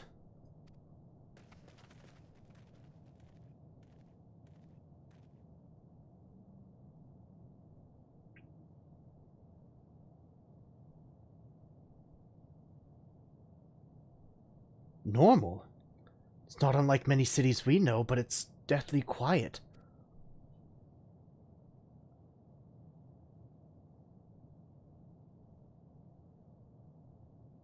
Mayhap the inhabitants are within the buildings, or invisible to our senses. Wrong on both accounts. There's simply no one here. Meteon? Meteon!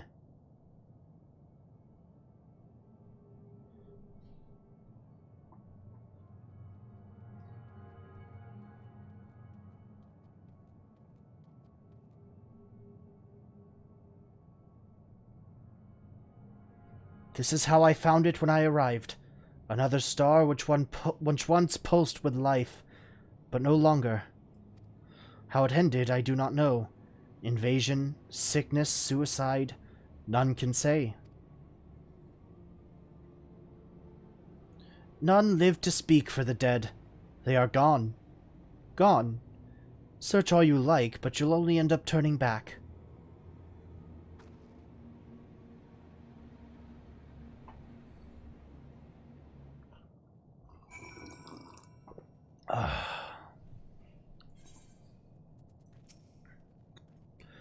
If there's no one here, then neither should there be a motion to bar our way.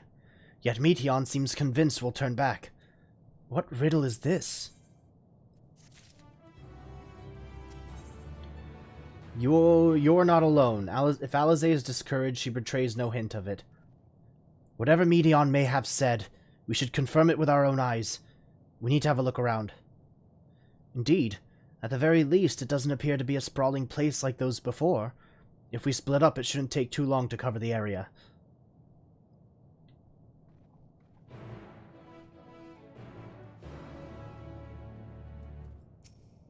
You think you've caught me? This form is barely a drop from the ocean that swells within the dead sun. Even so, I could easily unmake you. You are only still alive because of your comrades, but they cannot protect you forever. Until they fade away, I'll satisfy myself with watching you try and fail to find a way out of this lifeless place.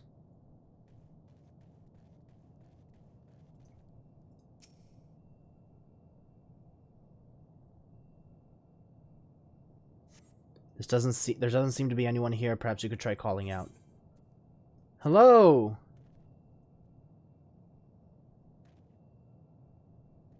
If anyone has heard you, they do not respond.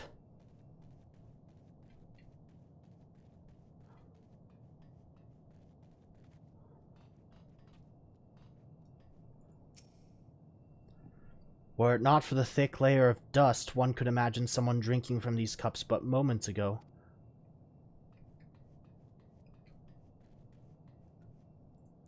Tree-like object. This object resembles a tree and appears to have been fashioned from a stone-like material. Erected in a place of an actual tree, or to serve some other purpose. Perhaps regardless, there is no one left to explain to tell the story.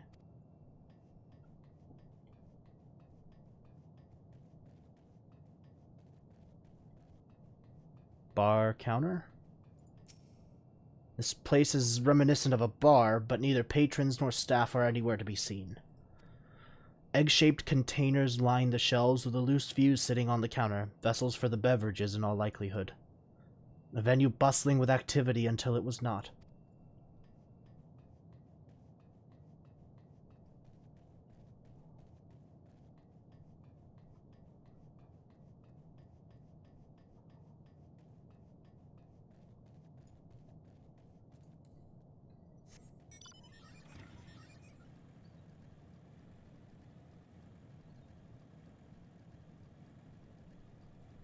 Oh, there's one over there.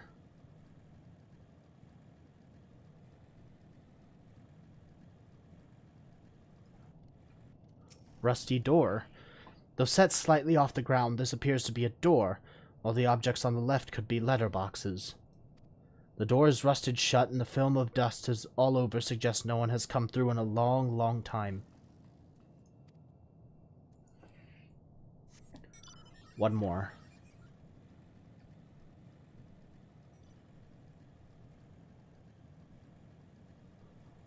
Crossroads of some kind?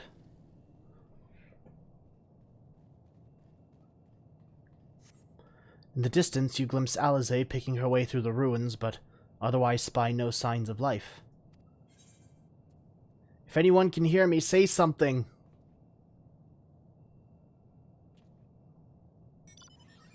Your call echoes faintly before being swallowed by the silence.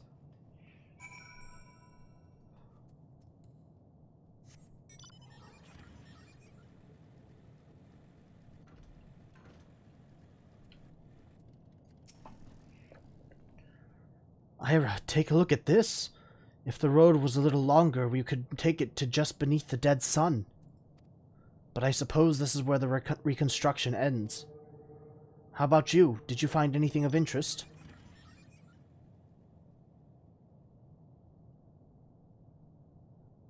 I see. I noticed the same things. Cups left upon tables, chairs out of place. I don't know what happened here, but I do know I don't want to be alone anymore. We've searched enough for now. Let's find Alphino and compare what we've learned.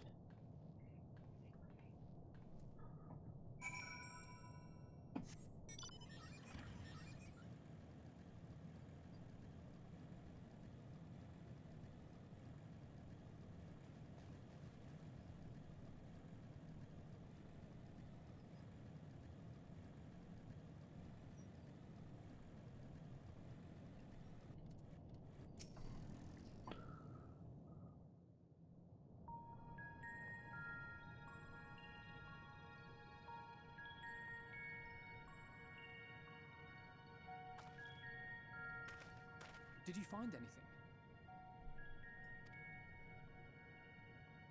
No. This place is completely deserted. And I can't see how we're supposed to move on from here. Me neither. Neither can I. It's quite the quandary. There are no denizens to bar our path, yet there is no way forward. Except for us? For another mystery, we did find signs of very recent life. You'd swear everyone just vanished into thin air.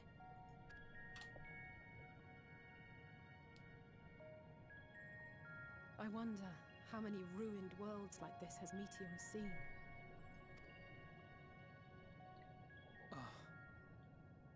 Could it be? Yes. Yes, I believe I may have puzzled this out. Despite how it appears, it's no different this time. There is someone here who has wished for this ruin.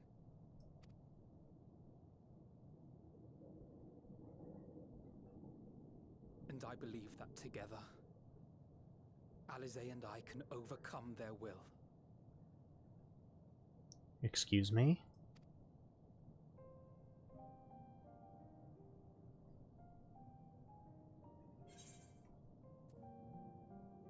Stop. Not another word.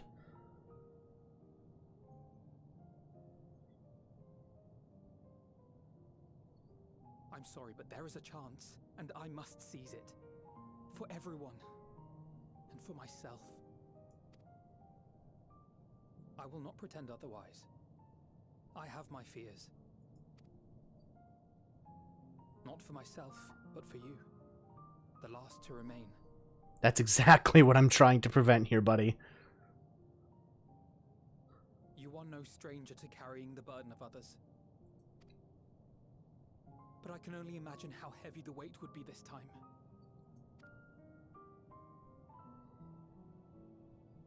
As your friend, I cannot bear the thought of making you suffer so.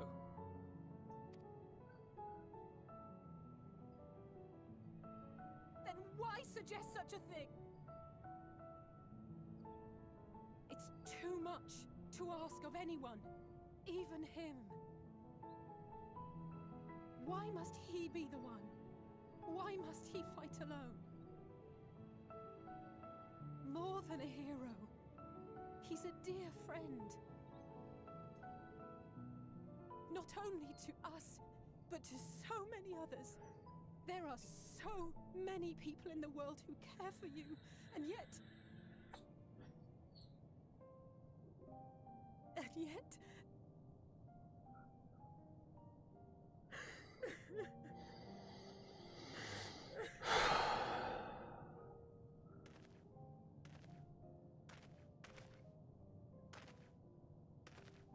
Alize, I have an idea. Given the nature of this realm, it may be possible to do more than unbar our friend's path. We might also pave him a new one.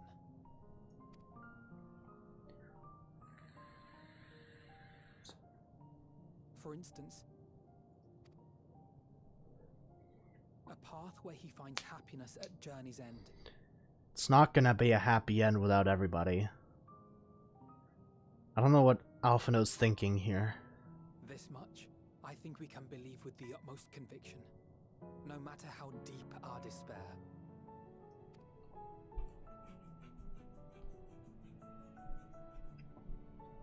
So please, believe in us too, and press on.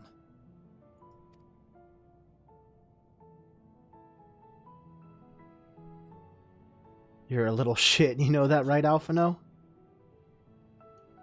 You're a little shit, and I'm gonna miss you. What are you? If the plan's decided, then let's not dally.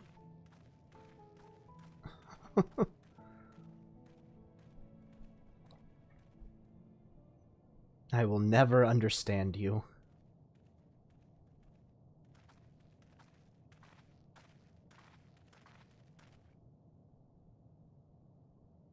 Ah, there you are. It was as I said, was it not?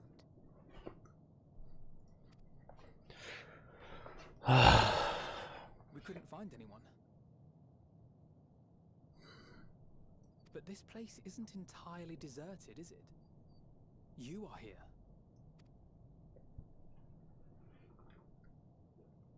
You sought out a star of promise and found a ruined husk. Like us, you explored the devastation. Like us, you were stricken. Horrified by the thought that so many lives could be snuffed out as if they were worth nothing. And the thought that you would have to bear the terrible tidings to Hermes. That which you saw and felt, you shared with your sisters. As did they share their own grim findings with you. Overcome by the pervasive despair of these stars, some of you inadvertently ushered their peoples to their ends. Knowing the horrors you know, anyone would feel the same. They would fear what lies ahead and struggle to move forward. Fear. I had forgotten that such a thing existed. So focused have I been on shepherding despair. If you can remember, then you can still face and overcome your own fear.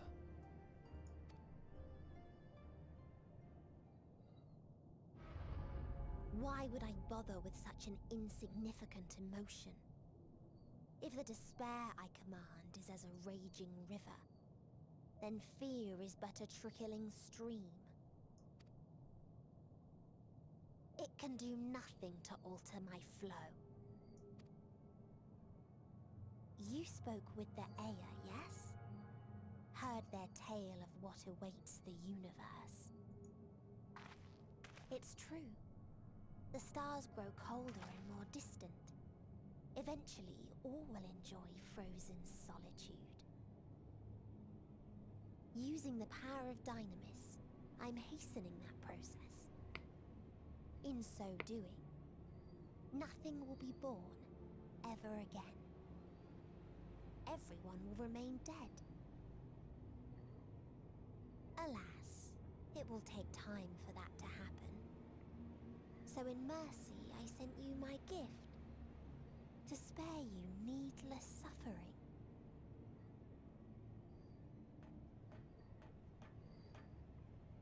Don't worry.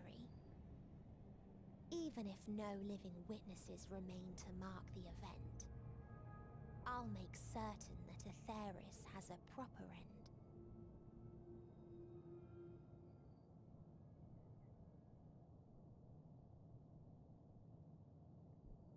For all the power you wield, you're more fearful than the familiar you used to be. That Meteion feared simply to move forward.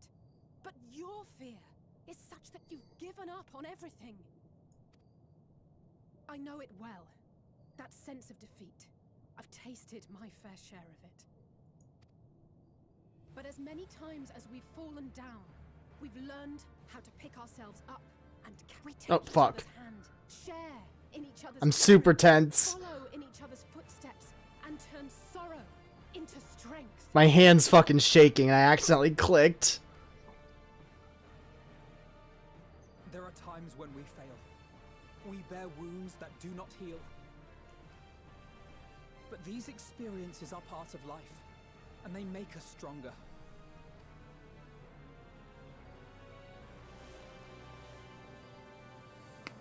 We rise, fall, and rise again.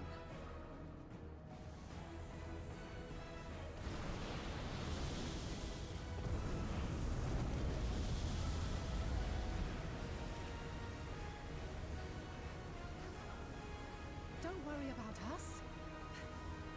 You must take the next step, and all the rest after that.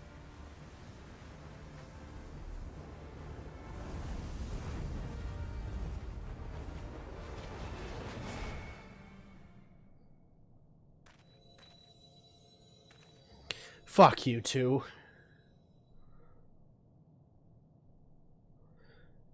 That's it. I'm getting everyone back.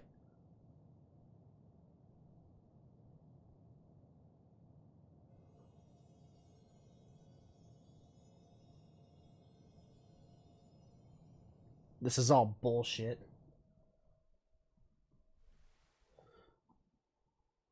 Early and old Charlian.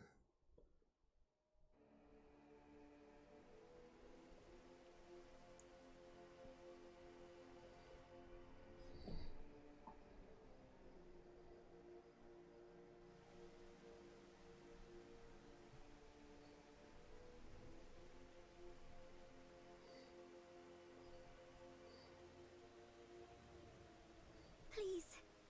Please. Oh, please let them all be safe.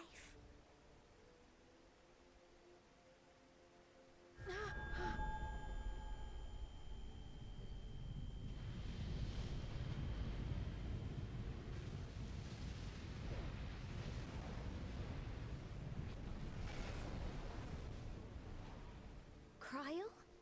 Are you all right?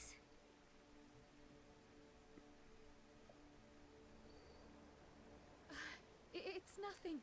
Just a headache. Tataru will know that's bullshit. They'll be fine. I know they will.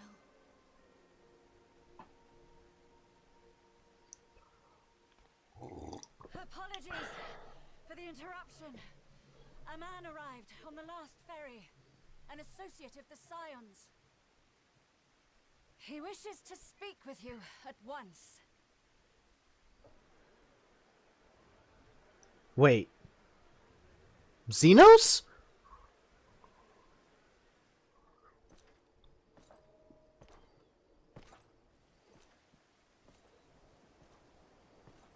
It's gotta be Xenos. What the fuck is Xenos doing? What is that bitch doing? He doesn't need to stick his bullshit L'Oreal ass hair into this shit.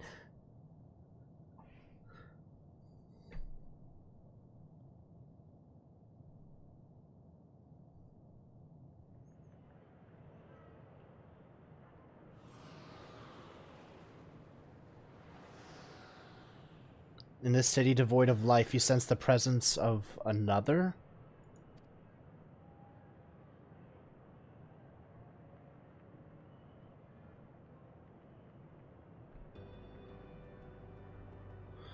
The sorrow of a thousand worlds weigh heavy, and yet you can walk on.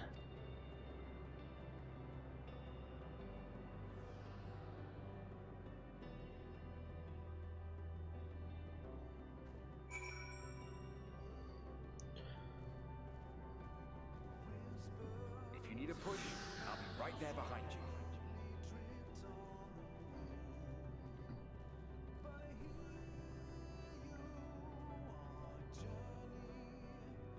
Do not despair. You are not without allies.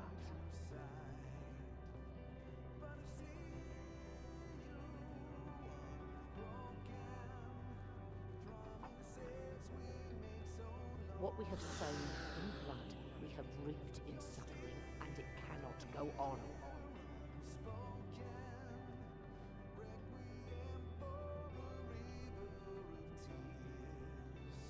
Upon the souls of they who have sacrificed themselves to pave the way for peace, we will never abandon our cause.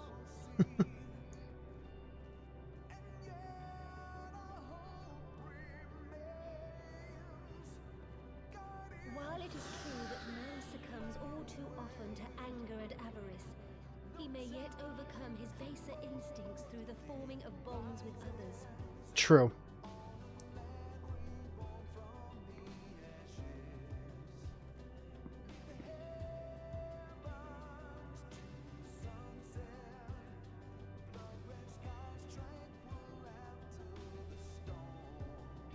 Such victories are rarely won without sacrifice, but the prize is worth the price. I'm fucking speechless. And we for our part are glad indeed to be able to welcome friends both old and new. Like, this shit is hitting really hard. You may be sure we will have ample cause to shed them, be they for joy or despair. Oh shit. I just, like, while I was walking, I hovered over this and not really looked at it. Our status effect is Endwalker, walking alone onto journey's end, the burden weighing heavy. From tragedy and sacrifice, we rise to greet a new dawn.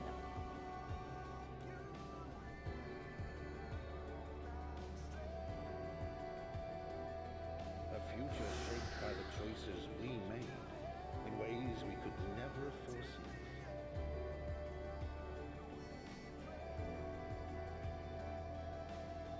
Yet miracles do happen, so let us pray and will our friends home.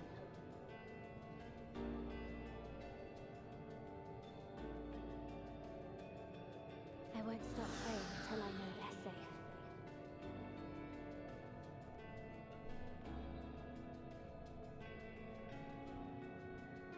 Strong art thou, mortal.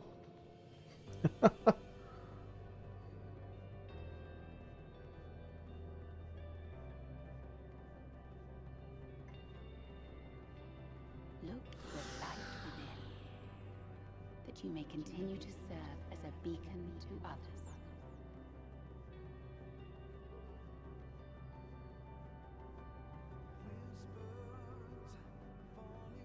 Let's finish this.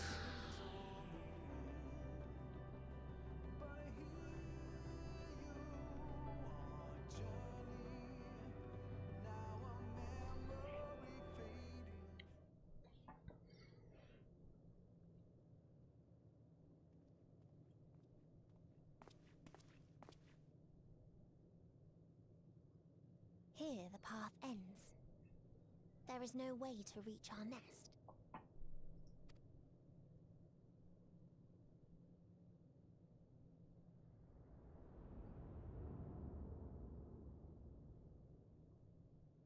I told you.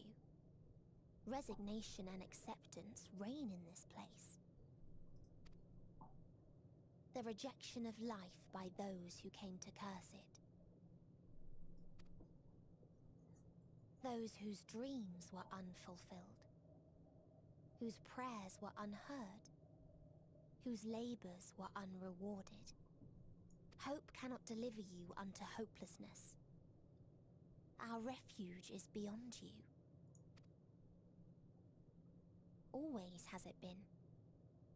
Such is the nature of this place.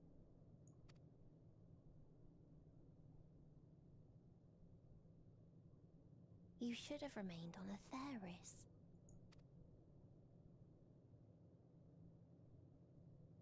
Struggle will avail you not, nor will it grant your comrades peace. Come, let me relieve you of your burden. You've suffered enough.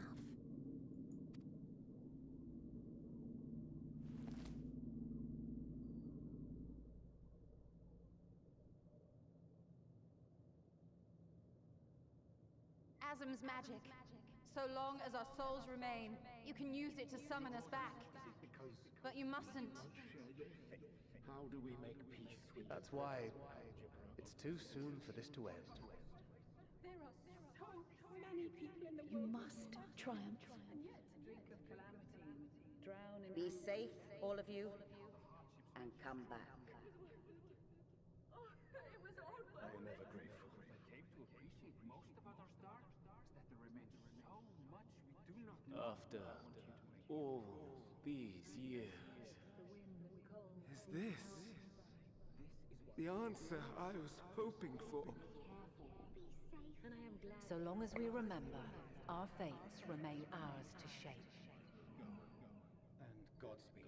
Perhaps when our time comes to return to the star, we shall remember these few days we have lost.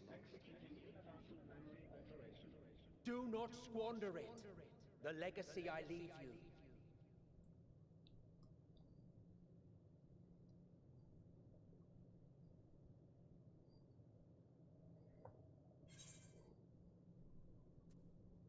I won't forsake our cause.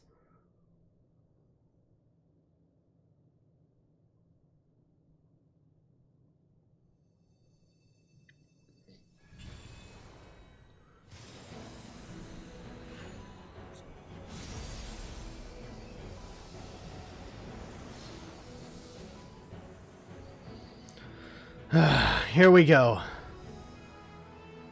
Hi, Ladeus, Emmett Selk. Good to see you two again. I bid them remember, but all this time I'm the one who had forgotten. A right fool you've made of me, Hermes. And to add insult to injury, I've been denied a sound rest, forced to watch this clamorous show. Oh, come now. It's been a gripping tale. Unbreakable bonds and noble sacrifice, sprinkled with moments of levity to counterbalance the pathos. It's got it all. I, for one, would have been perfectly content to watch enraptured from the stalls. But you've got a part to play now. But I won't say no to a bit part. What are you? Half-faded souls of the dead. Isn't it painfully obvious? Worry not. We haven't the power to defeat you, nor is it our duty to do so. Not anymore. That being said, we do have a score to settle. So here I am, Vinar. I suppose you needed me to tie it all together, these frayed threads of our history. But knowing you, I suspect there's a joke in it too. Oh yes, I can imagine you gloating over my forgetfulness. Remember us, bullshit. I might assume you had left room for the possibility of this outcome. Even so, you'll get no applause from me. A single gesture will not lighten the burden I've had to bear. Still, you must be commended. Our methods would not have brought mankind this far. And so, as a show of respect to the last of us, I make this declaration.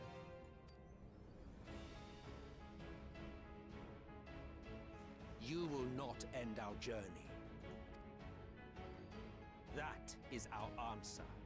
The answer of all lives of Atheris, past and present. Good way to cap it all off, Emmett Selk. Great one-liner.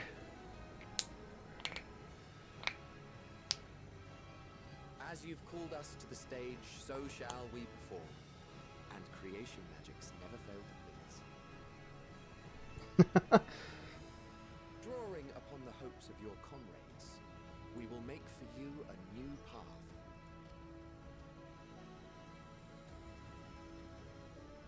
What form said path takes depends on you.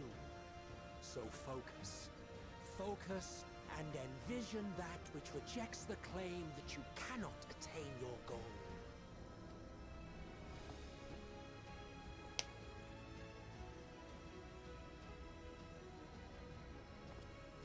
Ours is the wisdom to weave the fabric of reality. Ours is the power to create.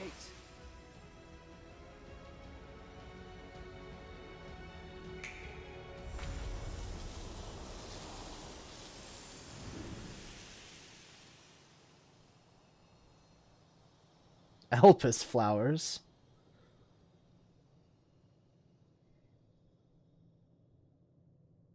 Meteor, though I gave you these wings to soar the heavens, I did not teach you how to walk the earth. So loath was I to bind another living being. In the course of your long journey, you will learn from those you meet. Learn to walk, and run, and so much more. A flower.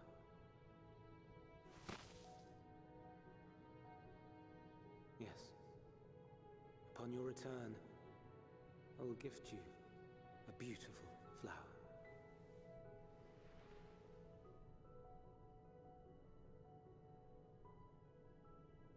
These Elpis blooms serve as proof that this realm is not utterly devoid of hope. No more can you deny its power. No more is yours the dominion of despair.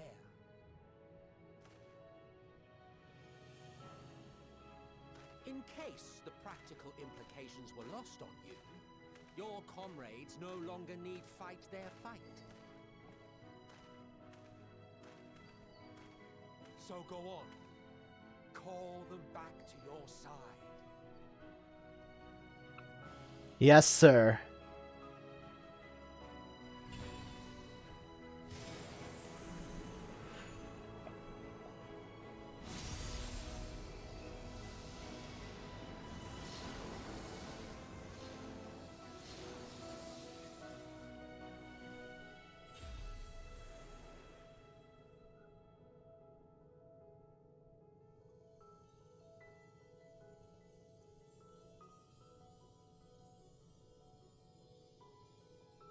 May you ever walk in the light.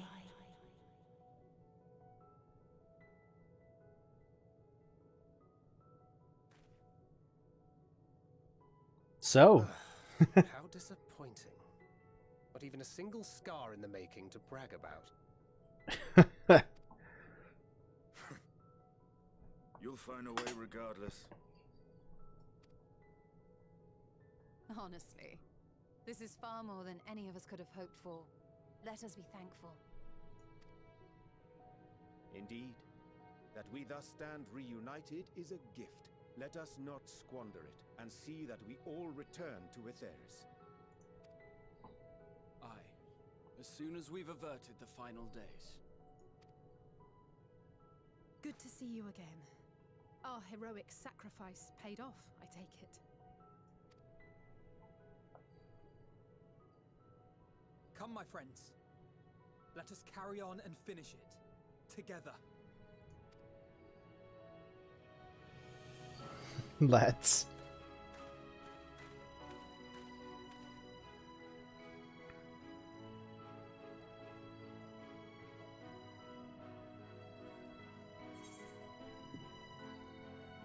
Come with us, Medion.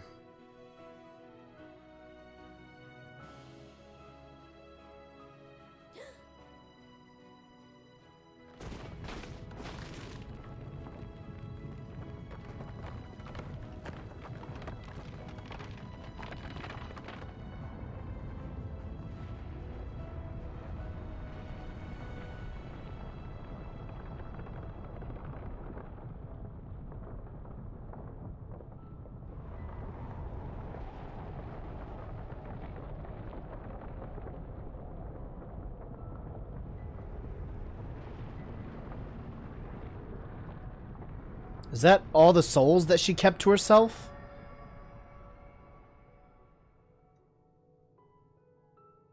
Can you hear me?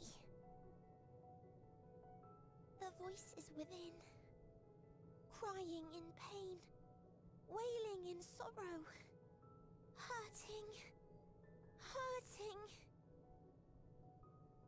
End it. Silence it. Silence our song of oblivion.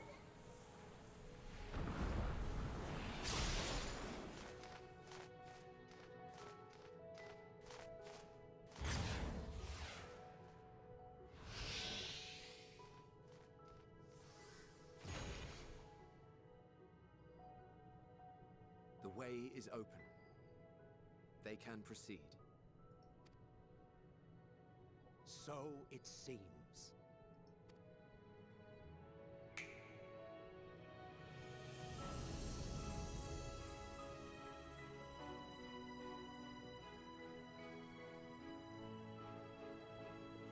You're leaving? Of course. The encore is finished, and I will not suffer myself to live again by Heideling's magic. But more than that, the future you seek is not the past we loved. That is why we fought, and why I lost. But though you defeated me, my ideals are inviolate, invincible.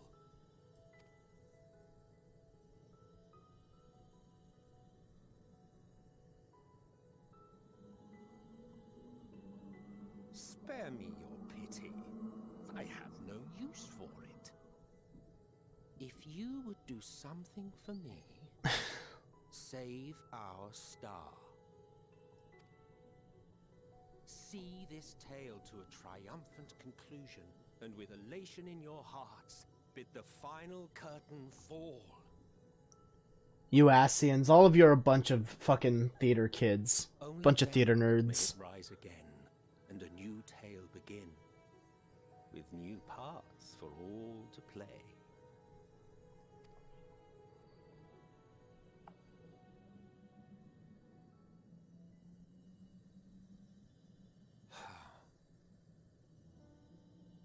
Tell me, have you been to the ruins beneath the waters of the Bounty?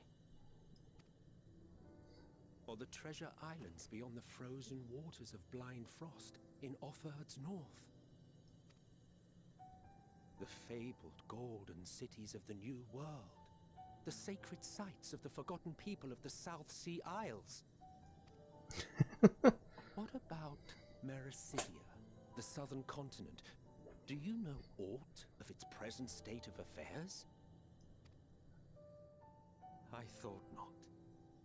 Even of your little Eorzea, you know precious little. The true identities of the 12, for instance. Oh, shit. All of which is to say, expand your horizons, go forth and seek discovery. Some of the civilizations in the reflections will surprise you.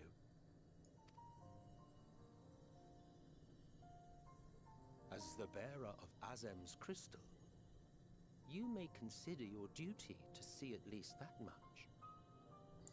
Well, we know what's coming up next. I certainly did.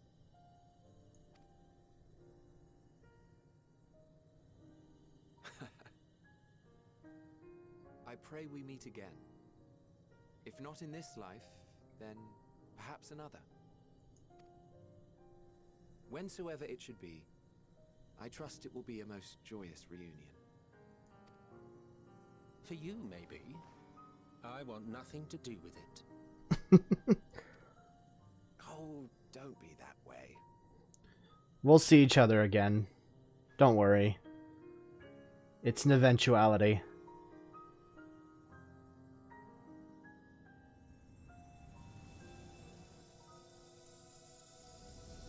I'll miss you guys.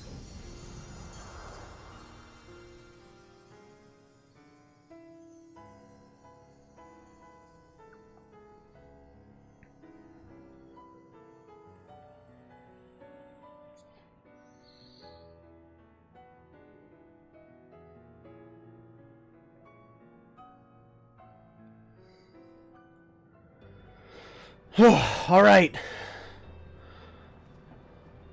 I'm going to go use the bathroom real quick. But Jesus Christ, am I excited to see what's coming up. Alright, I will be right back.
Hello, hello, hello. I am back, and I am ready to go.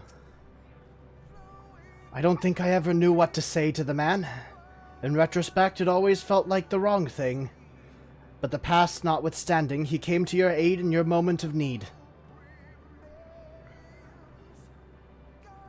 We are here, and we will not squander this chance he has given us. We will see this tale to a triumphant conclusion and bid the final curtain fall.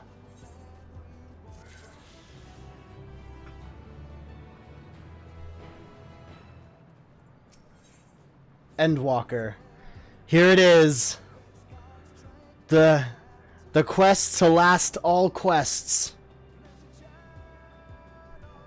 We're finally fucking here.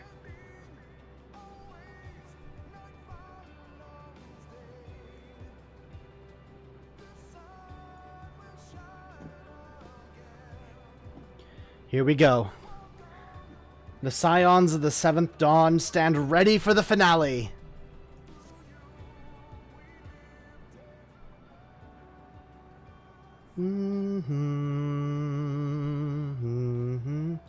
Are you ready, Ira?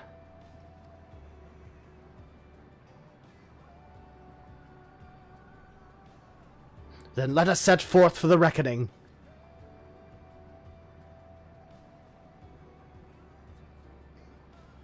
We're all here.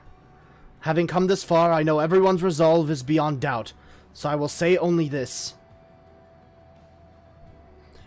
Within that dead sun swirls the emotions that Meteon has hoarded, the emotions of innumerable souls who strove for happiness but failed. As it was with the denizens of Ultima Thule that barred our way, it is not for us to rebuke and admonish. 'Twas not by passing judgment on the tragic legacies of others that we arrived at this moment. Rather, it was by opening our hearts to their despair, by understanding and acknowledging their fates, while still refusing to share in them ourselves, to hold fast to hope, not in ignorance, but by choice. Should you struggle to do so, I am here to help, as you have all helped me.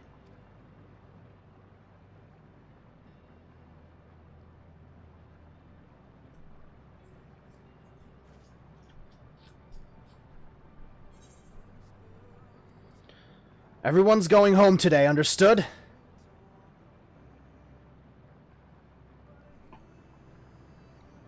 Aye.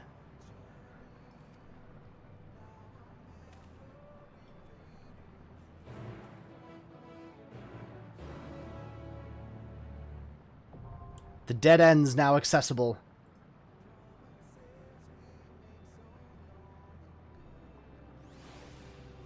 Still here.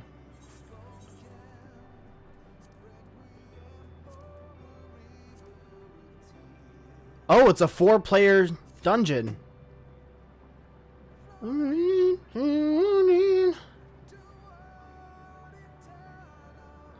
How far down does this trail of flowers go? Oh, just to the surrounding areas. Okay.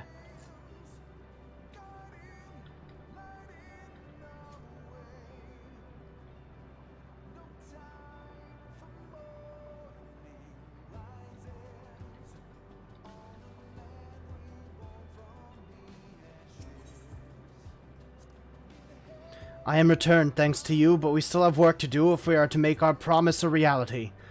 Having you show me the sights of Ishgard, then regaling me your greatest adventures, then embarking on a new adventure together. For these things and more I will fight. What?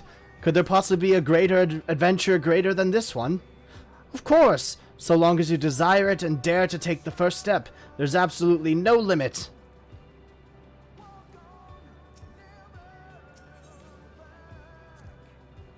Just so you know, Ira, I won't try to keep up with you in the upcoming battle. No, I mean to surpass you.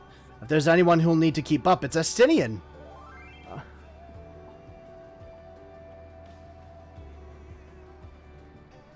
Maintenance is in 7 minutes.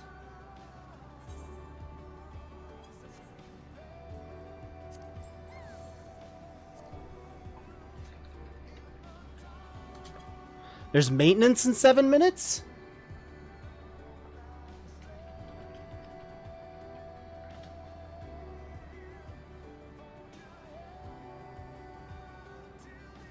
What? Oh, fuck you!